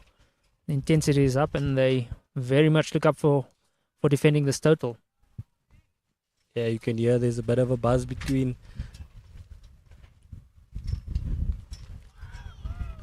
and we have a first play and miss. You can just hear there's a bit of buzz there between the Eastern Province boys, between balls there. Looking to strike early. There's a bit more movement than we've seen this morning, Dom. Yeah, a little bit more, and I think most noticeably so far is that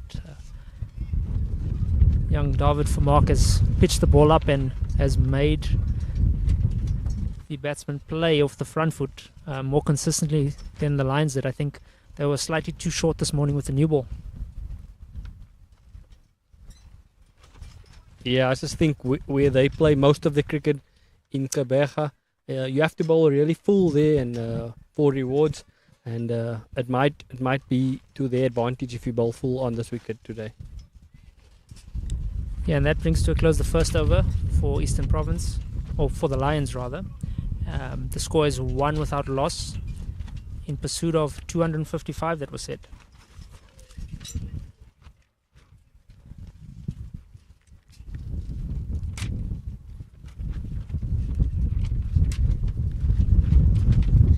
So if you're joining us for the first time, just a quick recap of the first innings. William Beamish, that opened the batting, he got 50 of 85 balls. Himself and Reese Wiblin put on 112 together for the first wicket.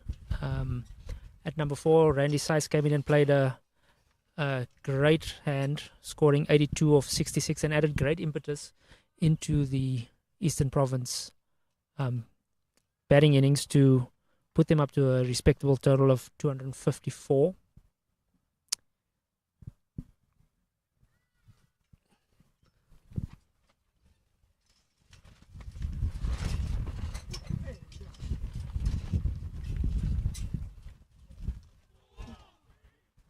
And we have left arm Tylo Maleba opening the bowling over here from the Unisi end of the ground. And yeah, most noticeably again is the ball's been pitched up. I think as you mentioned in the last over, boys from the Eastern Province boys from the coast are known for pitching the ball up because it's generally a lot slower on the coast, so they found a better length than the Lions boys have done so far. As you can see there on screen, just narrowly missing leg stump and going down to fine leg for a single.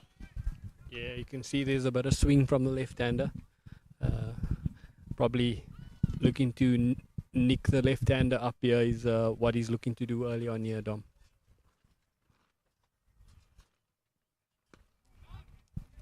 It's full again and driven. And well fielded off his own bowling for no run. Yeah, he's definitely not as tall as we've seen the other bowlers here today.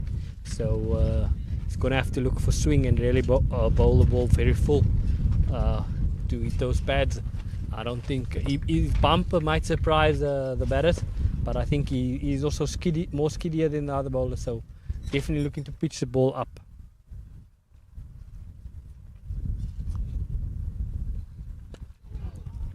Driven handsomely on the up through the covers. And has he timed it well enough? Yes, he has. It's gone for 4. What a great shot to get off the mark from Matusha.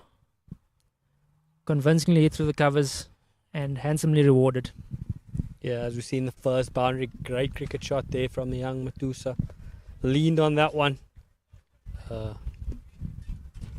Yeah, not much width on offer, but enough to squirt it through past cover for 4. Shot it with a lot of conviction. It's great to see such confidence early up in this innings.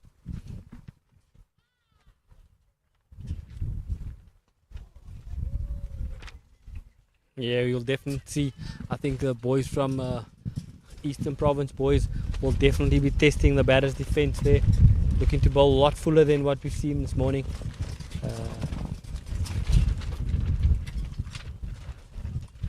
Bowling with the wind in his face there.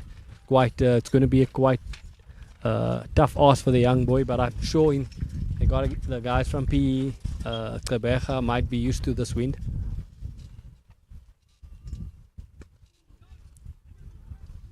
Full and flicked off the legs, and there's a slight misfield. They turn back for 2. Ooh. And he had almost found himself wanting there at the non-striker's end. But no damage done. 2 more to the total.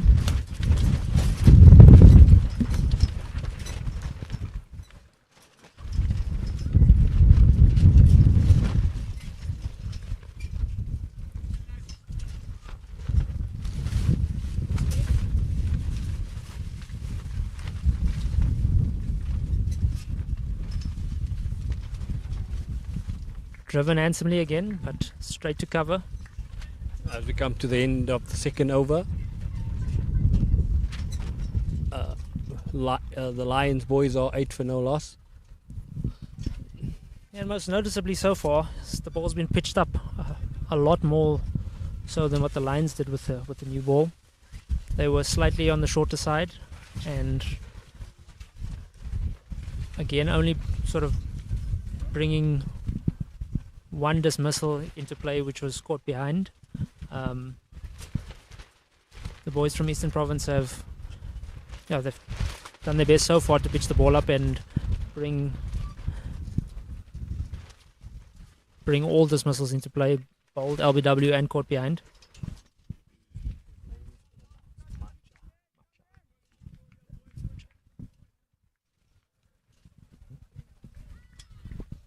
As for Mark, comes on for his second over.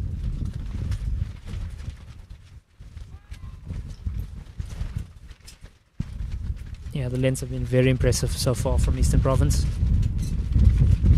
Drawing the batsman forward.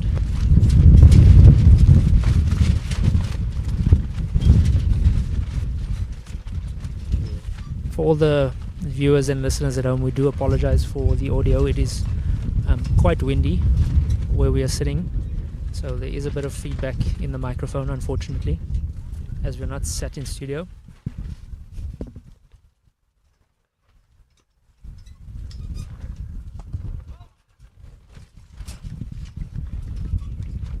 Again, full and driven.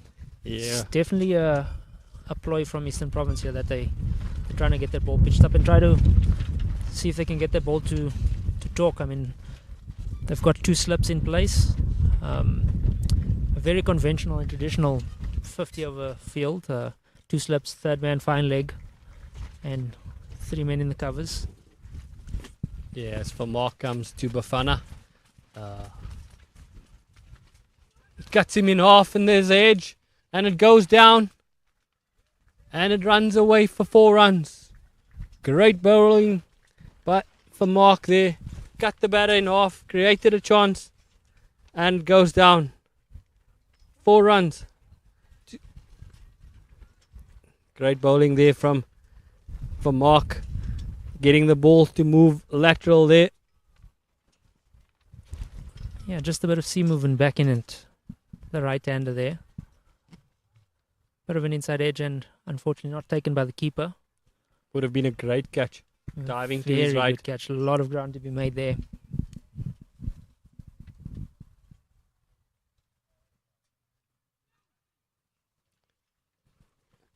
As we've seen, 2.3 overs in Dom. Everything has been really full. We haven't seen anything short yet. It's probably one thing that the captain and the coach spoke halfway innings was about. The guys have to bowl full, as they felt the Lions bowled about 2 sides of the wicket.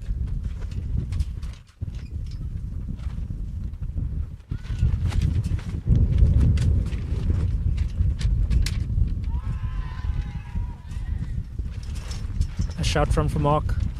Touch straighter on this occasion, but looked to be going down the leg side and a touch on the high side.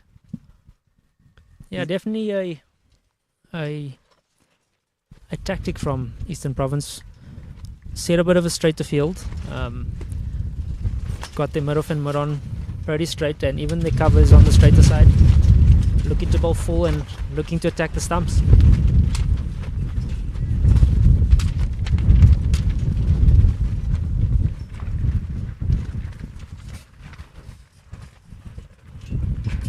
It's punched off the back foot beautifully, and it's gone behind point for another boundary. Yeah.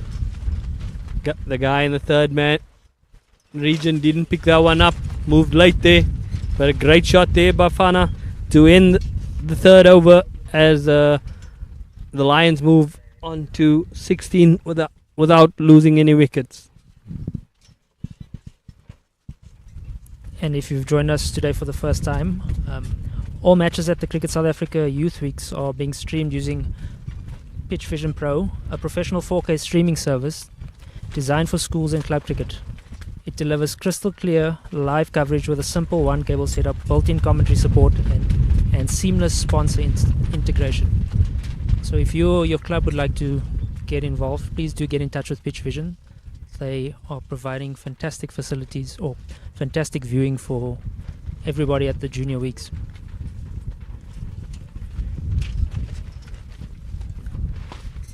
As Tylo comes in for his second over,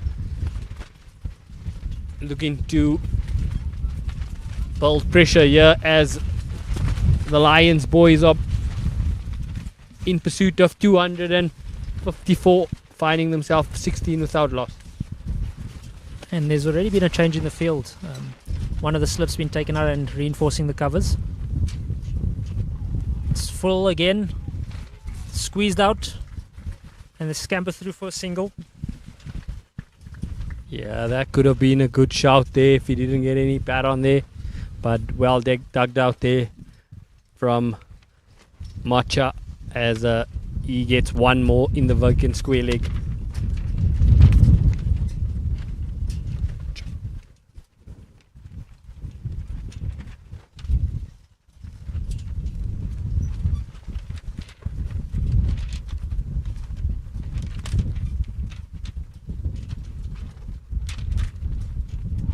It's a touch straight, and it's picked up off the legs. One bounce over deep square for a boundary. That's a great shot there from Bafana. Picked up length easy, and he just clipped it over the square leg for one bounce for. Definitely coming a bit too straight there, the left hand Tylo, and an easy shot there for the young Bafana as he moves on.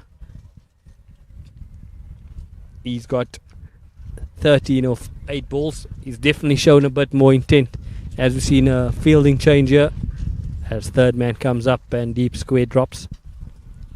Yeah, so the two men out on the leg side are currently deep square and fine leg, so definitely looking to come a bit straighter, to bowl a bit straighter, as he does on this occasion. Gets flicked through the leg side, some work to do by deep square. The batters return comfortably for 2.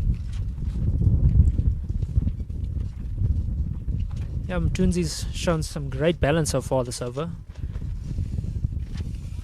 Both shots timed comfortably off the legs and yeah, hit it exactly where he wanted to. Yeah, he definitely looks fancying it more on the leg side than on the on side. Oh, there's a play and miss there.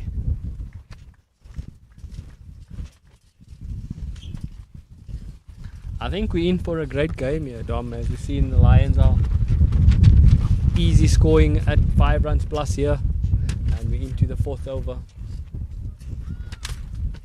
Yeah, scoring comfortably above 5 runs to the over at the moment. I think Tyler's just been a touch too full for his liking. That's a better length from him. Brings to a close the 4th over. The Lions are 23 without loss.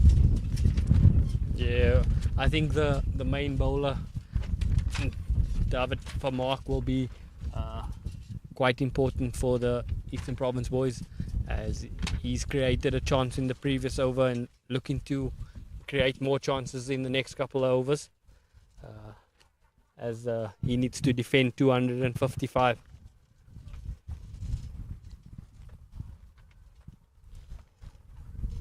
Yeah, even this morning, it didn't really look like facing this new ball was too much of a hassle. The challenge is going to be when the spin comes on. Full toss and slapped through cover for 4. Beautifully played by Mtunzi. Sorry, Macha. My apologies for that. Yeah, he's missed his length there completely. Easy opportunity there. That was just floaty there. Missed his length completely, and easy picking there. Yeah, I was having a chat with the Eastern Province assistant coach during the break, Corbin Dolly, and yeah, they were referring to that they are most likely going to be bringing on spin relatively early and trying to squeeze on that front.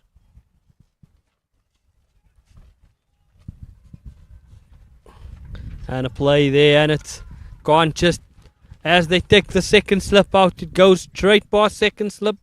Diving chance there by Sykes, and he just couldn't get a hand to it. That is goes for 4. Randy Sykes diving there to his left, and that goes for 4 runs.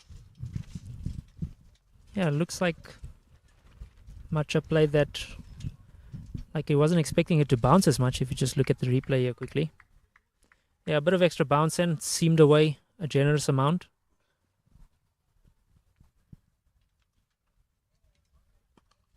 Full and driven again. A lot more balls are going to cover mid-on region here. As we've seen, the Eastern Province boys, their lengths are a lot fuller. But there's been easy pickings as well for the Lions boys, scoring 4s at will. I think every over has conceded 4 overs plus. That's why they're scoring at 7.1 and over.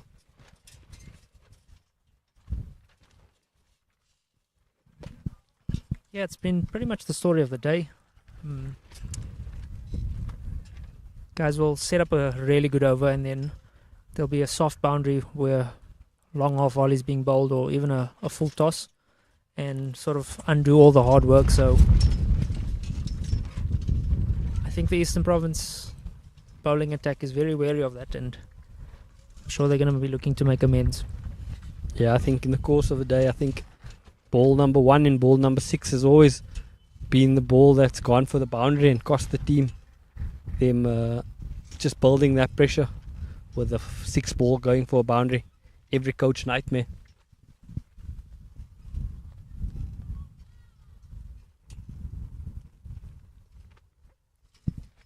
Yeah, not ideal going for a boundary in your first or your last ball.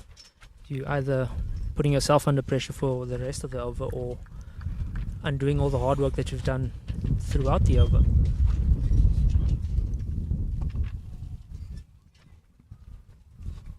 And we come to the end of the 5th over as the Lions boys are 31 for no loss.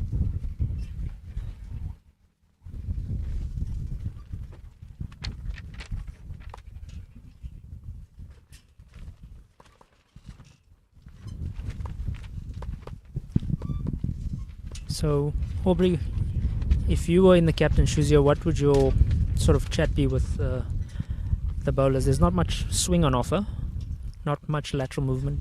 There's maybe been 1 or 2 that sort of have beaten the bat so far today. So, what's your line of thinking over here? Just putting on my captaincy hat, I would be thinking one thing that they have done a lot different. Oh, and that's a great cricket shot there from Bafan, as that beats backward point and it goes for 4 runs. Bafana just leans on that one and it goes for 4. The one thing I was going to say, Dom, is we got to try cutting out that boundary ball. It's again the first ball that's gone for a boundary, and it's hurting the Eastern Cape boys. Yeah, but as you mentioned, speaking to the assistant coach, probably want to slow the game down and get one of the spinners on. If you are saying that you're coming to this week with spin heavy, I probably think, like as we've seen the Lions captains slow the game down nicely in the middle period, so it might not be a bad option to get the spin. Oh, there's a mix up there, and it's a great run out opportunity, and he hits the middle stump. What a great fielding there from Tyler.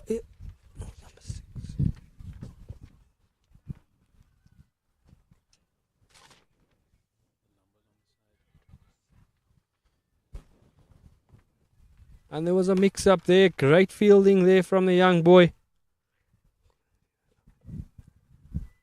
Yeah, begs the question, where was he going? His partner hadn't even left his crease. The guy that was on strike sort of just signaled him, what were you doing? I think he got a bit excited as I got excited here where we sitting, Dom. Yeah, it looks like he timed that really well and sort of got excited for his partner and just started waltzing down the wicket.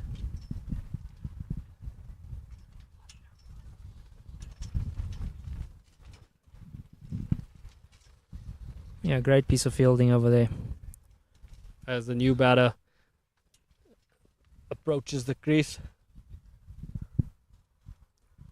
Yeah, Jason Rolls, left-handed batter. Decent player. Hails from Johannesburg, St. David's. And is very tidy with the bat. I've seen him bat a couple of times actually. It's been very impressive. He joined a couple of our training sessions during the T20 campaign and he's got something about him. Yeah, I've been looking forward to see him back today. As Stylo comes around the wicket and into the legs again. Clips it to mid-wicket, no run.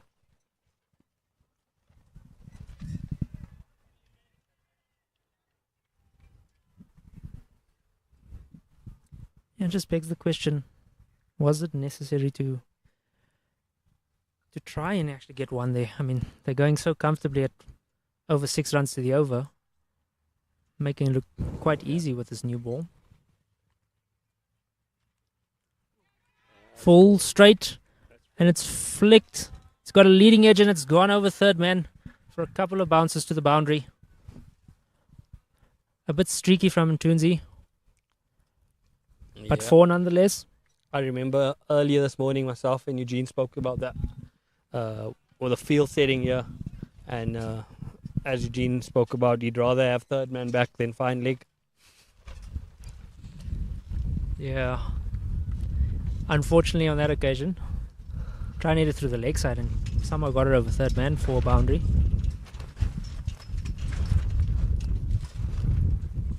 I suppose as a batsman I'd say this, there are no pictures in the scorebook. Yeah. It just says 4 in the scorecard. Yeah, as Bafana moves on to 23 of 16, his team will need him to get a big innings here as they're pursuing 255, still needing 220.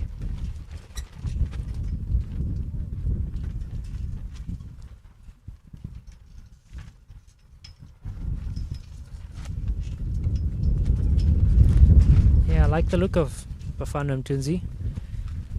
Technique looks in order. That brings to close the 6 over. The Lions are 39 for the loss of 1.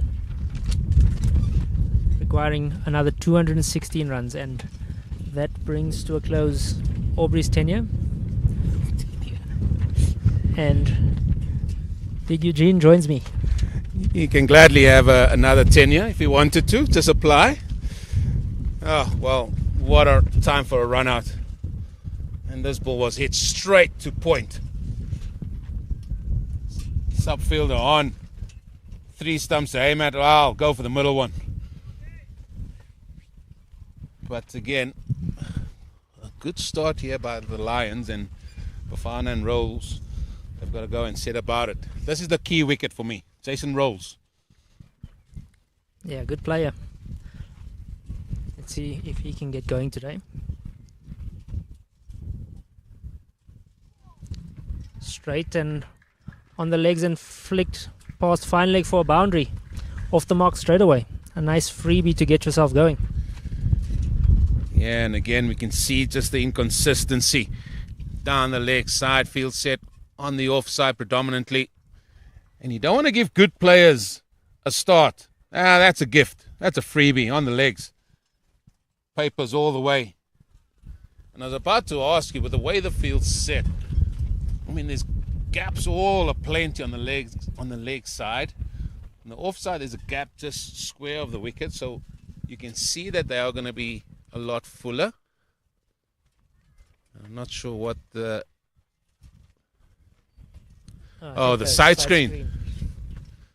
Side screen's moved. Must be coming out of your salmon shirt there. Dom? No, it must come this way. That's it. No. Watch here.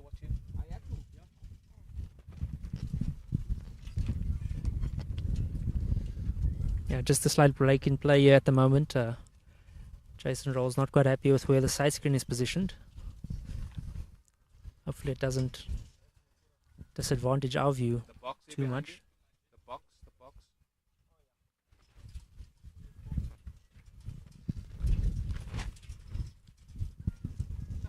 been very apparent that Eastern Province have come out and they've looked to hit the stumps a lot more than what the Lions did this morning. Yeah, that they have. And the length has been a lot fuller. A few question marks again I have of the field set that came from the previous over. We'll maybe see how that develops. Again, very straight and flick through the leg side, but no run. I think they're getting sucked in here, so the plan is to obviously bowl straight, but straight doesn't necessarily mean leg or middle stump. Straight is still off stump. Strangely, you should also ask that question at the club where I'm coaching, and I said, guys, what's the mode of attack here? No, we want to go straight. I said, right, okay, which stump are you looking at? They said middle. I said, well, to me, middle and leg stump, that's going down the leg side, that's not straight. And that's a key point. But why not keep it there, Dom? This is my question, especially to bowlers. Why not keep it there? Because now you're asking the batter to make a decision, and it's all about allowing them to make a decision. If it bowls straight, I mean, there's only one decision. You've got to play at it. If it's outside at off stump, in a good line, good area, yeah, you've got to really play a good shot. And then you hold your hand up and say, right, okay, thanks, guy. You hit a good shot there.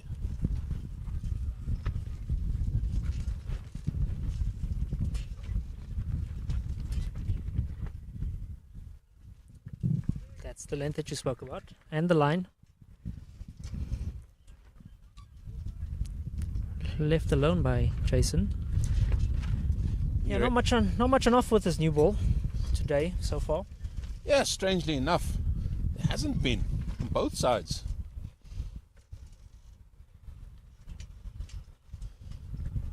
Yet to see how this is going to develop here. Youngster running in from Nikomalan High School. David Vermaak.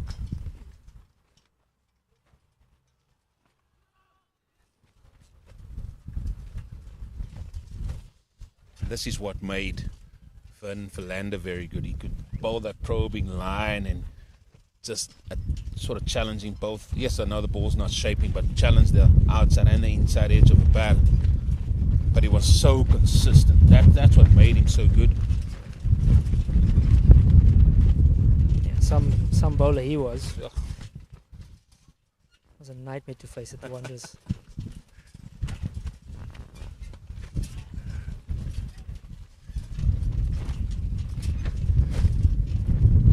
Yeah, he was in and around the stumps, and yeah, he even would say, well, not bowl at great pace. Maybe 130 was maybe his max, maybe slightly more, but he would challenge you all the time with both ball and words, I reckon. And that brings to a close the 7th over. The Lions are 43 for 1, and it looks like we're going to see our first bit of spin from Eastern Province. Keeper's called for his helmet.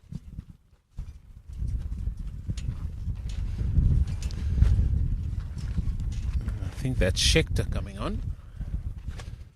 Samuel Schechter hails from St Andrews College as well. It's still inside the power play. Now, this is going to be key. Lions got away with a little bit of a start here, just a tick above 6s here.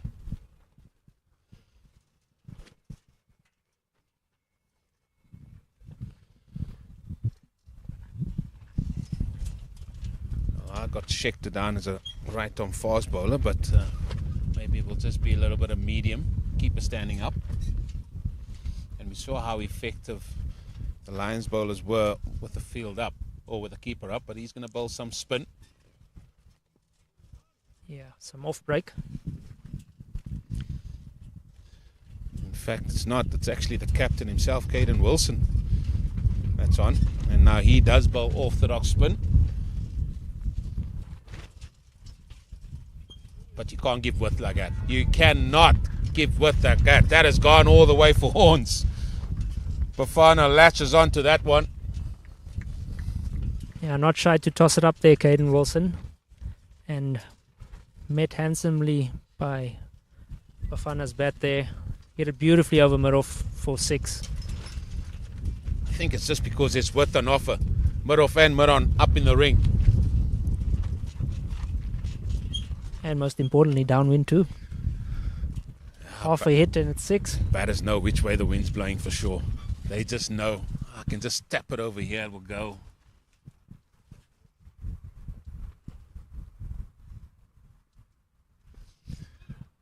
Again, maybe just a little bit of the dancing shoes on.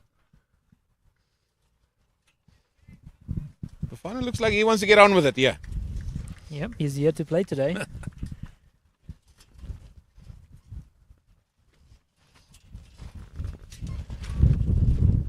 Maybe also, and he was involved with that run out. I don't think it was his fault at all, because he hit the ball straight to point and then his mate just decided, nah, I'm going to come down the pitch. So he doesn't want to join him in the hutch yet.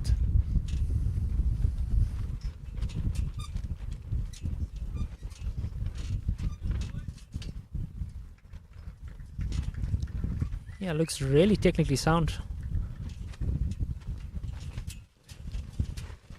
Technique looks in order, and yeah, good intent shown so far. And that brings up the 50 for the Lions. 50 for the loss of 1 wicket at the end of 8 overs. Well, there all the hierarchy sitting there. Mr. Hugo, Mr. Isaacs, Mr. Ninaber. Well, everything you need to know about schoolboy sport. He's the man. He's just hiding behind that pillar on the left-hand side. Another man looking after the grounds here. Swanepoel. As it is a change in bowling here as well from the rugby end. Looks like it's going to be the man that got 50 early on. It's going to be William Beamish. He did bat left-handed, but he's going to be a right-arm bowler. Another seamer. 50 coming off 8 overs. Yeah, Lions are well ahead of the rate at the moment.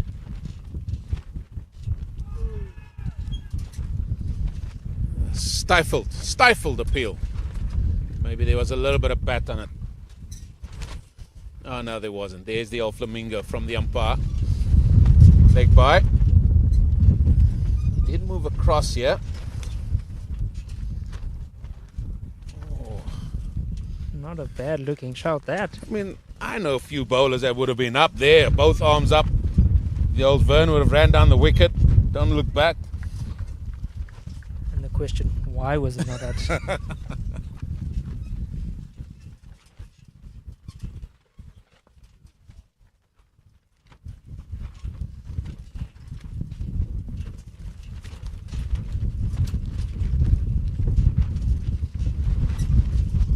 We haven't seen a catch at slip all day.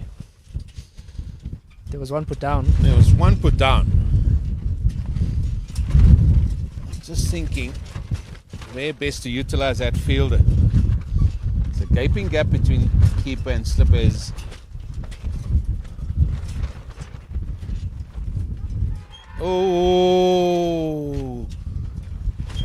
Jason rolls immediately, showing to his thigh pad. I think he's one that would walk. I think I saw him walk for one in the series when South Africa played England in the under-19 series. Yeah, nowhere near that. And I saw him walk for one from the other angle. Good shot. Good shot. Well done to the umpire there. Umpire strike from the Titans.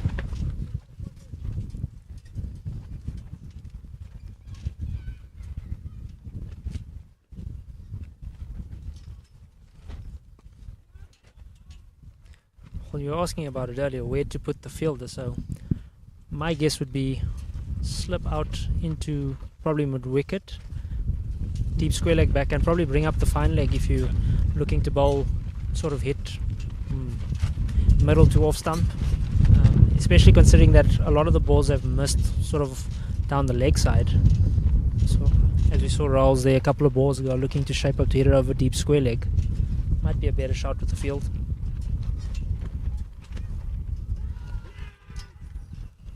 I think this one had less going for him. For starters, I think it pitched outside the leg stump. But there's that line that he's talking about there, Dom. Again, more leg side-ish. That will say, listen, let's just put somebody, either bring fine leg up, put deep square out, or even just bring the slip to a square leg just behind square on the onside, just to stop that little tickle around the corner.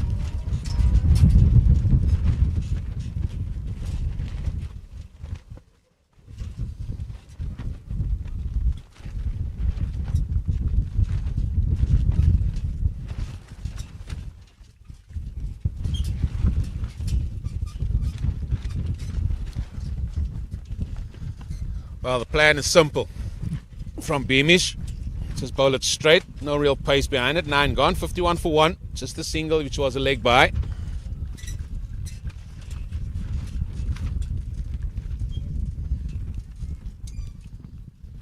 I just need to rectify something I said in that first inning. So, all the teams are asked to bowl their overs inside the allotted time, which is 3.5 hours. And if you do go over that, what we see in cricket of a higher standard, even last week at USA, there's an on-field penalty, which means you have to keep a player inside. Here at this week, I'm led to believe, and I'm told that it is noted, and then a few men will go and see the tournament director and the umpire's manager afterwards for a chat.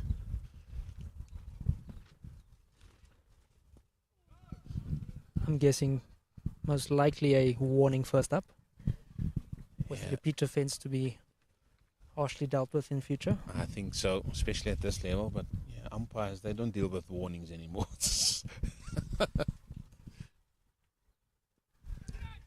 Oh, that's soft. That is soft as you like.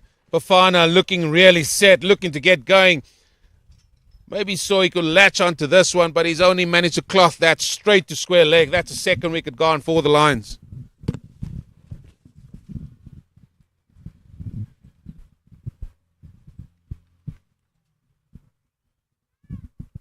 Yeah, very soft dismissal from his part. Didn't look overly short initially. Yeah, looking to hit it up, but signaling that he sort of hit it on the stickers of his bat, so high up on the bat, not nowhere near the middle, and a simple catch taken at square leg. Well, second wicket down in the power play. We saw that Eastern Province got to 56 without loss in their power play. Now 2 down already. So there we say it, that Eastern Province find themselves just slightly ahead. It looks like Troy Gordon is going to join his man out there. Jason Rolls. How much do you guys, even in the professional game, talk about wickets lost within the power play? I know we're going to use this term, modern day cricketers, they just feel now they just got to keep going. Is that something that you guys think and talk about? Is it come in your strategy? More so in the T20 game. I think there's a stat of if you lose more than 3 wickets in the power play, your chance of winning a game drops drastically. And obviously if you lose, the more you lose, the lower that percentage is. Not so much in the 50 over game. Obviously, I think the big thing is we've sort of got phases of the game. So I think at most in the power play it's 2 down, the first power play. Then from, I think it's 11 till about 30, or even 11 to 25 is a phase, and you want to be maybe at most 3 down, and then another one from 25 to 40, and then obviously the last final onslaught where you give yourself the chance to sort of have a go at the end and lose a few more wickets. So looking to be about 3 to 4 down by the 40th at most. Okay, you answered my next question then already. So you want about 5-6 wickets in hand for that last 10 overs.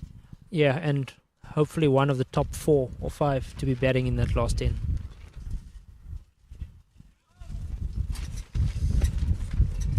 A hint adrift, a hint from the captain of Eastern Province, Wilson. Made the breakthrough there again. So 2 relatively new men at the crease.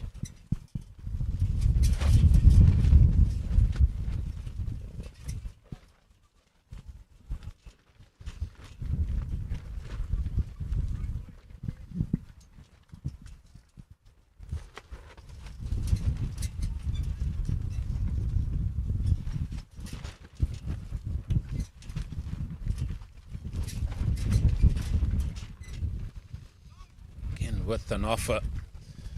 Well picked up there by Pedersen. Doing the fielding. One ball away from a maiden wicket.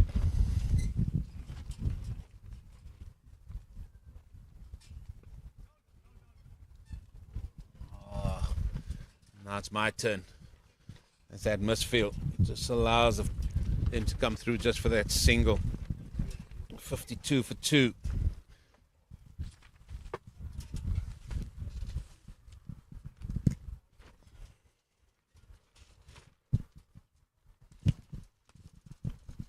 Still one thing that the batting lineup of the Lions will have a lot of firepower behind them. Yeah, they do bat deep.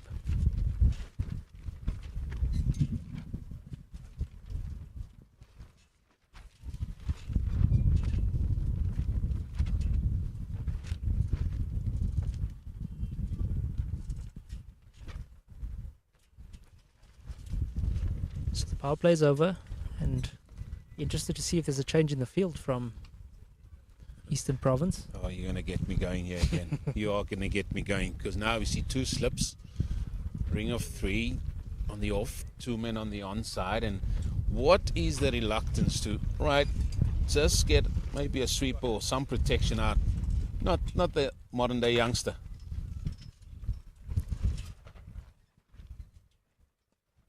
And then bowls it straight onto the hip. You're really going to get me started, because as you work it out, they just need to go at the rate they're going at here, and then the Lions will be victorious. You've bagged a couple of wickets. The only thing that could really get you behind anything here is if you concede boundaries. I think it's the classical new batsman in, so let's put him under pressure with catches behind the stumps, although we haven't seen many chances behind the stumps today. So a ring field is also a good way of building pressure to the new guy. 4 men in the covers and just bowl dots. 100%. At the end of the day, it's 50 over cricket. The team that scores the most runs wins, not the team that takes the most wickets. If it was like 120 where you know, right, we've got to bowl the team out to win, that's a different story. We do see an extra man out on the boundary for the left-hander. He's now gone to deep backwards square. It looks like he's maybe just in front of square on the onside. No sweeper on the off though.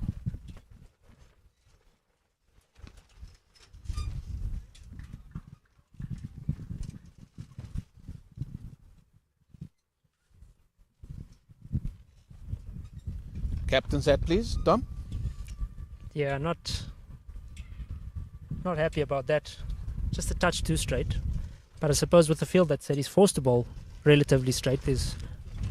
Did not have. He only had 3 men in the covers and a slip, so sort of forcing himself to bowl a touch straighter.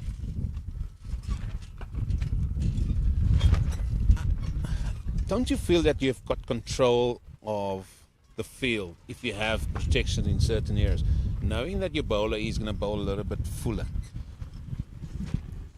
Yeah, absolutely. And I think I was actually just thinking now about a play that I've played a lot of cricket with, Madusi Siboto, and he used to play this role, come in just after the power play, and no matter if the team were 2 down or 5 down, he'd literally have a ring field, all nice and straight.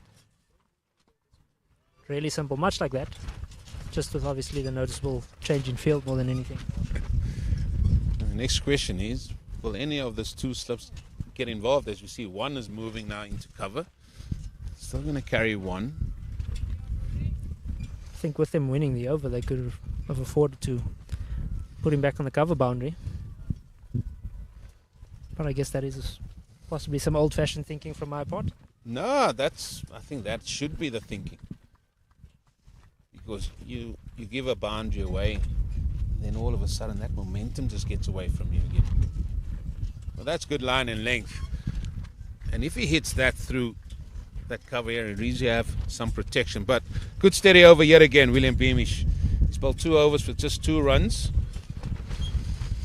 54 for 2. There's a convener of selectors, Mr. Patrick Maroney, sitting with Graham October, as well as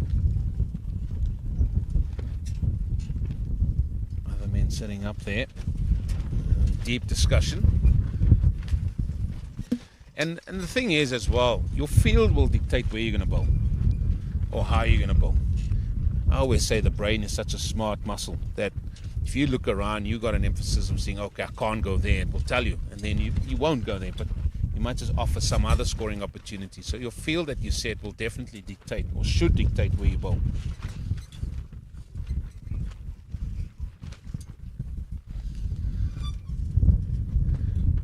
Solitary man on the sweeper boundary for Wilson.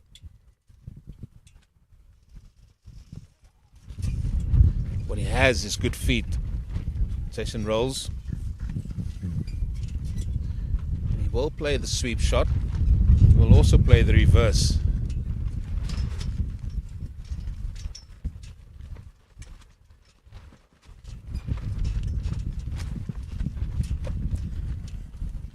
Yeah, again, probably no need for that right now. More than happy to just play it as he sees it at the moment, as there's not much pressure in terms of scoring right now. Good feeling of his bowling. No, 100% agree. No need for a forced change in field right now from him, so those two options are probably off the table. Probably feels like he can hit the ball to the cover sweep and up the ground without much risk.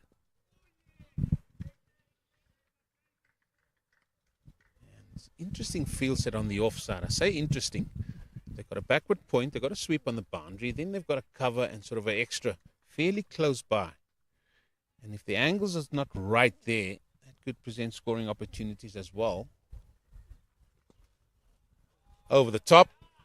Hardly said anything there, and he's hit it over that man. He just decided, let me give myself a bit of room. I know it's going to be on off stump, maybe just outside. And just picked it up beautifully over cover for 4.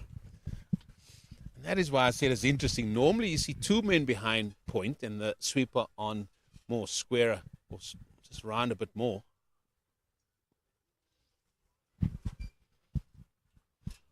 And as well was well picked up by Jason Rolls. Just 5 from the over. 59 for 2.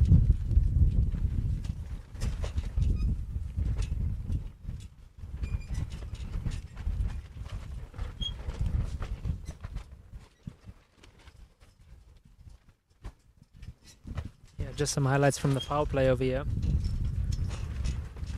Lions were 52 for 2 at the end of the power play. In comparison with Eastern Province that were 56 without loss in their power play. So not much in it in terms of runs scored. But most noticeable difference obviously the 2 wickets or 2 men back in the shed. Yeah, they were living a charmed life inside edge there. That was a peel. There's some good shots played. Some interesting field sets.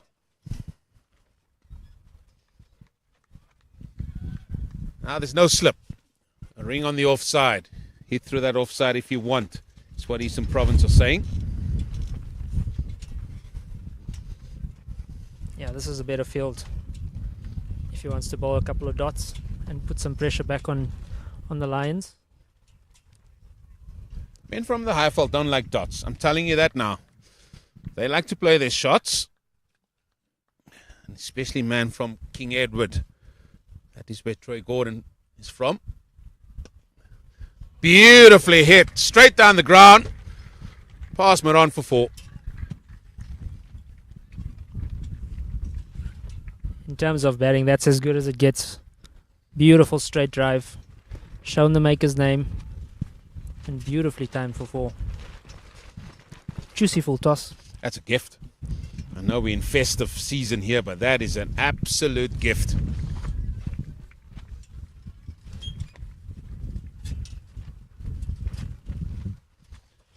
Standing outside his crease now.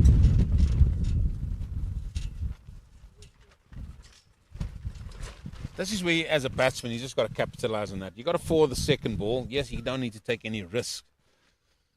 just want to just add to that over, just with another 1 or 2, and over become 5, maybe 6.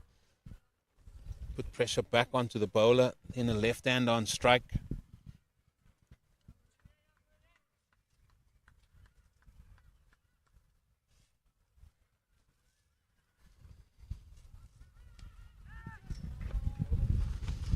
Short on this occasion and pulled into the deep on the 1 bounce to field that deep square leg. I, for one, didn't see Beamish pulling that one out. Nearly resulted in a wicket, because the Highveld men, they do play that pull shot very well. Yeah, your former captain and mine too. Unbelievable on the short ball. I'll tell you a story about him as well. We were in the nets, and him and Garnet was just something else. And he's always been a pretty puller. We said Neil McKenzie was a pretty puller. He just looked very good at playing the pull shot. Almost like he had too much time. And Garnet said to him, listen, just hit the ball. Look like you're not even hitting the ball. You're just there. He said, nah, hit it. Obviously not in Garnet's choice words, but he always had so much time where he just rolls around it and plays. Dad, obviously, Kevin McKenzie was an exceptional pull-over ball.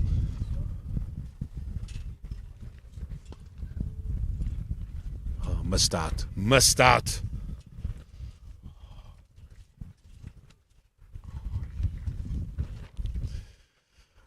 That's over 13 gone. 63 for 2. As Mr. Hendricks going to have a deserved break, as we're going to welcome back in to the box as we see Corbin, Mr. Dolly, always full of smiles sitting there. He's the assistant coach of Eastern Province, as Aubrey Swanepoel makes his venture back into his seat here. And an interesting phase of this game. 63 for 2. Two very important men at the crease here for the Lions in pursuit of that 255 needed for victory. Yeah, I think the game's in a good balance here. EP's looking to strike. I think this is the partnership they want to break as well. Just going around, I think most of their runs, or bulk of their runs, will come from these two. As you can see, nice calm heads hit it down the ground, playing with a spin. Always nice to see when right-hander just comes in and plays with the spin early on in the innings. Well, I, for one, I'm glad you're here, because I'm going to ask you a question, and I'm seeing this a lot on TV or even in club games, with the off-spinner, right-arm off-spinner coming around. Yes, I can understand, to the left-hander. So my question is not to the left-handed batter. Swept, fine. That's going to be 4. Excellent execution from Jason Rolls. Yeah, missing his line there. Pitching out that leg. Easy shot there for the left-hander. Gets on the knee and paddles that around the corner for 4. What is the train of thought with off-spinners more often than not? Is that more often than not coming around the wicket to right-hand batters? Yeah, for me personally, I think the reason why the off-spinner comes around the wicket is if there's a bit of spin and he pitches it on off-stump and he gets it to straighten, the RBW is involved there. And you normally see guys use that tactic when the ball's really spinning, and then they can get the ball to straighten from off-stump to hit middle. But it's as we see, Jason just tucks that into the cover there, and he keeps the scoreboard moving on there. But we haven't seen the ball turn prodigiously here. So still sticking with that around the wicket option, which I see a lot of. It's also almost seems to be the go-to now, that right-arm finger spinners coming around the wicket to right-hand batters. I just think the off-spinner around the wicket is looking just to get the dot, where the right-hand is looking to tuck it to mid-wicket and beating the mid-wicket and the bowler there. I think it's just more defensive tactic that the off-spinner goes around the wicket, and it's not really a wicket-taking option, because as we've seen on the wicket, it hasn't spun that much, so it's just more like to prevent batters from scoring freely at run and ball, I feel, trying to cut their ones off.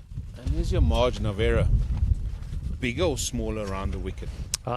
I think the longer the batter stays at the crease, the easier it's going to get playing around the wicket, because he can score easy offside and leg side, because it just moves his feet and he can chip you then over mid wicket, or if he wants to, with the wind blowing across the field, the slog sweeps on there, and so it's just a matter of time. And I feel the longer the batter is going to be in the middle, the easier it's going to get. 14 overs gone, 70 for 2. The Lions well placed, but they just got to watch themselves. It's Beamish going to continue to the right-handed Troy Gordon. This partnership starting to grow, 19 runs there. So EP must be thinking something different to break this partnership.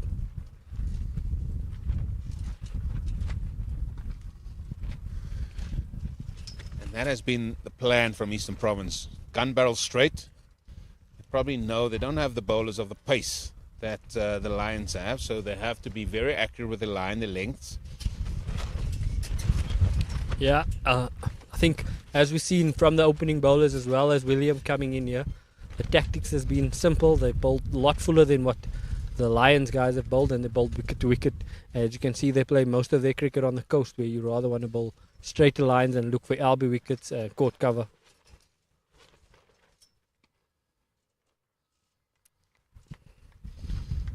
It's good stuff from the big fella. 2 dots to start here. He's busy with his 4th over. And just a word here between Rolls and Gordon. Could that be, yeah, if he bowls it there, mid-off and mid-on is up, you can hit that straight over. Is it a casing point? Listen, don't take any risks. I think with Jason's experience at this week, he's probably gone there and just told him to not try to do too much and take the game too deep. As we've seen a pull shot there from Troy, rolling the wrists for 1. I think just from as the main batter in the team, Jason's probably just speaking there and trying to keep him as calm as possible and trying to take it as deep. And I think that's a phrase a lot of coaches use today, is about taking the game deep, and I'm sure the coaches have spoken to Jason about taking the game deep and where he can dominate then.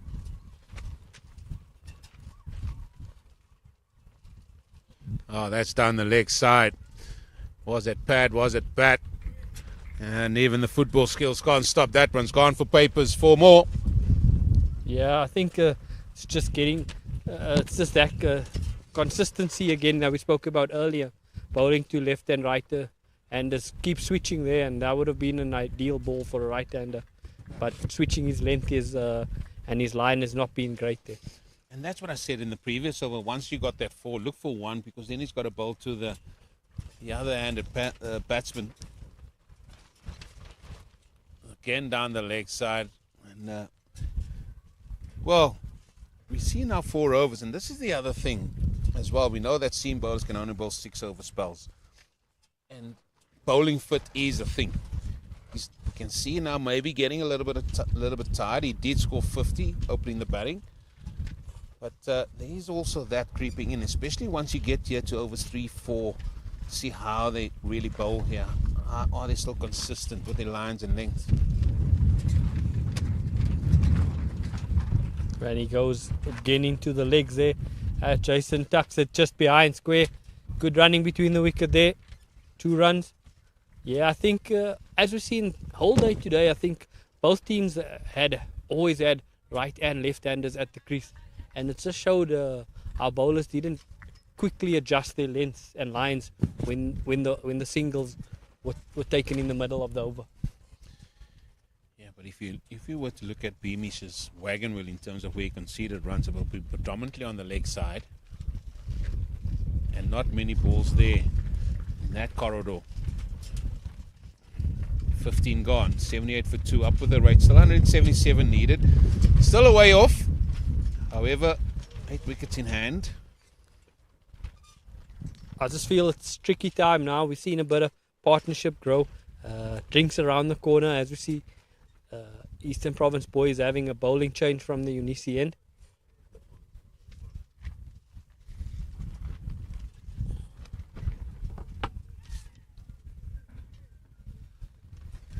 Sanyani coming into the attack. He's going to bowl left arm bowler. He's left arm orthodox bowler from Graham College. And a little bit of a change. And, are we going to see the left armer?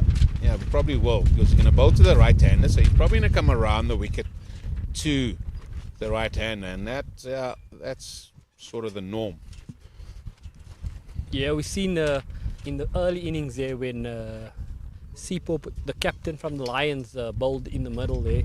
He got the game to stop for a while, and I think his first 6 overs only went for 2 runs and over, which was quite good for the Lions, and they clawed their way back into the game.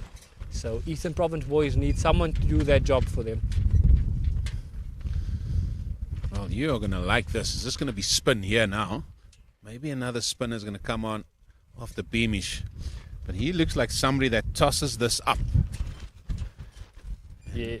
Just see if they're going to have a deep square. Yeah, that man is going to be put in. I think the man at long off, he's staying out, and they're bringing the sweeper from the offside in. So there's a deep backward square, there's a man at deep mid wicket, and then there's a long on. Those are the 3 boundary riders on the onside.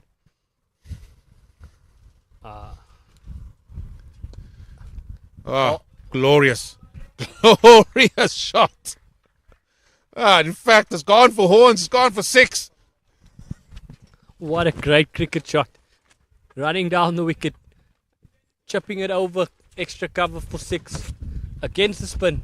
What a great cricket shot there. Young Jace.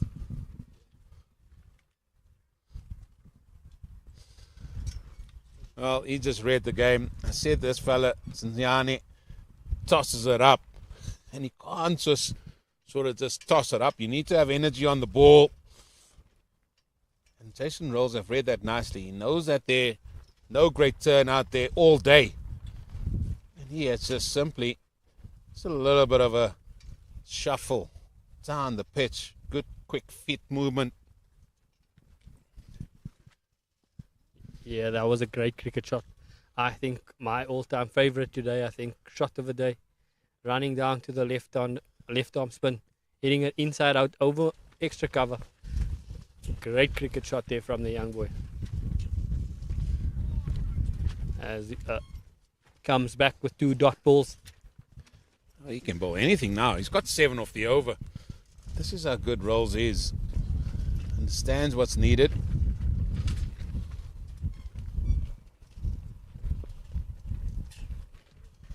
As he hits that one down the wicket, down the ground for 1. Great batting there from Jason. Like I told you earlier, Eugene, I think if Gauteng gets over the line here, the Lions, it's going to be one of these 2 to bat way into 40 plus overs.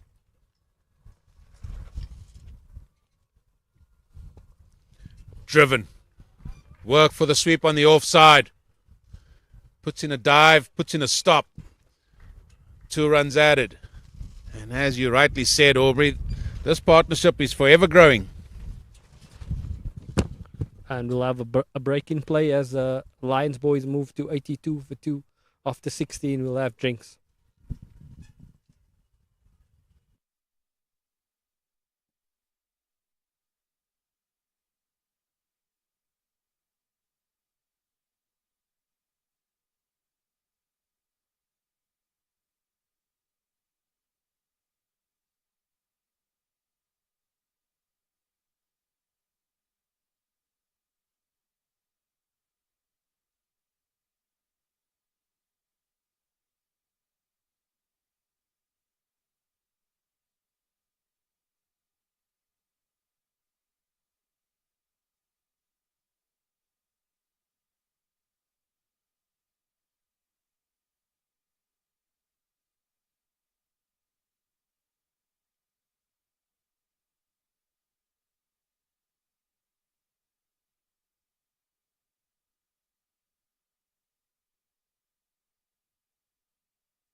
Drinks have been enjoyed by all and sundry.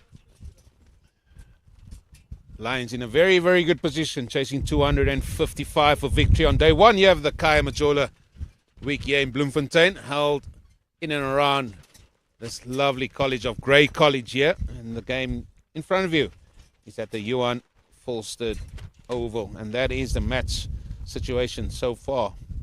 Eastern Province getting 254 for 6 in their lot at 50 overs. And I think their coaching staff will talk why we didn't accelerate that innings, because it was at that rate throughout the innings. And then Lions 88 for 2, and that man there, I think he is very much the key in this run chase. Jason Rolls, he's on 27 of 31, has played a delightful shot in the previous over for 6.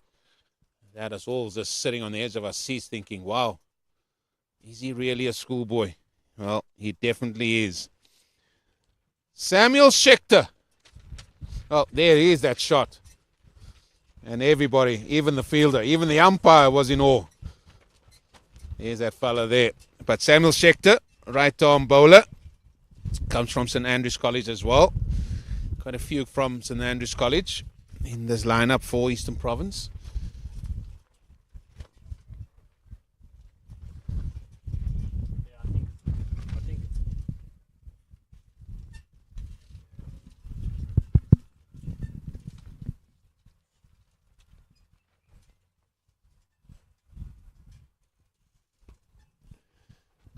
Just gently running up there. Not a lot of pace on there. Just looking to bowl wicket to wicket. Yeah. Sorry to break your word there, but isn't it the same as we just seen the same over and over? There's no real change. Eastern Province, they probably don't have somebody with a great deal of pace, but then maybe with spin, even if there's an off spinner in the likes, we've seen Caden Wilson. He bowled some off spin. Zinyani, he's a left armer. He's also Reese Wilblin that can bowl some spin. Yeah, as Dom mentioned earlier, the Eastern Cape boys said they're coming with a couple of spinners in. We've seen 2 spinners already, so there must be one more, I think, that will probably bowl spin.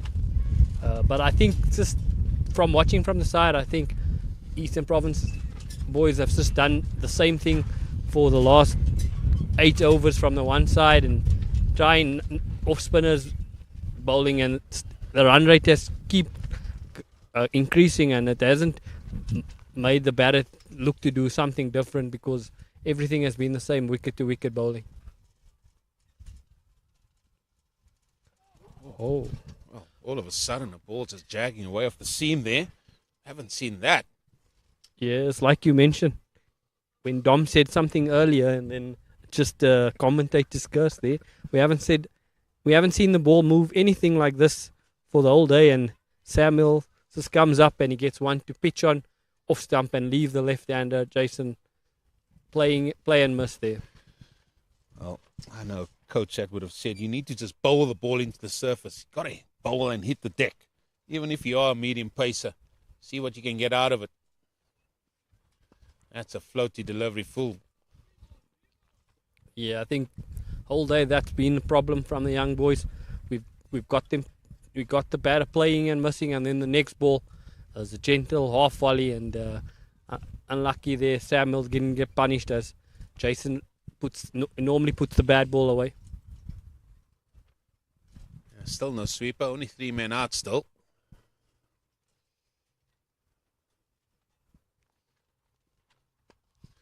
Down the ground, in our direction. 4 runs. Yeah, he's too good of a player to miss out on 2 bad balls. And that one was over pitched there. Hit down the ground.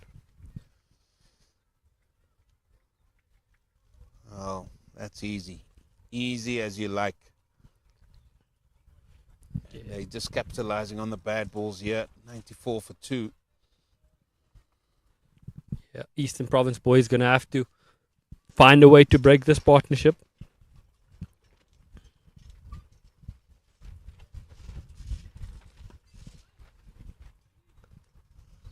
Yeah, they've got to find something. They've got to find something just to lift them. As the 17th over comes to an end, 94 for 2.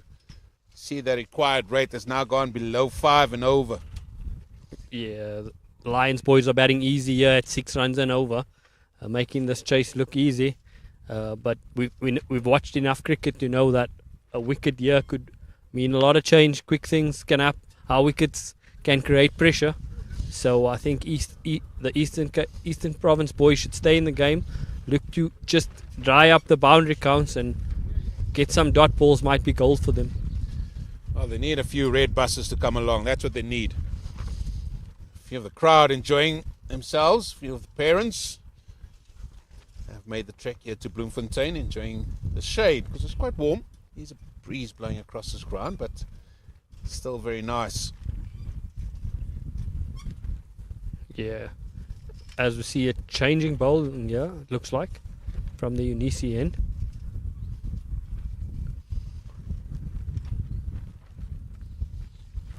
Oh, Mr. Wiblin.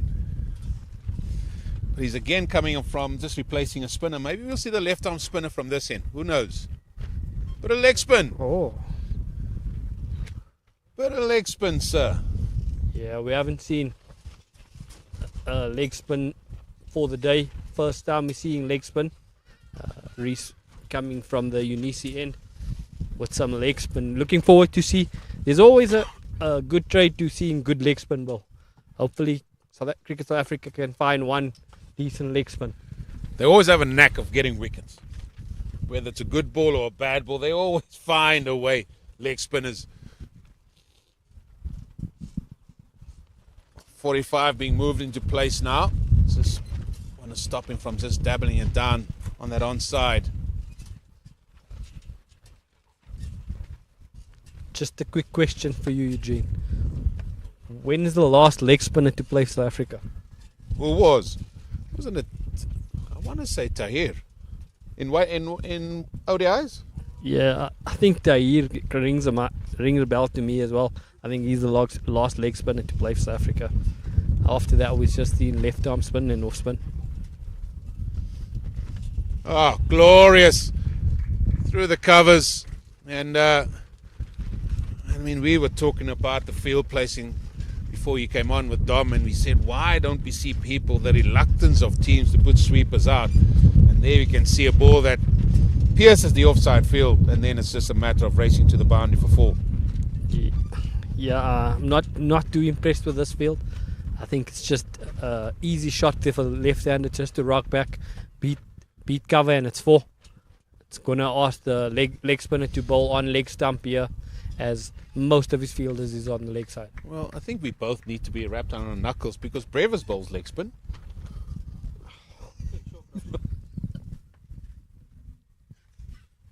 You asked me who's the last leg spinner. He wasn't picked for South Africa as a leg spinner. He's picked as a batter. No, 100%. I'm with you on that one.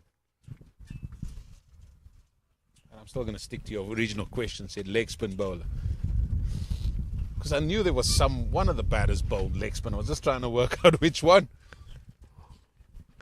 Oh, Grace and Ease. Grace and Ease onto the onside. Brings up the 100 for the Lions.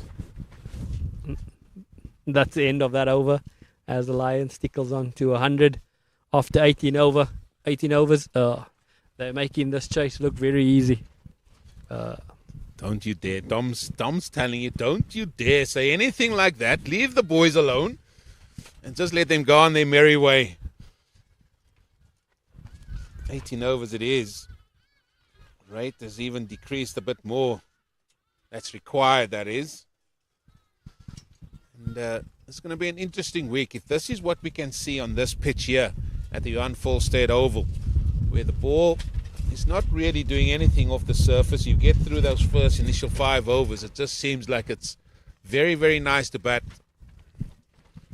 Yeah, we're definitely looking forward to a great week of cricket. Yeah, I think on this wicket you haven't seen anything like demons in the wicket. Spin has been true. You could hit through the line, as we've seen Jason when he faced the left arm spinner. There hasn't been any demons. Well, he's coming around the wicket. My man to my left is just saying 6 in the ring. Yeah, they do have 6. I don't have an answer for you, Mr. Hendricks. We will ask Mr. Dolly, what was the reason keeping the ring filled in for as long as they have? Because every now and again they're just getting a boundary. Yeah, if you just look at the Eastern Province guys' shoulders, they're all looking down.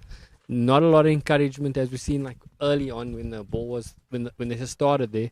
But it's like you mentioned, we're still trying to understand why is all the fielders in the ring as a power play has been done for 8 overs already, and the Lions are batting at six runs and over. But they need to make something happen, and it just needs a little bit of chatter. Oh, that is carved down to third man. Dive comes in. Dive is stopped. Well, maybe not the best of running from Jason Rolls at all. He thought that was gone for all money. But great work there at third man.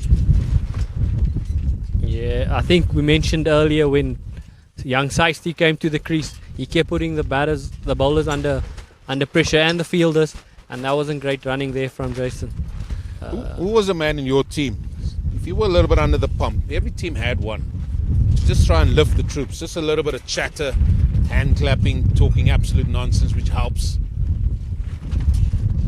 I must say, when I started playing and I played at the Eagles and at the Knights time, Johan van der Walt was one of those guys.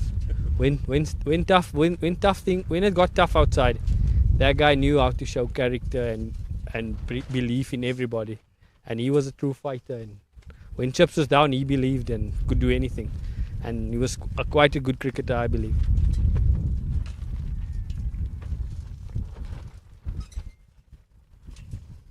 Yeah, Johan van der Walt, as he's known. He still talks about that 6 in that all-important game at the Wanderers, doesn't he? Yeah, he was a good golfer as well. There's 2 things Johan van der Walt and Roger Telemarcus always talks about that 3-4-8 game. And it's the 6 that he hit. Both of them. Yeah, Roger, when you see, he'll tell you of his slog sweep, the fast bowler for a 6. He always tells you that. If it wasn't for him, it wouldn't have gone down to the last ball.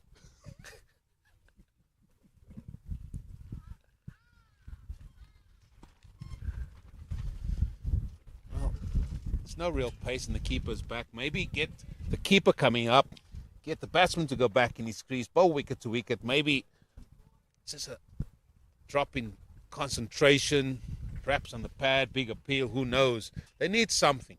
Yeah, I just think the captain at mid on here, he needs to go and have a chat to his troops and think about how they're going to maybe stretch this game. As I told you, the Lions coaching staff would want the game, there's 2 batters to take the game deep.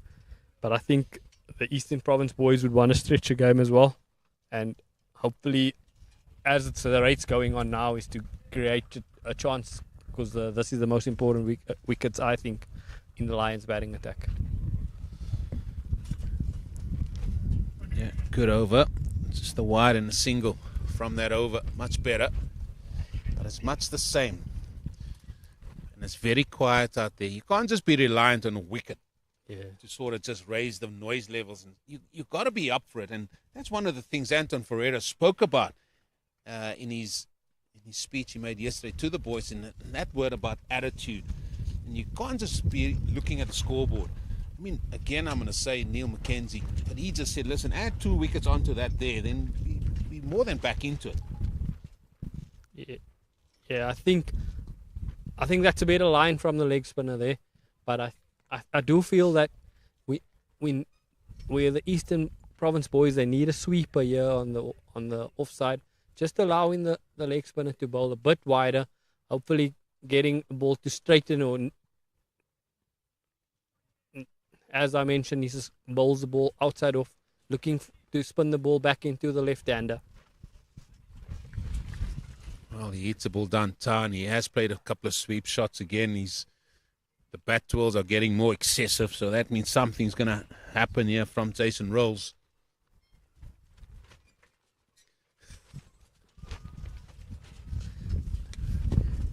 as you mentioned that, Eugene, he brings out the reverse. I don't know if we call that a reverse slap, because that just flew off Jason's bat for 4. You know what's worse? It's a no ball. It's a no ball as well. Oh, free hit, free dig. This ball could cost him 11 runs.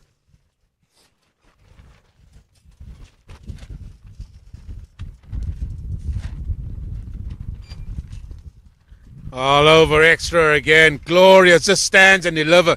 And that is what the modern day cricketer is all about. Standing, good strong base, freeing the arms, boom. Papers, 4 more. Yeah, that's a great cricket shot. I remember coming on commentary and I remember Jason had about 20 or maybe less. He had about Yes, yeah. 10 of about, if I may say, 30 balls. And now he's 46 or 47. And it just showed you how he's changed gears since drinks. Well, sweeper's gone out, and at the end of this over, it will constitute the game. And I think the Lions are way ahead.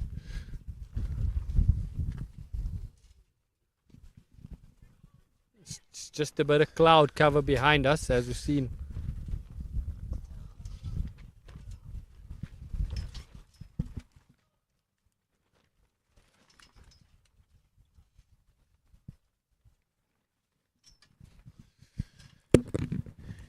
Yeah,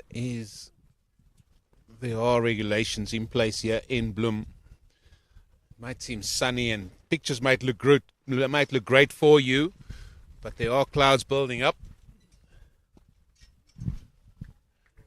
Yeah, I think Eastern Province boys might look to slow the game down now, but it might be too late. Yeah, I think that horse is bolted.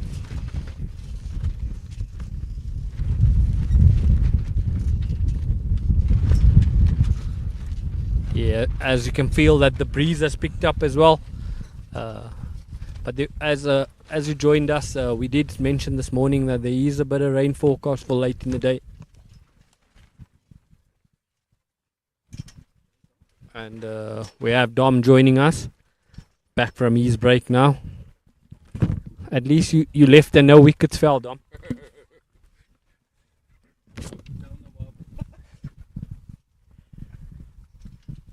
Yeah, this partnership's growing nicely. Look very, very comfortable, these two at the crease. Jason Raoul's batting beautifully at the moment. Just Making when you commentate, Dom, you must be neutral. I'm just calling it like I see it. 46 for 50.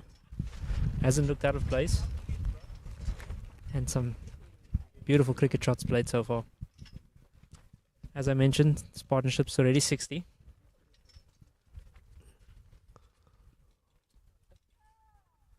The Lions needing 144 from 30 overs, as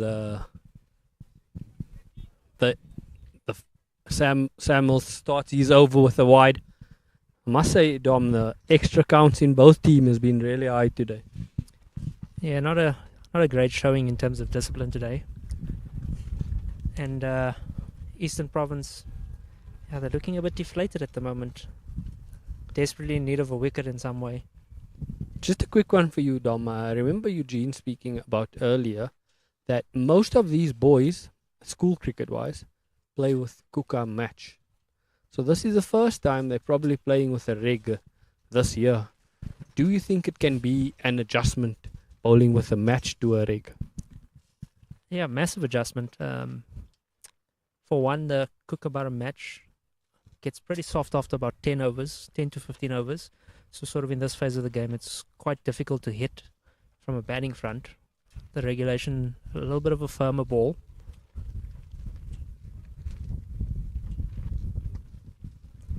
And also the seam construction is slightly different. So this regulation, if it is swinging, you can sort of get it to swing for a lot longer because the leather is just a little bit different. And sort of the construction of the seam, though, seems a bit wider. So it does take a bit of getting used to, but in terms of, it should make cricket better on both fronts in terms of bowling and batting. So not to the detriment of one side, actually to help both sides out more than anything. Yeah. must say it's just looked like the guys have struggled to control the regulation today as Samuel runs and bowls quite full. In this partnership, we haven't really spoke much about Troy's innings, but he's just been there, batting at a strike rate about 60, and this partnership has been really good for the Lions because it's at 67, and he's played his part in this 67 runs. Yeah, it's just quietly gone about his business. Obviously, Jason Rao's been a bit more flamboyant and taken a few more risks, but also played some good cricket shots. So he's just done his job. Yeah, Samuel comes over pitched and well kept out there from Troy. I think it's pretty much in the word partnership. It's both of you putting together a stand to sort of help the team out. And yeah, it might not be as free-flowing as Mr. Rao's is, but doing a job nonetheless. I mean, 66 so far and not looking in any trouble thus far. Yeah, I think the one thing he did really well in the 66 runs was, as we've seen, that he just chips it over the fielder's head for 4. And what I was going to bring back to you, Dom, was just that he's just found himself on the non-striker side every time. He kept rotating the strike as the partnership goes to 61 runs. So Troy's just gone there and he's rotated strike well, and that's probably one of the first big shots we've seen from him in this partnership of 61. Yeah, his first sort of shot to try and impose himself, really. Again, slightly overpitched, and yeah, getting the treatment that it deserved, that ball. But yeah, quietly going about his business. I think sometimes when someone's batting as well as Jason is on the other end, it's overpitched again and driven through the covers. Some work to do in the deep. They scamper back for 2. Yeah, Dom, still that number you mentioned earlier, 6 guys in the ring there. Just weird to understand that this partnership is at 63 runs and we're having 6 guys in the ring, and the runs are drying up here. Yeah, look, it's a bit of a strange run to understand. He sort of bowled four foolish balls there. The last one going for 2 and the second last one going for 4. So generally, if you sort of bowl or when you construct an over where you've bowled consecutive dot balls, sort of after the 3rd or 4th ball even, you generally just put a fielder back onto the boundary just to sort of close the over out that it doesn't go for more than 1. And from the Unisi end, we see a bowling change. And back into the attack is Laseko Zinyani. Yeah, I think he's got to have a better plan than in his first over. He just went up floaty and allowed Jason just to run down the track and boss him. Miles runs down the wicket and he beats cover. Beautifully placed, and it's into the boundary rope for 4. And that brings up his 50.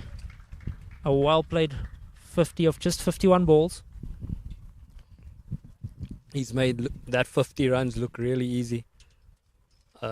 Easy on the eye there. He's put the bad ball away as we watch him run down the wicket and chip that through the short cover there for 4 runs to bring up his 50. But I must say, Dom, it was a great knock from the young boy to get to 50 or 51 balls. He hasn't given a chance yet, and he's bossed most of his innings here. He's put the bad balls away and he's looked for rotating the strike easy. Yeah, and just to add to that, he hasn't been scared to make a play when he thinks he needs to take a risk. His risks have all been calculated so far today. Yeah, got the boundary early there and hits it down the ground. Probably he's made this innings look easy. He's got selected now in the S Under 19 World Cup team, and he's showing why. Yeah, definitely one to look out for in the future. He's got the talent, he's got the game. cricket brain's also there, so a lot to like about him. Yeah, he's definitely 4-in-1 cricketer, if I may mention. He bowls, he bats. He looked like a really good fielder, and he's showing leadership quality here while he's with the bat, which is a dream as a coach. You want to create 4-in-1 cricketers.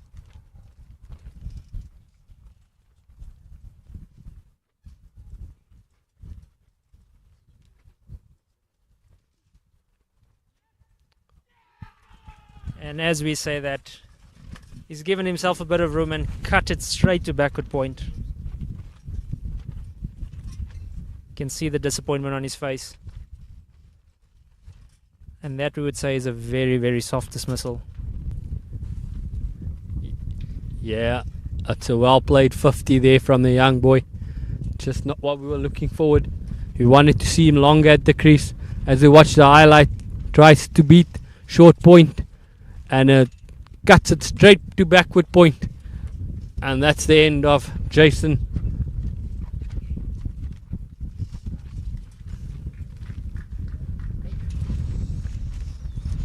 Yeah, the Lions losing their third wicket. Score on 126. And we are into the 21st over.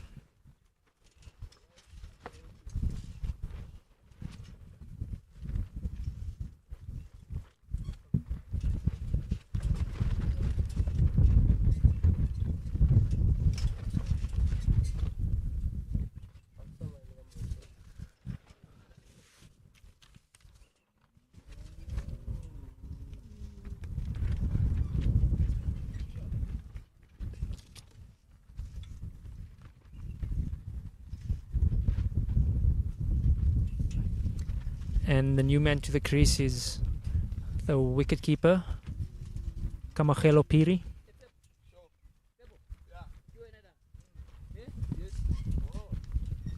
As the Lions lost their third wicket, 126 for 3, still needing 120.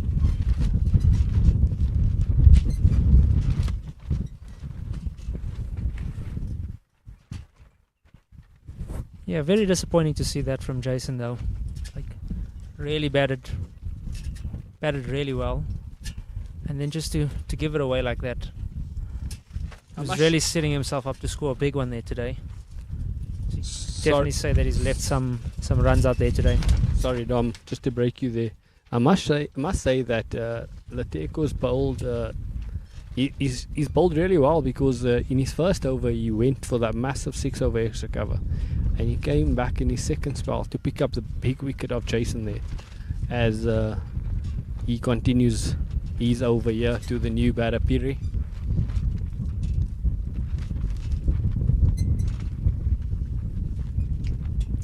And that brings to a close the 21st over. The Lions 126 for the loss of 3.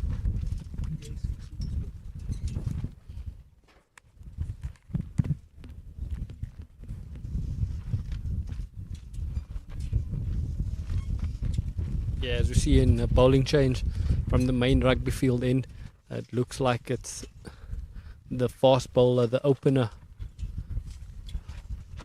David Vermaak, coming back here, looking to get another wicket here for the Eastern Province boys. He was just unlucky in his first spell. He got the ball to move a bit.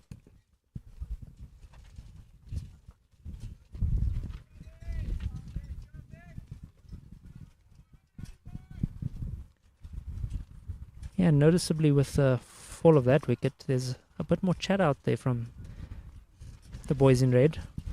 Spirits are back up again with the loss of that wicket, so definitely feel like they're back in with a chance here.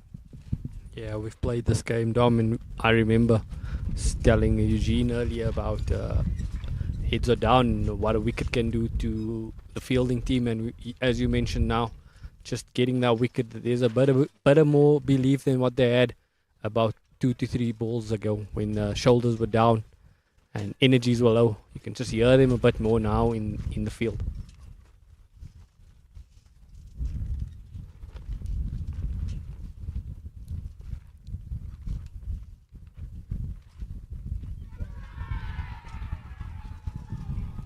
And he's struck with his second ball. Very full on this occasion. And he's gone for a drive and he's nicked it to the keeper. And the Lions are 126 for the loss of 4. 2 wickets in 2 overs for Eastern Province. Definitely back in the game now. And both the in batters are gone. 2 new batters. Both haven't faced the ball. As we see the new guy.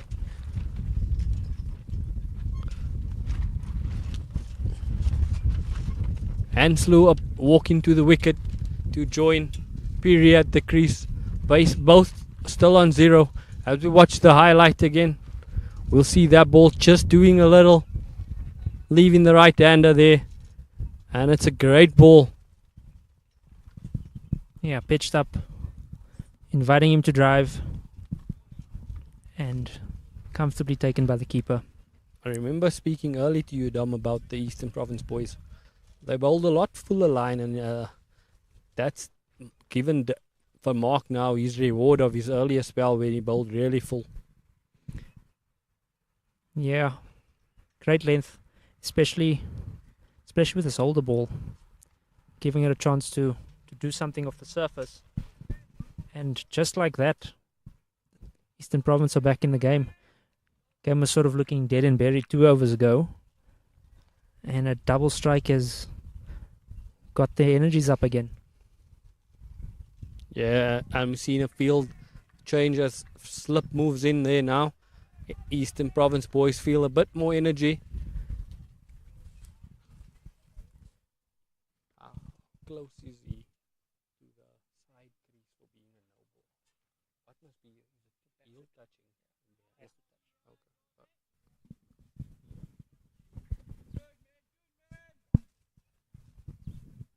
Yeah, this is a great over thus far here from David for Mark.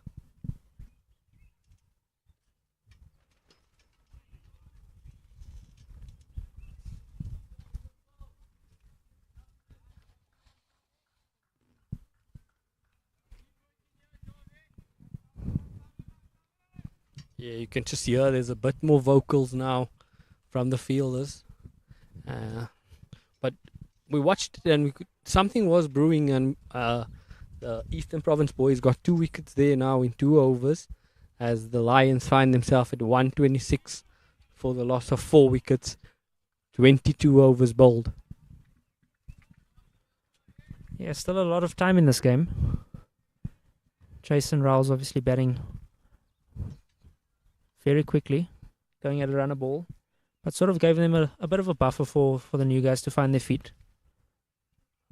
We are not even at the halfway point yet, and the Lions have almost got half the score, so they can afford to suck up a few dot balls here.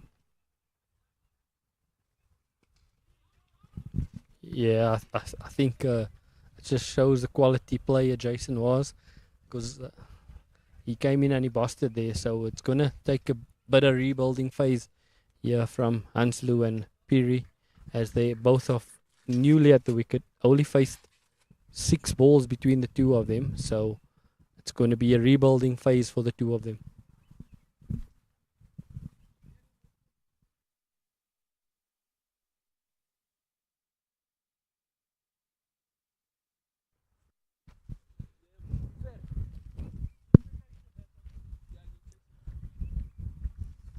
Yeah, the Lions 124 for the loss of 4. We're going into the 24th over now, requiring just under 5 and over from here on in, as it's full and driven up the ground, and Piri gets off the mark.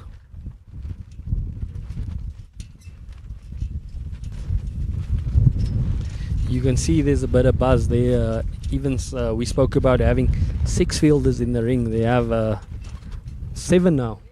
And they've introduced a slip too. Again, not much turn on offer, but trying to play a bit of mental warfare, make the batter feel under more pressure than he is. Yeah, and I think the Lions boys are allowed to have a couple of dots and a couple of good overs from the Eastern Province boys. They only need 4.8 runs and over as that one slides past the bat there. But they don't need to bat at 6 runs, which they were, as the run rate required has dropped to 4.8 now. And as you spoke about last over, a bit more buzz about them and a bit more ooh and ah. Some excitement building here from the Eastern Province. They've definitely got some wind back in their sails. Yeah, as we see, there's just a bit of hold up there, as we see in the sweeper that my fellow commentators been asking for all day, as we've seen only a sweeper drop now for the first time. Yeah, tactically this is good. He's bowled a great over thus far, so protecting the over. At worst, just a single if he gets it slightly wrong, as opposed to a boundary with him being in the ring. Oh, great fielding there from young Reese at short extra cover, diving to his right to prevent the one.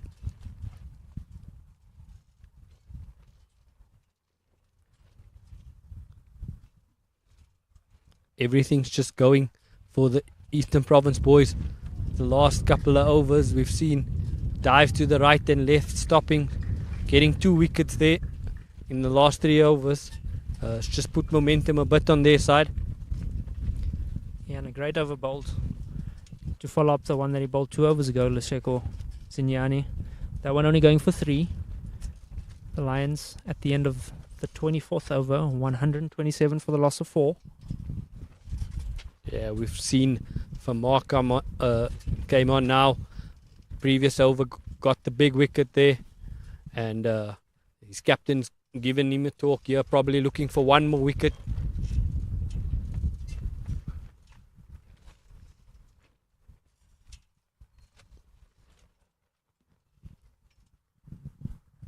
The first time I think Piri will be taking strike here against the bowler Vermaak, which has been their main bowler in this Eastern Province team. He's got the ball to move a little more than the rest of them.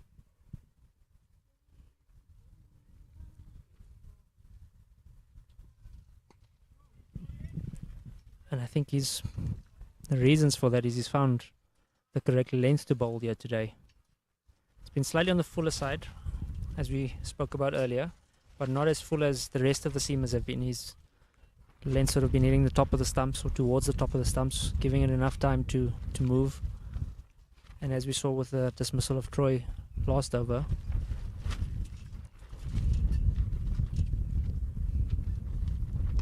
yeah, as we've seen a drive there from Piri, doesn't beat the fielder straight to extra cover there. But I must say, I've watched his first spell and his second spell, Dom. He's bowled a great line and length here, because there is energy behind the ball. But I think the batter's just driving a bit more from his bowling than the rest of them, because he's bowled a fuller line and looking to test the batters the whole time. As we've seen that one just leaving the right hander as well. yeah, David's asking all the right questions here.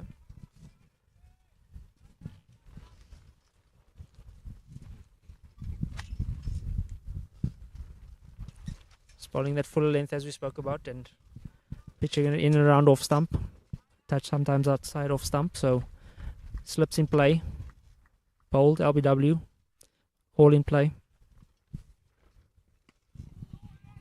Yeah, he comes really wide from the crease here, angles it in there to the right hand and hoping it straightens a bit more, as we see in the previous wicket where he dismissed Troy. Came nice and wide and got the ball just to nip off the wicket and got the outside edge there from Troy Gordon's wicket there. And that's how I think he's looking to set up the wicketkeeper Patania, as he's faced 4 balls from him and hasn't got anything yet. And he's bowled him. Looks like he's got a bit of an inside edge onto that, and it's clipped leg stump. Looks like his feet were a bit stuck in the crease on that occasion, not really getting forward to the ball.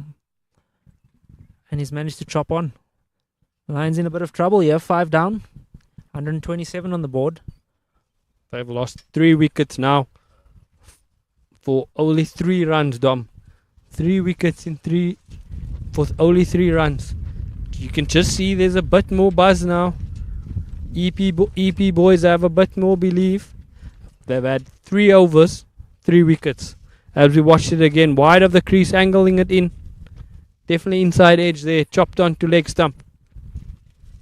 Yeah, just looked a little bit lazy getting towards that one. Feet caught on the crease. Not really committing to a shot there.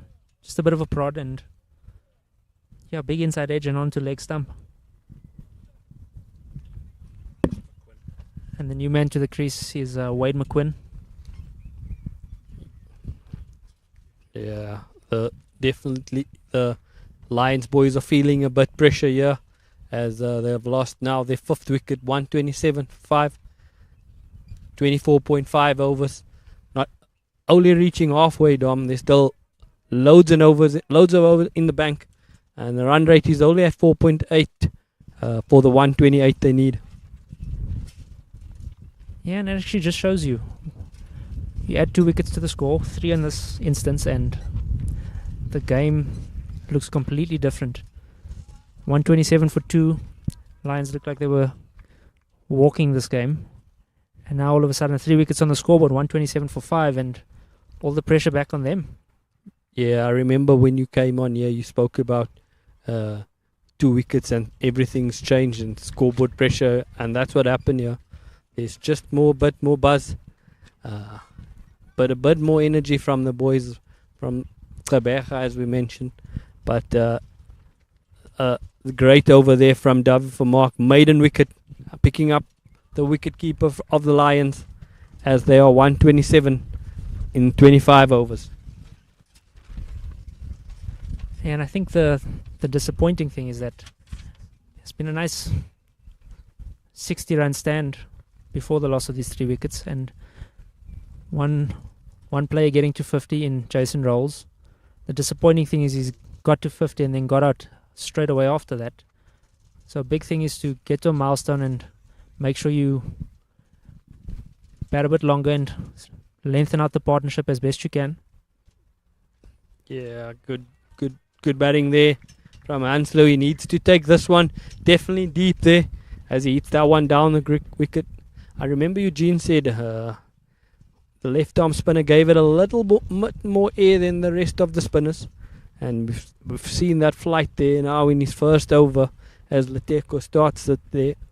He started the wicket collapse here, picking up the big wicket of Jason.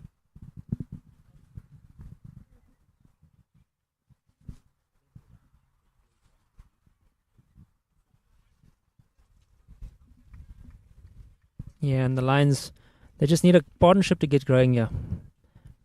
Get to 10 and then try and grow it and nurture the partnership. I think that's going to be the key here. One of these two. Sort of try and bat, or if not both of them. Yeah. Try and bat to the next drinks break at least.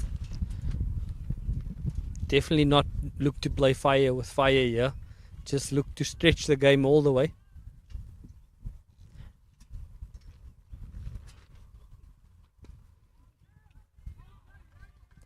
Yeah, great piece of fielding there at extra cover. Definitely got their tails up here, Eastern Province. Balls are now suddenly finding the fielders. Yeah, that's nice, that short cover there. He's played well in the first half and now he's putting his body on the line for the team there. Definitely someone to have a look at this week is Randy Sice. He's played really well, put his team in a good position with 80 plus in the first half of this innings, and fielding really well there at short extra cover.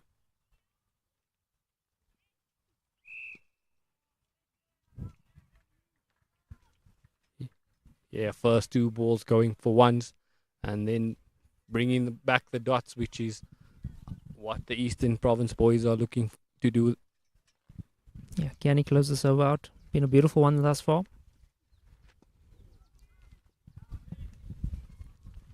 Bit of a misfield from Randy Sice at extra cover. A quick turn for 2.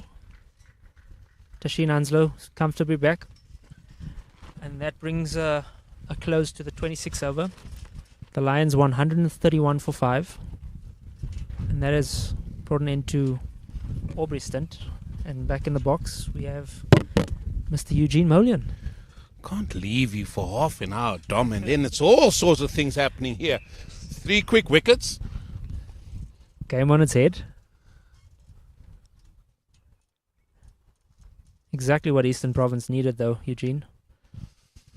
Just a couple of wickets to get them back in the game here.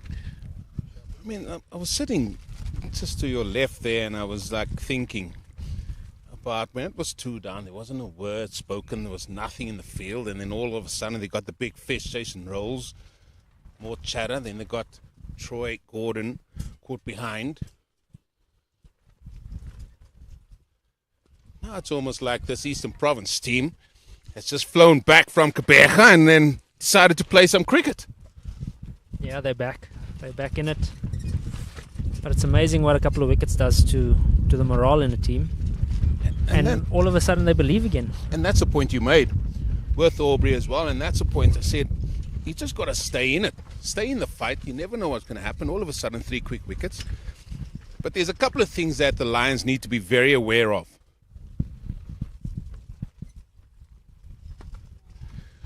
First thing they're going to be aware is, they're 5 down. Run rate required has moved to 5.2. Yeah, that's all good and well. But we are in the Bloemfontein area. And as we saw at the start of this innings, the second innings, that it was a delayed start due to some lightning around, and that is around this area here. And with that 5 wickets down, Dom, they find themselves just behind the Duckworth Lewis. Duckworth Stern, I think, isn't it called now? Duckworth Lewis and Stern, Duckworth that's Lewis correct. and Stern. They're slightly behind on that. So they're going to look at, do we play the 50 overs or do we try and get ourselves ahead of the rate? The rate of Duckworth Lewis and Stern. Yeah, it's a bit of a pickle that they've got themselves in, but if I just look over the horizon just behind us over here, it still looks quite a way out. Wind has picked up a touch, but I think the most important thing is that these two just need to bat for a period of time before they sort of look to sort of get on with it. Yeah, and just a word on this wicket. Yeah, they got Jason Rolls just when he looks set to go on and get a big one. I thought Troy Gordon might have just reeled himself in a little bit. He went for a shot outside of off stump, got caught behind. And then there was no feet from the last man to get out. And those things all play in the mind of batters still to come in. And I think they've just lost their way here a little bit. You've got to take time out of the game. I know, especially in a game where the Duckworth Lewis is going to be very much a talking point. It's going to be in the talking plans of all these teams taking part this week. Yeah, and just to add on to what you've just said there, I think what's been impressive in the last 5 overs is that there have just been a lot of dot balls. I think probably count about 20 dot balls in the last 6 overs. So a lot of pressure being built here by Eastern Province. As for Marcus, just straight onto the pads a touch here. Some work to do from square leg. Only managed to, as young Tashin Hanslow has just slipped over there at the non-striker's end. Yeah, he's running on the grassier pitches, and sometimes those spikes don't go into the ground. Batters don't like batting with long spikes because they just get stuck. However, over number 27 gone 134 for 5. This game is very, very interestingly poised, and that is looking over to where the cricket ground is, where the Knights find themselves playing over there. That's not where the weather's coming from. If you pan across to behind us over the rugby ground in, well, that looks a lot less than those pictures that were shown to you.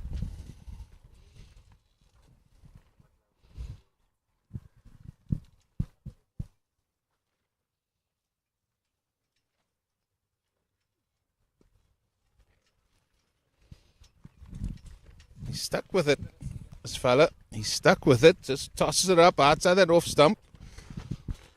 That's where those clouds are looking ominous.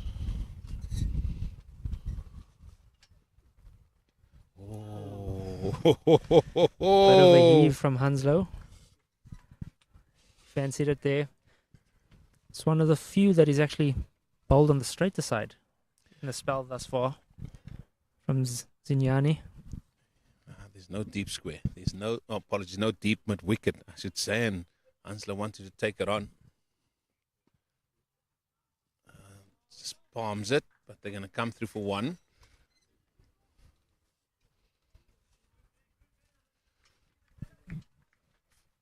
This fella McQuinn, he looks like he can hit the long ball. Tall man. Yeah, looks a strong lad. Bustled in earlier this morning.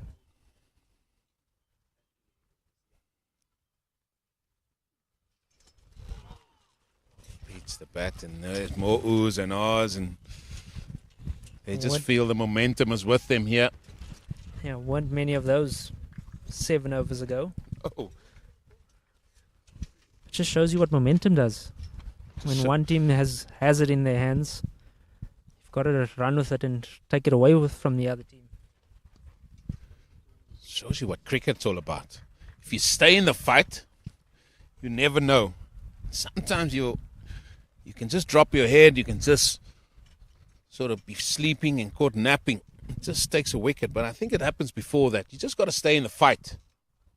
Now then, Eastern Province find themselves more than just in the fight. Oh, they're going to get through for the single. That's over, gone. 3 from it. 3 from it, and that run rate is ever so creeping up. Closer to that 6. There's those clouds, Dom. Yeah, it's looking quite dark in the distance, but if I look over my shoulder, still a fair way out. I think most important to note is that for all the cricket weeks, the youth cricket weeks, if there's any lightning within a 25k radius of where we are, play will be suspended immediately, just to allow ground staff to get covers on and to ensure safety of all involved. Yeah, player safety, that is paramount. There's the captain, he's back in.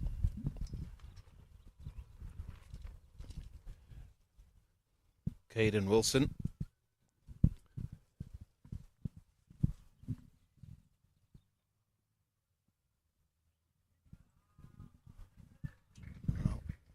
Just wait for the umpire signal here. Looks like he's going to give signs of creed here. That's a wide.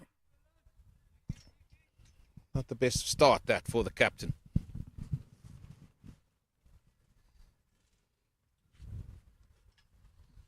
Interesting game we have tomorrow here on this ground. North v South. Titans versus Western Province.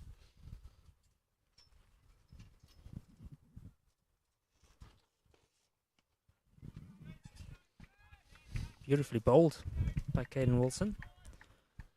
I think most noticeable about his earlier spell was he wasn't shy to toss the ball up.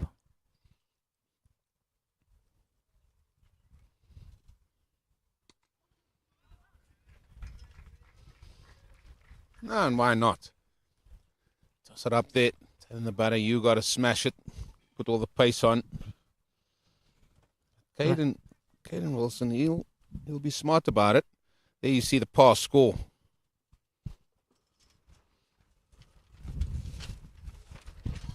Let's not forget, you add 1 onto the score there to win. That's just for a tie. All South Africans have had sort of tattooed in our brain, I think. Just add the 1 run.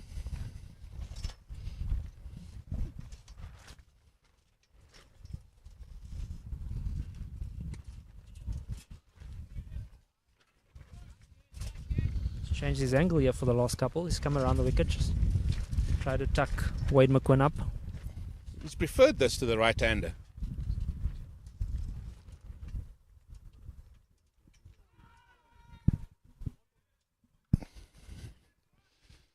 ball to come. That was the wide that was bowled early on.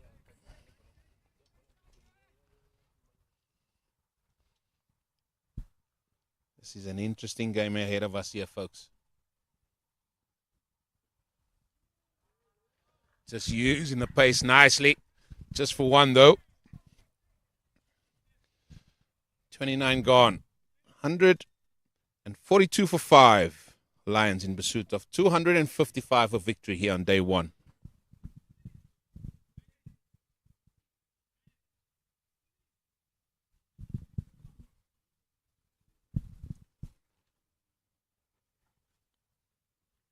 Yeah, the Lions going at 5 runs to the over, requiring 5.4 to the over, so within touching distance. It's not like the rate's getting out of control just yet. So these two have gone about it pretty well so far. Not looking to take too much risk, but I think most importantly trying to get a partnership going for the Lions. Those 3 quick wickets falling, sort of not really giving an opportunity for the Lions to get back into the game. So these two fighting nicely to get back into the game. There's a sub fielder's coming on now. One of the fielders just looks like he's holding his quad. That doesn't bode well for the rest of this week.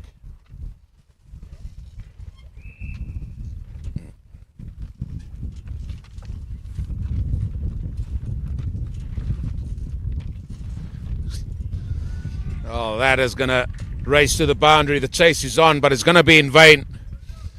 4 valuable runs to the Lions.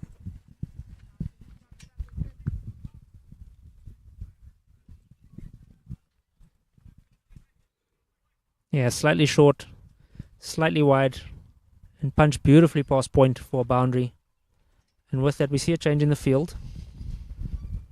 Cover going back to do some duties on the fence. Yeah, you're going to get me started again with the sweeper. And I mean, I just walked past Nawab and I said, what is the reluctance of schoolboys and not having sweepers, even if they are in a good position? And what was his response? He just can't understand it. And that is beautifully played again. Picked up will just be 2. And because of the slow nature of what the bowler is bowling here, Zinyani, you have to be so accurate with your line, your length, because you give time for the batters just to move around in the crease. That time getting back off the back foot, guiding that past point.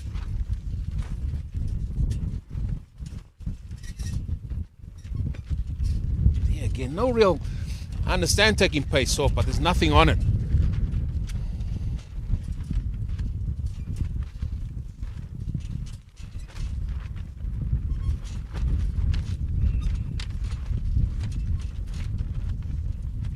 Full toss, and that is high and handsome, and 6 more.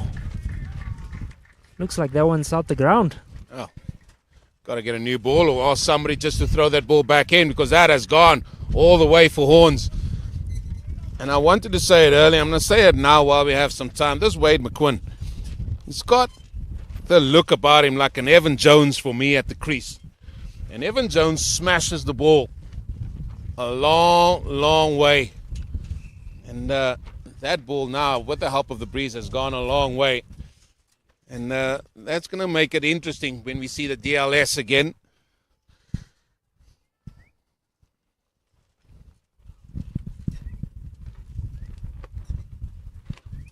Yeah, big thing to note, I see the partnership is slowly growing, currently sitting at 27. These two have actually done really, really well. As you spoke about at the beginning of the over, sort of not really finishing his action, so not much on the ball, not much drop. And with that full toss, just asking to be deposited into the stands, or into the street rather. Yeah, if it wasn't for a tree, it could have gone even further. Well, this over's gone for 12.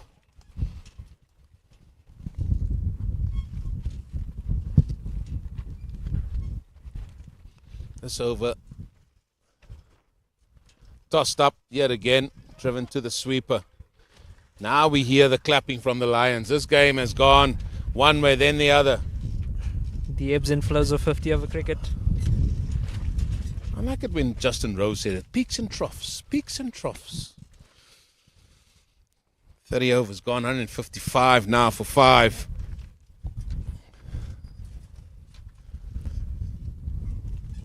Will they make a change at that Unisi end? One thing actually, just thinking about that first innings, this game's followed a similar pattern for most of the day. No team has really taken full control of the game. They get themselves into a good position, and then the other team gets away in and claws their way back into the game, and it's been much of the case for this innings. The Lions off to a good start, and the Eastern Province have clawed their way back into this game in the last 10 overs. That last one back in favour of the Lions. It's deja vu. Deja vu from what we saw earlier today. And the patterns are similar. Only thing is, I think that the Lions have lost a couple more wickets than what Eastern Province had.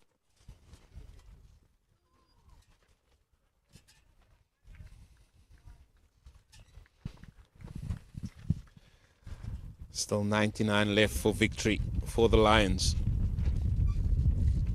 Just a little inside edge onto pad.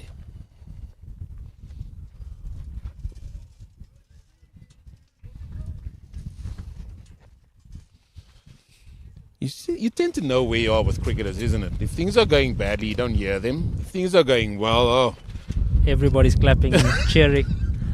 I think the biggest thing you notice is if a team's on top, the intensity of clapping is at an all-time high. And when they're doing all right, the clapping is on the lower end of the decibel scale. Well, we saw in that first innings when things weren't going too well for the Lions, the coaching staff was doing laps around. And you always tend to think, if a team's not doing too well, they do a few laps. That's down the leg side. Not the best of deliveries from Wilson. Again, the chase is on. Save your legs, fella. Save your legs. That's gone for 4.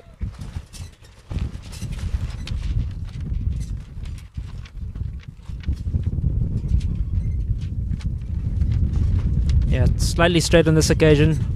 Tucked around the corner past 45.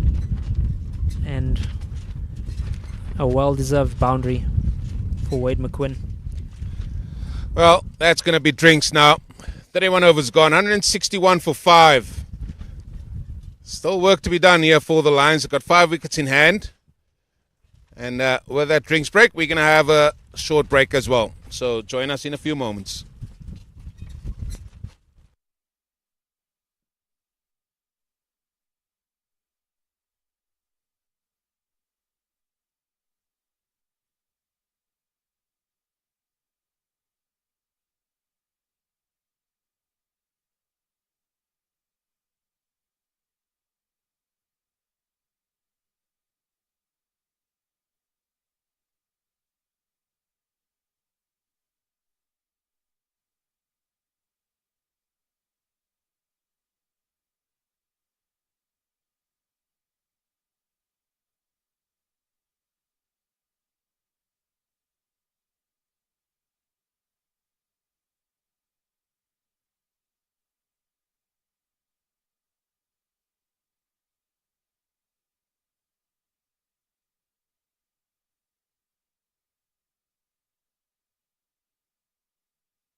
161 for 5. 19 overs. Here's some of the results. Western Province versus Free State. Province winning that one comfortably by 9 wickets. That is our game here. Lions and Eastern Province. Garden Route Badgers versus the Mpumalanga Boys. And Mpumalanga Boys need 127 of 54 deliveries. It's going to be some hitting. Completed the Titans winning by 9 wickets over Boland. Dolphins, they need a further 46 from 54 deliveries in their encounter versus the Tuskers. A little bit of a KZN derby there. The Limpopo Impalas versus the CSA Invitation, and the CSA Invitation side winning that one comfortably by 9 wickets. The Inyatis versus Northwest, and Northwest winning that one by 5 wickets. And then Eastern Storm versus Northern Cape. Sees the Eastern Storm winning by a mammoth 232 runs. We back on, and momentum is a good thing. And while the Lions were scoring there, they probably had the momentum. So maybe that break didn't serve them too well. Yeah, maybe not. I guess time will tell now.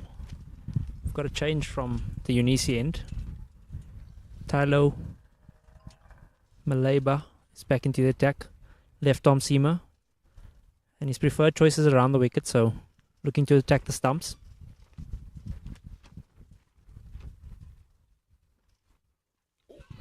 Oh, that's a good take.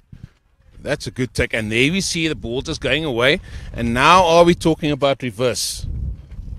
We've hardly seen this ball move anywhere. Yeah, in the latter stages of the Lions' innings with the ball, we saw a bit of reverse swing from the left arm of JJ Basson. So maybe just a bit of a cutter there. Maybe just the cut I'm looking at. It wasn't the best shot played. That is a good shot played. Through extra cover 4.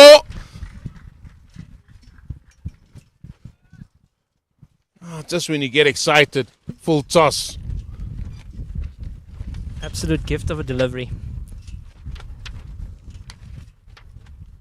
Knee-eye full toss and slap through extra cover for 4. Well, I think this is a plan. I think this is a ploy to just bowl cutters into the surface. Hit it again with the keeper up. So it looks like they're going to go with cutters from the seamers here, bowling it into the surface. See if with the quickness of the seamer trying to bowl it into the surface, they might get some response from it.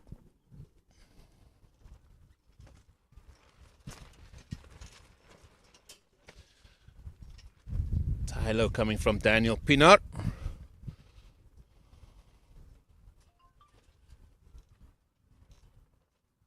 Busy with his 4th over, gone for 27. Not the best return as yet.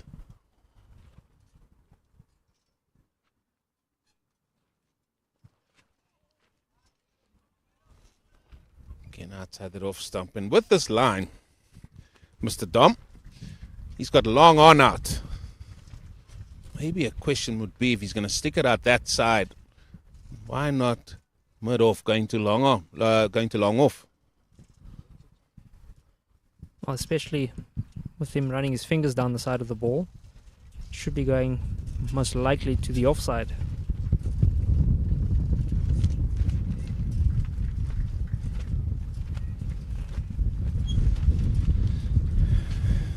Yeah, sometimes I wonder. Sometimes I really wonder. And yeah, people might say it's easy to call the game from here. What we're seeing is just the basics of the game, and we're not talking about anything extraordinary.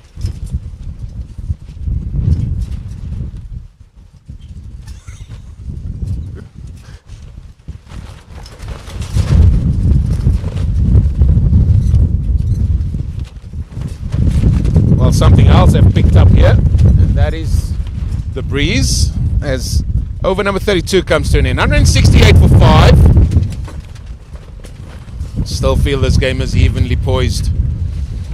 We'll ask our producer to keep flashing those DL scores for us, especially what it would be from in this next over number 33. Whoa, that's umbrellas and all sorts are happening here.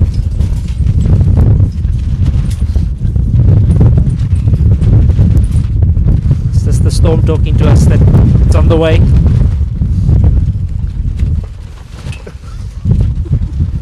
And just off camera at the moment, all hands on deck trying to keep the gazebos down. Well, one is going to go because it's tearing.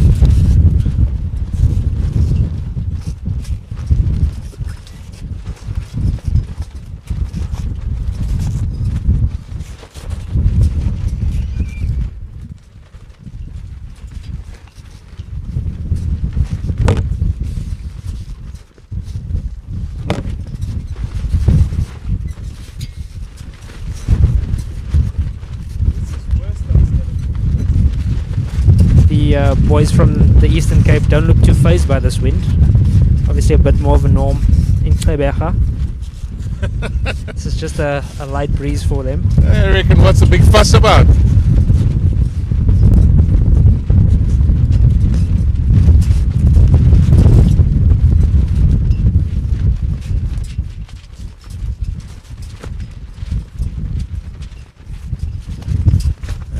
I didn't have to have my headset on for a while because I could hear what Dom was saying. Now I have to put it on just to help me hear what he says. That's how the wind is blustering here.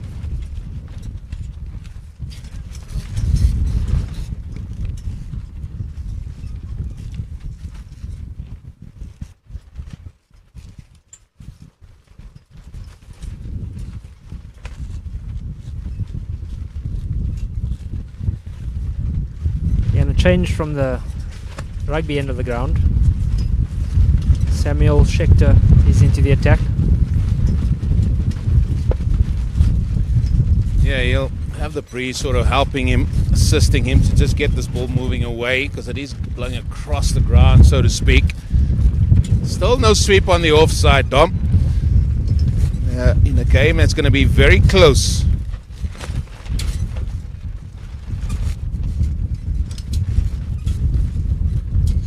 Could be the pivotal point here.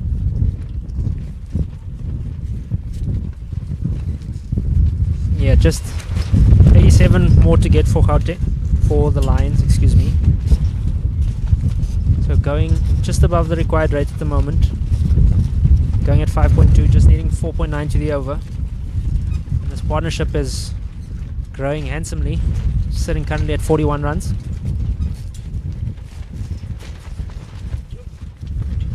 Beats the edge, beats the edge.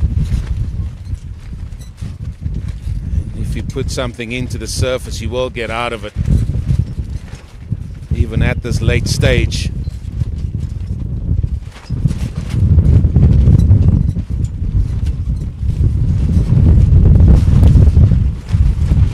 Yeah, been a great over so far from Samuel Schechter.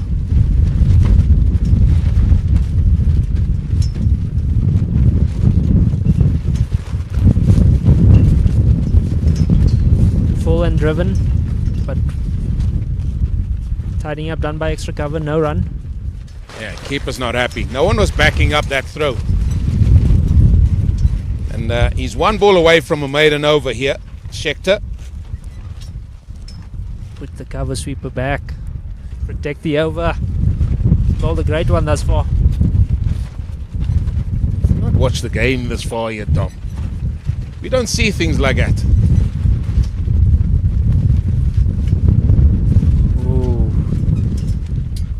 Full driven, some great fielding at extra cover, and he bowls a maiden in the 33rd over. Score currently sitting at 168 for the loss of 5 for the Lions.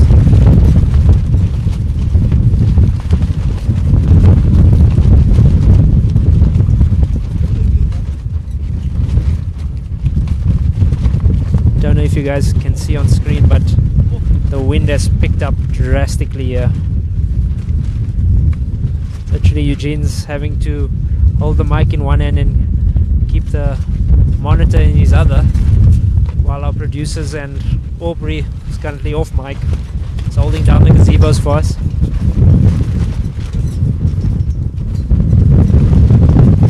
Oh, there we see the first sign of this wind. Player Tyler Leber just stopping.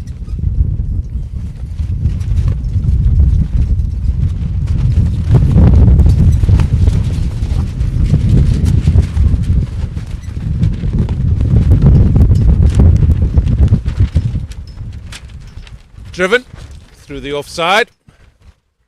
It'll just be one, as Aubrey has decided, listen, he's had enough of holding on to some gazebo. He wants to get back on the mic because that seems to be the best spot. Welcome back, Orbs. Thanks, Eugene. I must say, I remember a couple of overs ago, yourself and Dom were saying something's brewing behind us, and the wind has picked up seriously. Clouds are definitely building up behind us, as we've seen Tylo comes in here for his 5th over.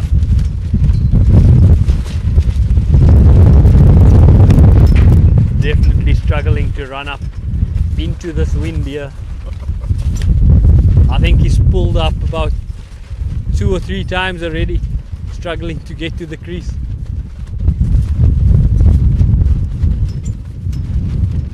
Full ball driven down the ground. It's not easy, and it won't be easy for batters as well. You got to keep your balance. Breeze like this sometimes just pushes you off balance a little bit. Partnership of 43.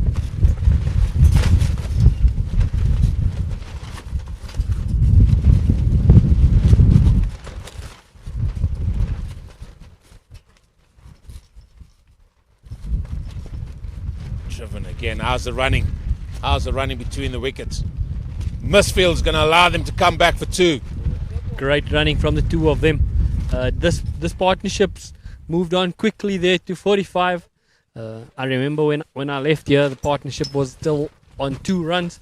So good partnership here from Hanslo and Wade McQuinn.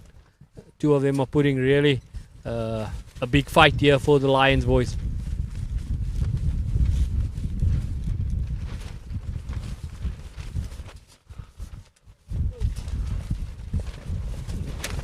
There they are. And they just hung around, and they've managed to be there and about where the DLS is. Yeah, still requiring 83 runs to win here. The Lions find themselves at 172 here for as Wade hits the ball down the ground for 1. And I must say, he's really looked impressed here. Came in when the Lions were in the spot of bother, found themselves a nice partnership here with Hanslo as he moves on to 30 runs of 28, and he's made it look quite pleasant to watch with the ball striking and hitting it down the ground, moving quickly between the wickets as well. Yeah, that has been the most impressive part, where he's looked to hit the ball always in front of square, presenting a full face of the bat onto the ball, and that's always what we ask of batters. The problem is when you start looking to square and then you play with half a bat and then you just present chances. He's played nicely here. He needs to keep it going for his team.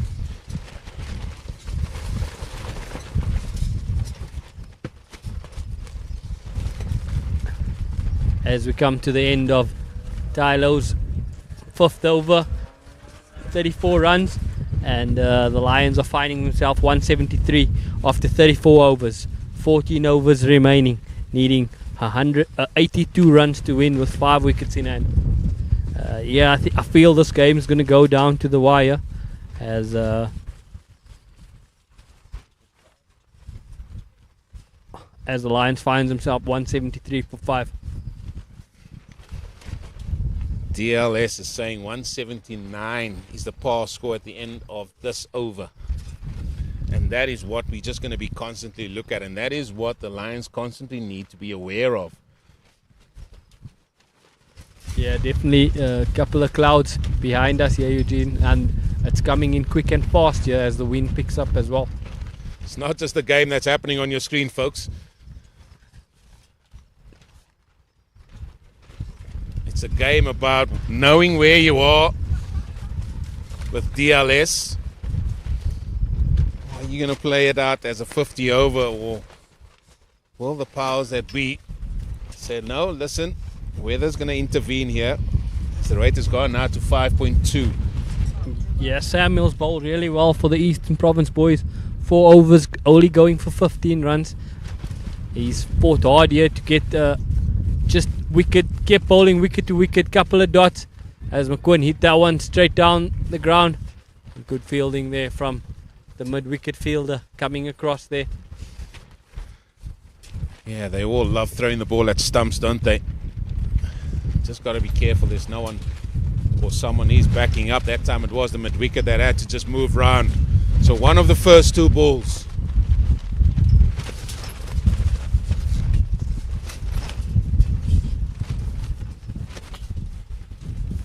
Just played with soft hands and through they come again for a quick single.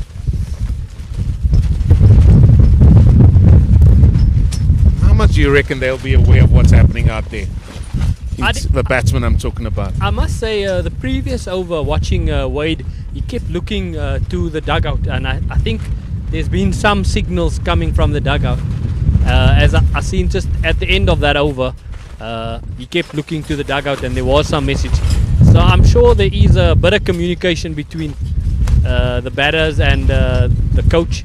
So I'm surely they know where they should be. If not, hopefully the 12th man or someone can just get some communication up there and identification what's going on. Well, I think they're going to be called off here.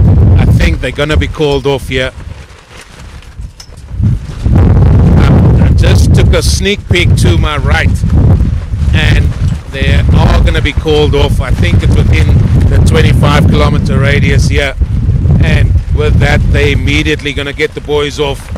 So there's going to be a break in play here. 175 for 5. At the end of the over, it should be 179 as a par. So I think the Lions are behind because at the end of the previous over, it should have been 177. So at the minute, as we understand it, Eastern Province find them slightly ahead. I'm so glad I don't have to be a captain and coach and work out Duckworth and all those stuff. As cricketers from South Africa, we always find a pickle with the three of those Duckworth as the wind keeps coming. But we're glad the players are off now. Yeah, there you can see the clouds building up in the background, and yeah, it has been the nature of the play here today, and the covers are going to go on. Yeah, we are in broad daylight, good sunshine, but the wind is blowing and there are lightning within 25-kilometer radius from where we are, and that is a standard that they say no, we'll get the players off for safety. Whether we get back on, we'll wait and see. Just watching to our left, you can definitely see which team wants to get the covers on and which team doesn't want to have the covers on. Eastern Province boys are moving slowly here to the covers, and the Lions boys want to pull the covers by themselves. Yeah, we'll keep you abreast about what's happening here. For now, the Lions are 175 for 5 after 34.4 overs. The par score at the end of the 35th was 179. So they're slightly behind here. So we'll wait and see if and when they do go back on. So for now, we'll take a short break and we'll give you more news as it develops.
Welcome back here to the Johan Volstead Oval, where the game at the minute has been stopped here between Eastern Province and the Lions, where the Lions are 175 for 5, and just an update on the score. We were given just different information on the score, and in fact Lions are ahead by 5 runs on the DLS and not Eastern Province, so we do apologize about that. However, the Lions find themselves 5 runs ahead on the DLS, so it's going to be very interesting to see if they're going to get a chance to come back on this field. So we'll keep you abreast about that. What we wanted to give you an update just on where this game lies. So with play being abandoned due to lightning in the area, it is the Lions that find themselves 5 runs ahead on the DLS. So we'll keep you ahead or abreast about all the developments here. Thank you.